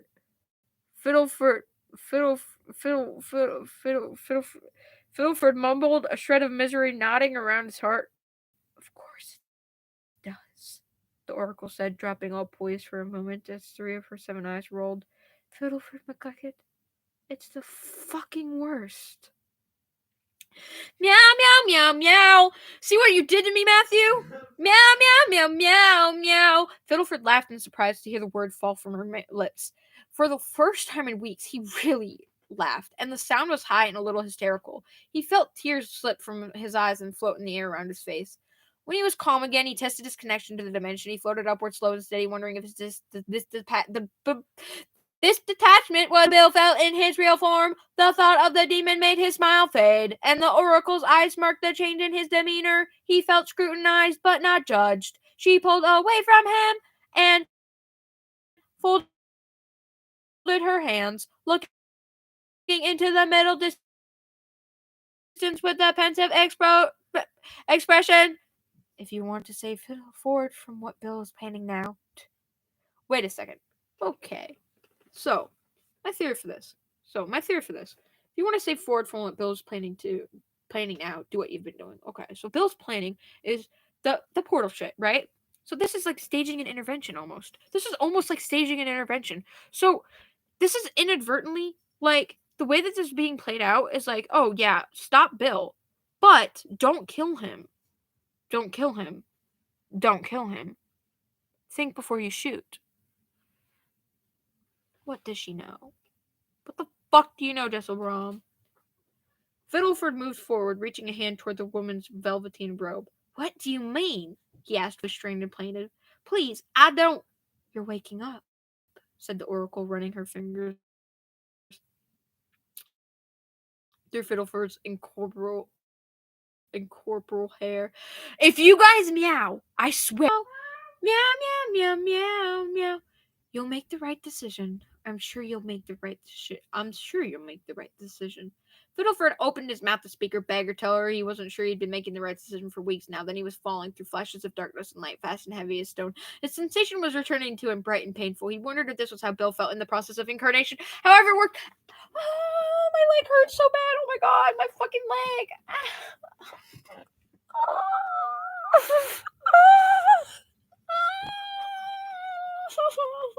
My leg hurts so bad. He sat up on the floor of a cash motel, gasping, eyes dark, the dimmest light in the room. Oh, my fucking leg. How? Fuck, I hate having a torn tendon in my leg. He fumbled forward until he found the light switch. Then he turned even the smell overhead in the restroom off and slept to press his burning forehead to the cold porcelain of the bath. His breathing evened out minute by minute. His flushed skin grew cold and clammy, and he pulled his legs, and his body rolled out the aftershocks of whatever the hell he put into it. He could move his feet underneath him. Could force himself to his feet. He stood in the darkness of his room for a while and inhaled deeply. He could see phantom images in the darkness of Ford and Bill and Axolotl swimming through the air. He needed sleep or he was going to crack me right now. Then again, he was already having dreams about astral projection and planning to build a highly unstable weapon with the help of an old, bitter Northwest woman, his sanity was suspect. And it had been ever since he left his own wife and child to go to Oregon. He can't break what's already broken, he thought, and the sound of it echoed through his skull. Fiddleford packed that night and left the hotel before light broke over the lowest Georgia hills. Meow, meow, meow, meow. Meow, meow, meow, meow, meow. There was a low wind rising in the east, one that whistled through the cracked window of his newly acquired van. He had a country to cross and a gun to build, and he had so very little time.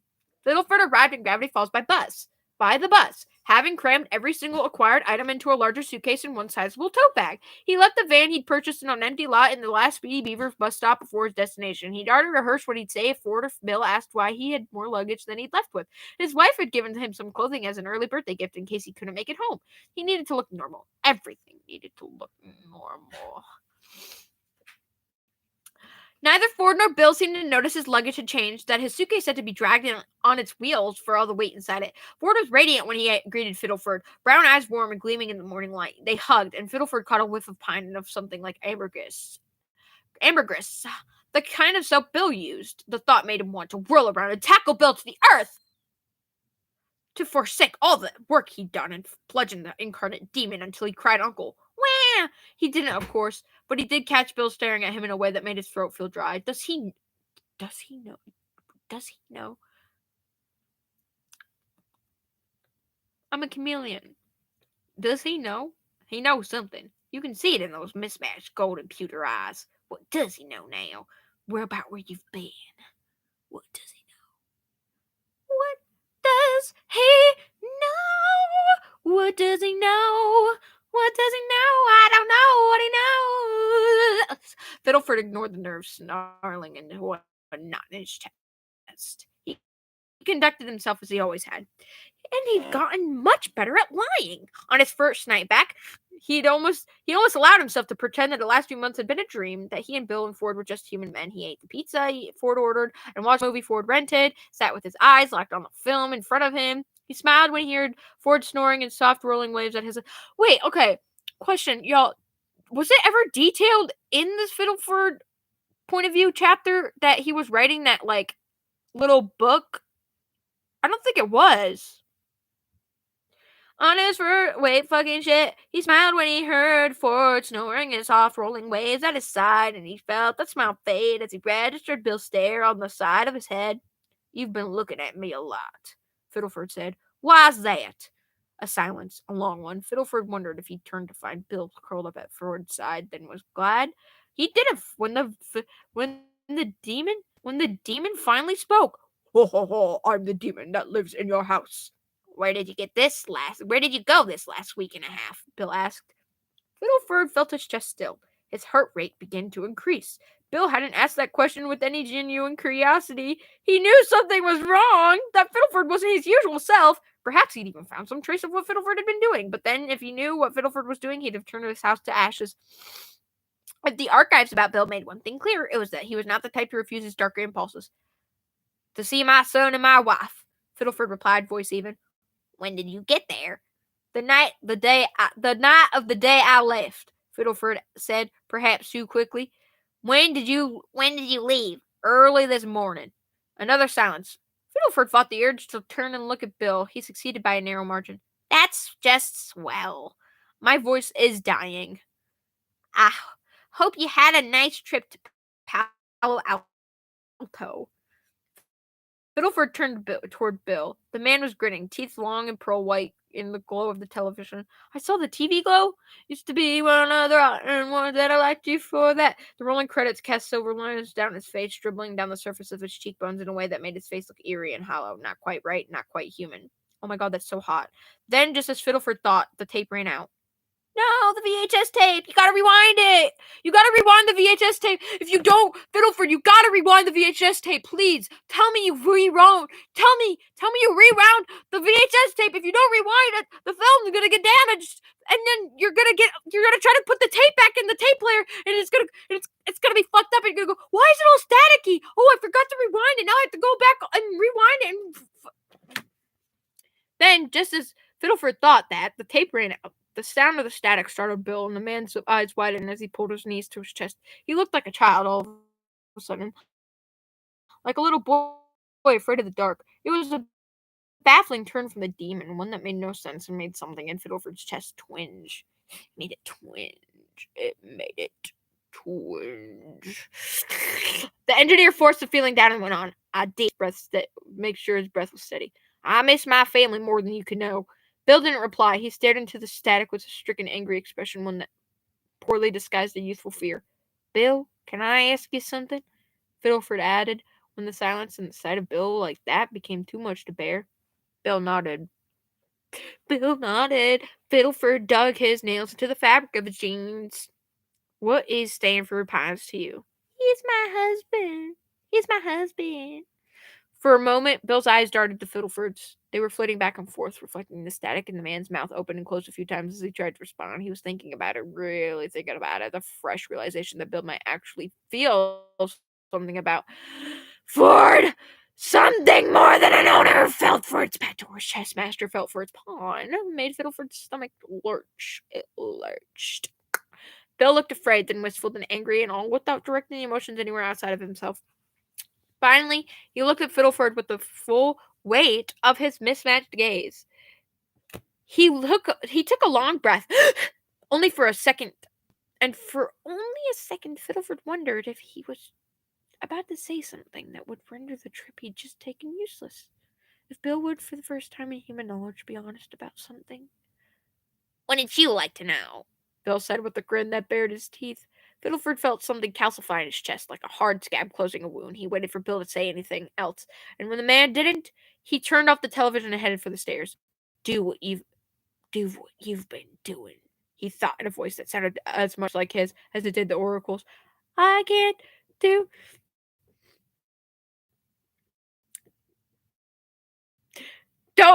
Don't ask questions you don't want the answers to, CJ. Fiddleford wasn't the type to shoot without thinking. Whatever impulsiveness existed in him, it came to the surface around Bill. Other than that, he hemmed and hawed over his decisions and preferred to defer to a partner in important matters. Perhaps that was why, in the midst of his feverish late night and early morning crafting of a dangerous super weapon, he found time to collate the findings of Ford's journal. It was his last way out, his attempt to stall for time until he could tell Ford about Bill in a way that wouldn't break him. He swallowed through a dry mouth as he came across the passages about Bill in Ford's journals. The loving sketches and renderings of his human form. Ew. Ooh. Fiddleford appeared, too, but not in the same way. Not as an object of affection, but as an assistant. Bill was right about that. One of the June entries made Fiddleford feel almost ill. The feeling was adjacent to guilt, if not exactly the same. The drawing Bill and Fiddleford were singing, leaning against the desk at the radio station with relieved and delirious smiles on their faces. Bill had his arms thrown around Ford and Fiddleford's shoulders. Fiddleford realized with the start that this really had happened. He'd forgotten that part of the memory over the last few weeks. Meow, meow, meow, meow. Sure, he knew Bill was something dangerous by then, but it had felt nice, hadn't it? He shook off the thought and kept working. He slipped the journals back into Ford's desk in the basement when he was finished. Sitting at his desk in his study, pieces of quantum destabilizer in front of him and a stapled research paper that wasn't his own in his hands, he allowed himself to feel some measure of hope. Ford could be headstrong, but he was his oldest friend. He'd seen some semblance of reason. This publication would give him something to focus on that wasn't the portal, and it would buy Fiddleford enough time to tell him the truth and keep him safe from Bill. Part of him knew that it wouldn't work. It just felt nice to think that it would. Ford refused. Of course he did. He was a man of science. Fiddleford jumped when he met Bill in the hall, faced the leering smile of the demon with all the steel in his heart. He didn't hear what Bill said. He only knew that he needed to act. The quantum destabilizer came together in mid-October. He had to extract part of the portal's power source for it to separate part of the stone from the main body of rock. He did so while Bill and Ford were in town for a few hours, breathing hard and terrified. When he first activated the gun, he prayed it wouldn't ignite the oxygen in the room, wouldn't kill him in an instant. Boom. It didn't. It hummed and shivered in his hands, warm to the touch, but it wouldn't work. But it would work. God only knew whether it would blow up in his hands when he tried to shoot it. He also took a final trip to the library the night before he acted. He collected every piece of Abigail's archive he could, then returned home before dawn and prayed no one heard him leave. His gun and other secrets were hidden in a compartment he'd created under his bed. He knew by the scrapings on the wall in the study that Bill, trusting to the end, had found the empty storage space he left behind. Fiddleford managed it all alone, except for Abigail's guidance and the phantom of Ford in the room with him. He even found the time to weave the unicorn hair he'd acquired into a net. He prayed that it would be enough to contain Bill. What the fuck is going on in the chat? When he finally tricked the trickster god in his house, when he had Bill under the net. That's so funny. Kicking full of animal fear. Get me out of this net! He didn't feel like he'd won anything at all. He wanted to see Bill furious, spiteful, vomiting curses up like a demon should have. He wanted to see the loathing and rage in those mismatched eyes before he pulled the trigger. He didn't get the luxury of that. Staring down the barrel of the gun at Bill, he didn't see a demon. There was a man there, held down by a steel net, scrabbling at the floor between long and desperate breaths. Bill's eyes weren't gold and pewter, just light brown and pale gray, shining with strain of tears. Bill's lip was curled back in a sneer or a snarl, but he was shaking, terrified. He was terrified. Where did a bumpkin like you get a hold of that? Bill asked, face ashen. Every time I try to do Bill's voice now, my voice is just dying. Fiddleford ignored him, ignored the growing dread in his own mind. He adjusted his grip on the gun and pushed the thought from his mind. Well, Ford says, I think we ought to have another honest conversation. Bill doesn't know whether he has time to scream, whether it would even work. He starts to do it anyway. Can't hurt. Ford! He shouts, trying to put space between himself and the floor. This crazy hillbilly is trying to... Fiddleford brings the glowing tip of the gun closer to his face. Bill lets out a strangled cry and shrinks back, shivering in place, rage and terror boiling in his gut. You're not gonna do that, Fiddleford says in his awful grating drawl. We're in the basement, and he's upstairs. You know damn well he couldn't hear a shotgun volley going off down here. Is that what you gave the idea? Is that what gave you the idea for that thing? He asks, revolted at the quiver in his own voice. Because that's a few steps up from a shotgun, pal. The distance between the barrel and his head grows shorter. Bill gasps at the feeling of the weapon's power. Having it this close makes him feel like he's being pulled apart atom by atom, the way he felt in Stan's head in that first stupid timeline. He tries to steady himself, tries to imagine a way out of this. He manages to dream of new and wonderful ways he'll torture Fiddleford when he gets out, and nothing else. Nothing but the thought of Ford, of the peaceful look on his face as they fell asleep together that night. Nothing but the feeling of, I got help from a friend, the engineer says, tight-lipped. But that doesn't matter right now. We're talking about... It does to me, Bill says, spitting the words between clenched teeth. Because when I learn who told you my little secrets, I'm going to put tacks between their knuckles and make them punch themselves in the face. A lot. Forever, actually. Fiddleford balks for a moment. Bill grins at him, but the grin falls when his attempt to push himself onto his elbow fails. The net drags him back to the floor. For a moment, a single moment, he is pressed completely flat. He forces himself up again, sucking a hard breath between his teeth. Into a bear. What you, my friend? Your roommate and your boss? Bill corrects, sneering. Who's probably wondering right now, you think he won't be down here soon, Mr. Assistant? Fiddleford doesn't reply. Bill can't see his face, but he can imagine a bobbing throat and nervous swallowing. He knows the engineer can't have thought all of this through. Can't have a plan that would truly destroy him. Oh, but he did. He's not going to fire that gun. Doesn't change the fact that Bill is trapped, somehow powerless. But it does mean that he has time. Time to get out of here. Time to get to Ford before Fiddleford does. Time to kill the guy and make it look like an accident. Tell me exactly what you plan to do with the portal. Now. Oh, come on. You obviously know, Bill says with an incredulous snort.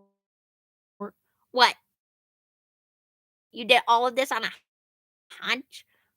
I want to hear it from you. Oh my god, my voice is dying, guys. Can you hear it?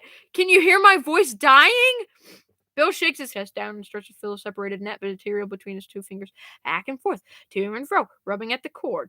Sure, baby, anything, he says, spitting a droplet of blood from his own bitten tongue. I'm using a human genius to help me build a portal to another dimension, my dimension. And what dimension is that, Cypher?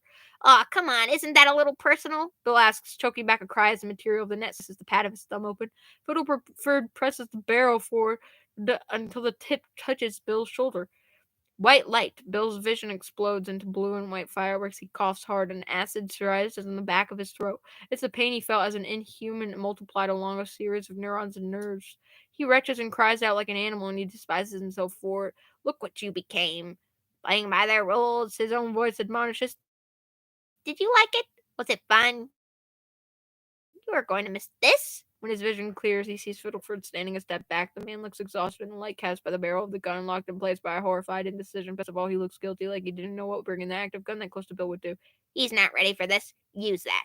Fine, he says, exaggerating the hoarseness of his voice. Fine, I'm from a space between dimensions, or well, living there. The place from doesn't exist anymore. Got a name for that space? I'm sure you do. Fiddleford says, eyes darting to the side for a moment. Eyes darting to the side for a moment. Don't know what you're talking about. It includes the word nightmare. Bill doesn't dignify that with the response. He only rolls his eyes and huffs. Come on, it just sounds bad when you say it out of context. Fiddleford grimaces. Bill brings his thumb to his mouth and sucks the blood away. He tastes something like sugar and acid and grits his teeth. Unicorn hair? What human punk told this yokel about unicorn hair? Did Slew sell him out? Did she even know about that? You come from a place called the Nightmare Realm. Fiddleford snaps. I can't think of a context for that in which it wouldn't sound like hell. In this context, that I had to go there when my dimension was destroyed. Bill says with an odd and sincere bitterness. Come on, it's not like you blame Ford for coming up from a place as diabolical as New Jersey. Shut the hell up! Fiddleford hisses. God damn it! Stop joking alive for once. I could kill you right now. You know that, right? You don't have the cajoins. Bill thinks, pulse racing in his ears. Of course I do, Bill says, voice low and measured. You want honesty? Fine. Ask me anything. Read me like a book, tough guy. Fiddleford stares at him a moment longer. In the space of a second, Bill spots a place in the netting near his left hand where the unicorn hair is peeling off by the metal. He takes a strand between his fingers, braces himself, and starts to rub his thumb and forefinger back and forth. What are you exactly? Fiddleford asks. Amuse. I want honesty, Bill. A Euclidean, Bill says, rolling his eyes and affecting a twang. A Euclidean, Bill says, rolling his eyes and affecting a twang. But that don't make no sense to you, does it? They don't teach about good old Euclid down in Tennessee. Fiddleford doesn't take the bait. Why have you been lying to Ford? Who says I lied to him? Bill's voice is thick with anger and he snaps before he can stop himself. The taste of acid on his tongue grows stronger. You think I just lied to him? I just lied to him for the hell of it? Of course I... Fiddleford grits his teeth, runs a hand down his haggard face. Fine, Bill. Why have you been lying to humans for millennia? Because of the ones who act like you, Bill hisses, blinking back a tear as the unicorn hair scrapes a piece of skin off his fingers. Close-minded little ants. Puritans and moral panic morons. And humans are social. So smart, great ones like Ford care about you. And then they want out when the kitchen gets hot. Fiddleford scoffs, but the barrel of the gun drops again. Bill keeps working at the loose point in the unicorn hair, eyeing every possible escape route, and he pushes up against it. An idea starts to form in his head. He moves to his feet, allows his stomach to be pressed to the floor. Tell me what you plan to do when that portal's open, Fiddleford says. Tell me you don't want to hurt Ford, and maybe I'll take that net off. Oh, no you don't, Bill snorts. Paranoid little hayseed. He shifts backwards, keeps working at the unicorn hair with his fingers. He allows himself to be pressed toward the floor, to let the claustrophobia spike in his chest and bear it. If he can just... Then tell me, 'cause I'm a paranoid idiot holding a big gun to your head, Fiddleford says, raising an eyebrow. That enough motivation for you? Bill rolls his eyes, grits his teeth against the feeling of being flattened. Fine, Specs. I plan to make your dimension a new permanent home for myself and a few of my friends. And Blit. Bill forces a smile and looks up at him. What? Too candid? Fiddleford is furious or terrified in the darkness of the room. Bill can't tell. The barrel of the gun comes closer again, and Bill can't stop himself before his stupid human instincts cause him to flinch like a cornered rabbit. His breath picks up, and he presses the unicorn hair between his fingers so hard that it starts to singe his flesh. Why? Fiddleford says. Because I'm a scary being you don't understand, Bill says, lying as naturally as he breathes. Come on, you know all of this. Why ask me? Are you recording it to show Sixer or something? All you're proving is that you're a nervous freak who trapped this special somebody under a torture device and tried to shoot him. Congrats, buddy. Oh my god. Why? I can't do a Bill voice anymore. I can't do any voices. I can barely do Faith voice. What is wrong with me? Oh, I need more coffee. I'm gonna fall asleep. I fall asleep on the live stream. I wake up and it's like, what the fuck? I know what you are. Fiddleford snaps. Not amuse, and not whatever you said. You're a demon, plain and simple, and you plan to bring about the end of the world. Oh, come on, call it what you want to call it, Bill says, batting his eyelashes. His feet and legs hurt now, as he tries to move again. Fuck. My nose is running. Fiddleford sets his jaw. Weird Mageddon. Bingo! Bill says with a grim chuckle. Look at you, all clever. You've been talking to some of my old fan club, haven't you? The Anti-Me Brigade. They were the first ones I used the word Weird Mageddon in front of. I got further with them than most. I don't know what you're... Fuck!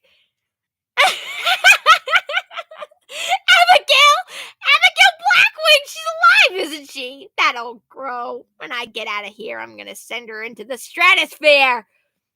No, you won't, Fiddleford says, voice frigid as he brings the barrel of the gun toward Bill's face. Why are you and CJ fighting? Oh, you're fighting over... Actually, He's my wife? Excuse me. actually, he's my wife. No, you won't, Fiddleford says, voice frigid as he brings the barrel of the gun back toward Bill's face. Bill swallows. He's managed to slice his fingers open, and not much else. His blood runs to the ground in hot, unsteady rivulets. And he remembers waking up on the floor with a bleeding nose on the nights before he and Ford started sleeping side by side, the disorienting sensation of losing the nasty, foul-smelling, vital fluid humans couldn't live without. What? Wait, why do I have so many notifications?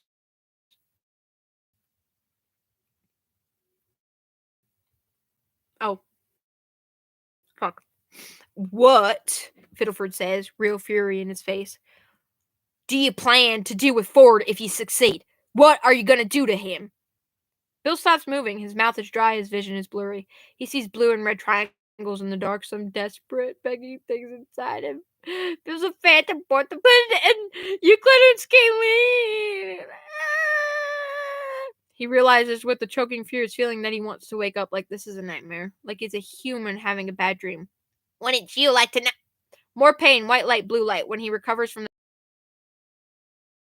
he realizes that Fiddleford is fraying at the seams. The man's face is blank with anger. Bill remembers what he said in front of a static-covered television and grinds his teeth. Me and my big mouth, He thinks, half blind with pain. He imagines his accompanying laugh track. getting a taste of for torture? Bill asks, spitting out drool and speckles of blood from his bitten tongue. The question takes Fiddleford aback. He inhales, hands shaking on the gun, and moves back for a moment. He has the decency, no, not decency, the embarrassing humanity to look ashamed. Then the look is gone, and Fiddleford is back to himself. Bill wonders, tamping down his panic, when Ford will realize he's been gone for too long and come looking. Nothing close to yours, Fiddleford mutters. Oh, please. The only difference between you and me is time. Bill says, You've been lying to Ford, too. You didn't go to see your son's birthday. Didn't give your own wife the heads up about me. Do you like playing the hero? Suits me just fine. Suits me fine. You didn't tell Ford because you were afraid, right? And not of me. Bill grins, despite himself. Oh, we're gonna go to the growling. He's my wife. He's my wife. Anyway. Bill grins despite himself, despite the terrified fluttering in his chest at the sight of the gun barrel bobbing toward him. Sure, whatever you found about me probably gave you a scare, but you're really afraid he wouldn't hear you out.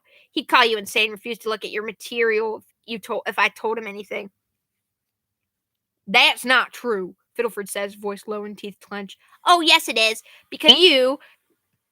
No, he'd choose me. Bill falters, if only for a second, then pushes ahead. He'd hear what I had to say first. I gave Ford everything, and you just tightened a few bolts for him. Fine, Fiddleford snaps. Yeah, Bill, I envy you. In that alone, I envy you. I'm sorry I'm not a cold-hearted son of a gun who can lie my way into a good man's arms with pretty words. I'm sorry I can't use a genius like a disposable tool for my own ends. I'd be a lot happier if I were. Disposable. Bill feels anger rising in him again, stronger than mouse. Sheesh! For a guy who read my case file, you don't know anything. Buddy Sixer's not like you, or the other humans crawling around in the dirt. He's been looking up at the stars since he was born. I would make him a god. And he actually likes you. You could have gotten in on that action, doll, but no, you wanted to be good and save the world. You wanted to save all the people who spend their lives grinding men like him into the dirt. And you think he'd just go along with it if you told him? When I told him, he'd realize I was right. Bill feels the unicorn hair fraying under his fingers, hides the blood with the fabric of his shirt as he continues to shift and fidget. You think he'd throw himself on top of this grenade? What the hell did other humans ever do for Fordsy? Bill's words hang in the air. His heart pounds. His vision blurs with a surge of humiliation that he just said far too much for no reason at all. He's not wrong. He's sure that he can change Ford's mind, but it sounds so tenuous out loud. Fiddleford stares at him, brow furrowed into hard lines in the moonlight as he thinks. The engineer's mouth falls open a moment later, just enough to indicate his surprise. eyes and then it's closed again. You want me to think that you love him? Fiddleford says in a tone that makes it seem like he's talking to himself. Bill blinks, scoffs. That I what? Specs? That you love him. Like you've been pretending. But you don't. That's nonsense. I've seen what you've done to every human you've ever given a chance. Torture and misery and down. I don't No, that's how. What can you even feel, Bill? Bill can't speak anymore. The net as he moves back away from the barrel of the quantum destabilizer. He remembers things this human he'd ever had in his pocket and raked him across the coals. He remembers Ford praying over him, kissing him, holding him every night in the dark for months, and the terrible thing that loomed in Bill's chest every time it happened. He remembers Ford just a few nights ago telling Fiddleford that he loved his muse. He remembers the shaman smiling at him in the dark. I don't have to, Bill. You already know. Panic takes hold. He slackens, drops to the floor, lets himself fall. His heart is unbroken, as an unbroken brushing beat in his ears, like a deep note on a synthesizer. Bill? Fiddleford asks. Bill, what's happening? Bill must be pretty far gone. He even manages a note of concern in the man's voice. Ruined me, he says under his breath. What? You all ruined me! Bill shouts, jerking the net in his hand, scorching his palm on Unicorn Ham, slamming his side against the floor. Being in this body is ruining me! I am not Animal Kid! I am not like you! I am not an insect who lives for a cosmic second and turns into dust! Every second I spend here feels like I'm drunk, or lobotomized, or something! Trapped in this bag of nerves and organs and dumb human instincts. No wonder most humans are stupid! You never had a chance to be anything else! Fiddleford steps back, affronted. He almost looks afraid in this blue darkness. Bill coughs again. Feels the unicorn hair so close to giving way under his fingers. Just another minute. One more minute. He shifts his legs again. Fiddleford steps back. Wait, fuck. Sweet Lord. You aren't like this by choice. Fiddleford says. Something put you here. Bill feels his hand go numb. His blood is warm, burning, but it feels like it belongs to someone else. There's a horrible crushing feeling in his chest, like someone's wrapped a cable around his lungs and winched it tight. I'm right where I want to be. I could have killed you any time, Fiddleford says. You're stuck like this, ain't you? And you hate it. You hate it because when I get out of here, when I get my portal, because it's throwing a monkey wrench in whatever. A monkey wrench! Ah! I'll kill you! Bill snarls, surging up against the net, feeling the unicorn start to heat up as he tries to use his fire. Is that what you want? A demon? I'll give you a demon. I'll give you a demon that'll stop your heart! He's about to do it. He feels the unicorn hair fraying in his hands, thin and hot, lowering the gun to the hand, trying to tear the net apart. Jesus, Bill, you're bleeding, he says, equal parts aghast and exhausted. You didn't think I'd notice you trying to break the unicorn hair in the net? It'd still hold your power in. The only way out is if I let you out, and I'm not doing that until I've told Ford what the hell's living in his house. Bill, teeth gritted, still shuddering with white-hot fury, grins at the engineer. I thought you might notice, sweetheart, Bill says, voice with malice, but you'd be so busy keeping an eye on what I was doing here, you'd miss the real plan. Fiddleford blinks.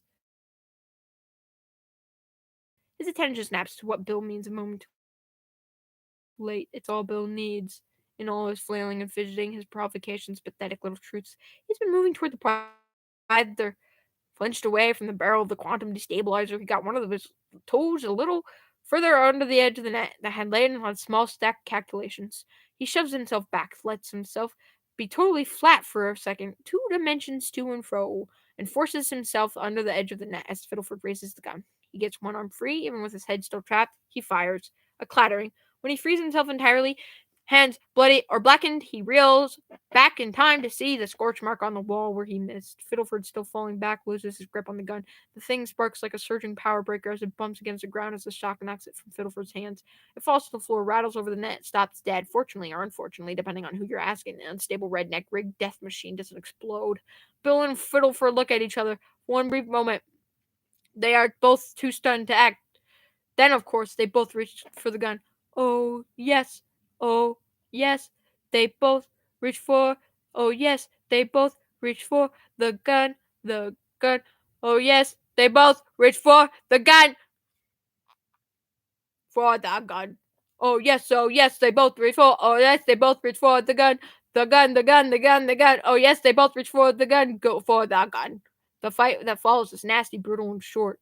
Bill claws and bites like the ruined, bloody animal he is. Fiddleford flails, short off guard, eyes wide in panic. Eyes wide with panic. It's a matter of wanting it more, a matter of sudden head trauma. Bill gets a lucky shot when he lands on top of Fiddleford for a moment, just long enough to grab the engineer's head with both his hands and slam it to the ground.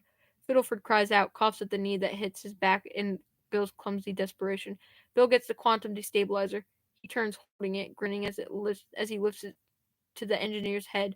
He has no idea what it'll do to a human and not an extra-dimensional being, but it'll be fun to find out. Fiddleford looks up at him. His eyes are hollow, dazed.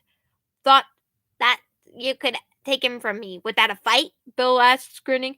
That I'd go down easy and you'd get to tell him all about how bad I've been? Not me, pal. I know, Bill. Fiddleford coughs. I know. There's an odd quality to his voice. Bill doesn't like it. What do you mean? He says, a tremor in his voice. You didn't know. Don't lie to me now. You thought your gun would get me down. No, not really, Fiddleford says, letting his eyes close. Just thought they'd stall you. Stall me? Bill says, pulling back. Stall me from... You were right about me, Fiddleford chuckles. I didn't have the courage to tell him face to face what you were, Bill. But I knew he was smart enough to connect the dots. Why, if he's as smart as I think he is, he'll have connected the dots about 5 minutes ago. Bill freezes, inside and out. His breath stops, then starts to come in short, sharp gasps. He feels the destabilizer slipping from his hands and regrips it just in time. He tries to say something to Fiddleford and can't. He should be furious, angry enough to fire it through the engineer's skull now, but he's only terrified. He's more terrified than he's been all night. He leaves the room, bursts through the door, feels the gun fall from his hand somewhere in the hallway. His throat constricts. He tries to vomit, but nothing comes up. Nothing comes up. The elevator feels like it doesn't move at all. When the door opens after what feels like a sliver of eternity, he steps into the living room, a numb and stumbling homemade book on the couch, unmarked and unremarkable. Leather wrapped like a scrapbook or a field guide. Ford is sitting there with it now, eyes locked on its final page. On whatever Fiddleford found. On something that'll terrify him. Something Bill won't be able to explain. Something that'll break his heart. His author looks up, face bathed in the light of the axolotl tank, blue, slack, afraid. He sees Bill, bloodied and bruised, and his face begins to crumble. Neither of them speak for a long time. Bill stands in the open doors of the elevator, shaking at a miserable human lost for words again. Yet again, Ford breaks the silence. His eyes shine beneath his glasses as he removes them. What is this? He asks. Bill can hear it in his voice, see it on his face. He already knows. And that is the end of chapter 26. 4.5 hours! 4.5 hours! I've been sitting here for 4.5 hours. Straight. 4.5 hours straight. Look at my hair. It's a fucking mess. We had some fun times. It was the best of times. It was the insane of times. I'm losing my mind. I'm going crazy. Buddy Keys joined my stream. That was weird. That was random. What? Excuse me? Buddy Keys? What? That scared me? That horrified me? Excuse me? Buddy Keys? So how are we all feeling after that? Guys, how are we all feeling? We feeling good? Are we feeling good, guys? Are we feeling good? How are we feeling out there, everybody? My throat feels really hoarse, and I don't know if I sound hoarse or not. Nay!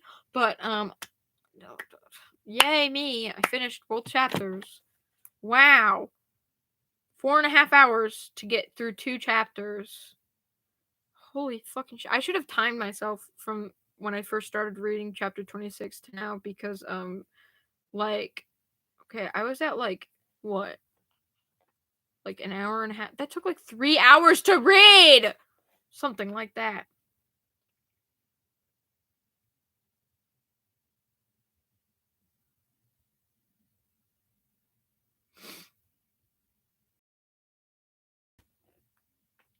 fuck, man?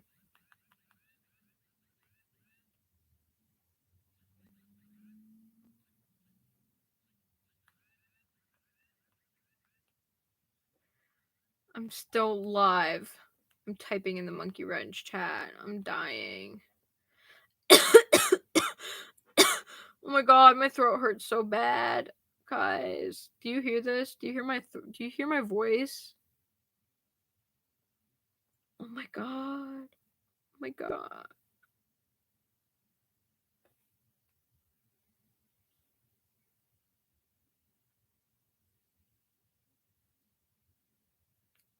I'm crying. I have something beautiful in my life. I have something nobody else has.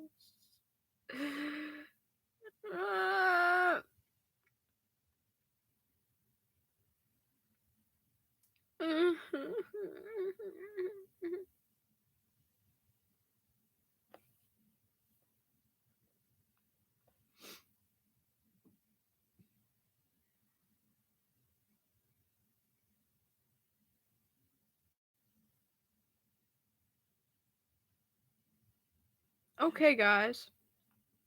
Wasn't that great?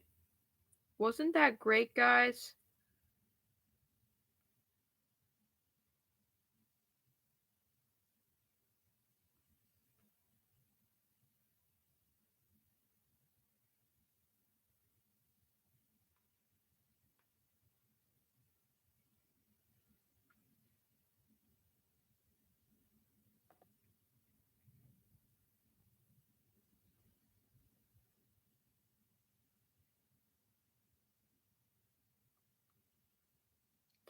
Okay.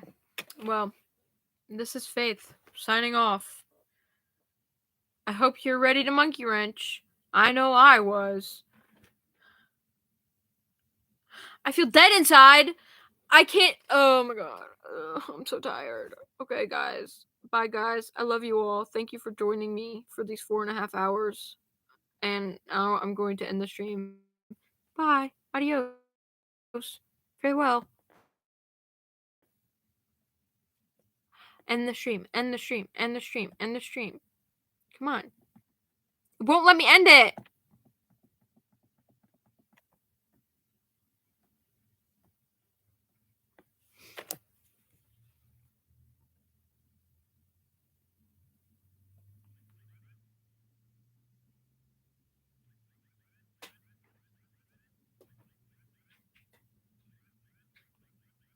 Let me end the stream.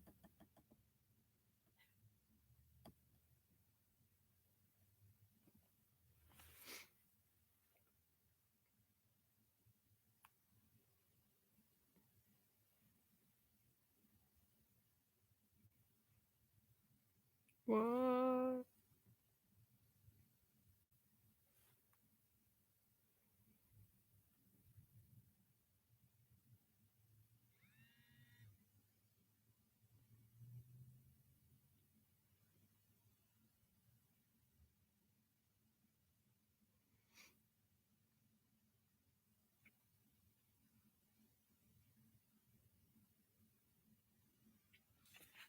Is it still going? Hello? Is the live stream still going? Wait.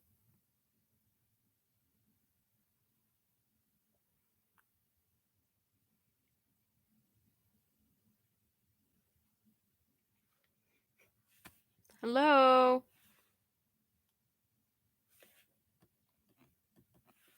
I don't want to lose it.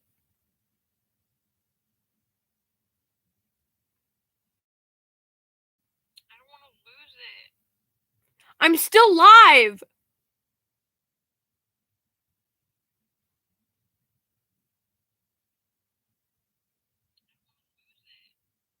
I'm still live!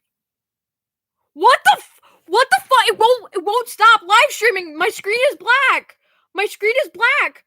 I'm on, oh my god, look, I'm on my own stream. It won't let me escape! My screen is black! My screen is black! It's not on my phone, it's on the computer! Look, I'm on my own stream. It won't let me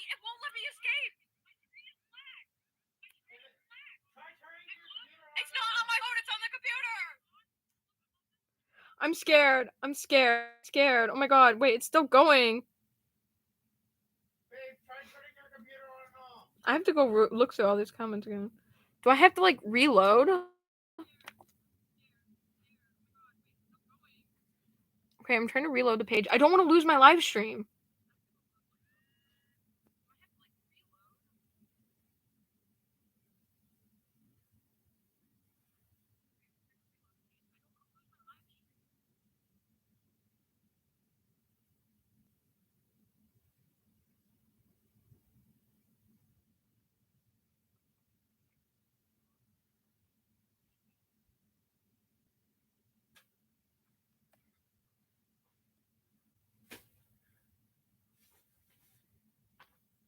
Babe, try turning your computer off and on. I don't want to lose the live stream. That's the problem.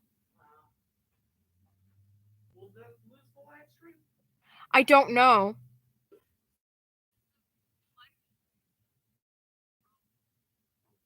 Oh my god. I'm still on. I'm still on. I can see myself. I can see myself. Guys, I can literally still see myself. What if I exit the page? No, but I don't want to lose the live stream. Okay, hey, What? want me to look up whether or not turning your device off will lose your Instagram stream? It's not Instagram. Or lose your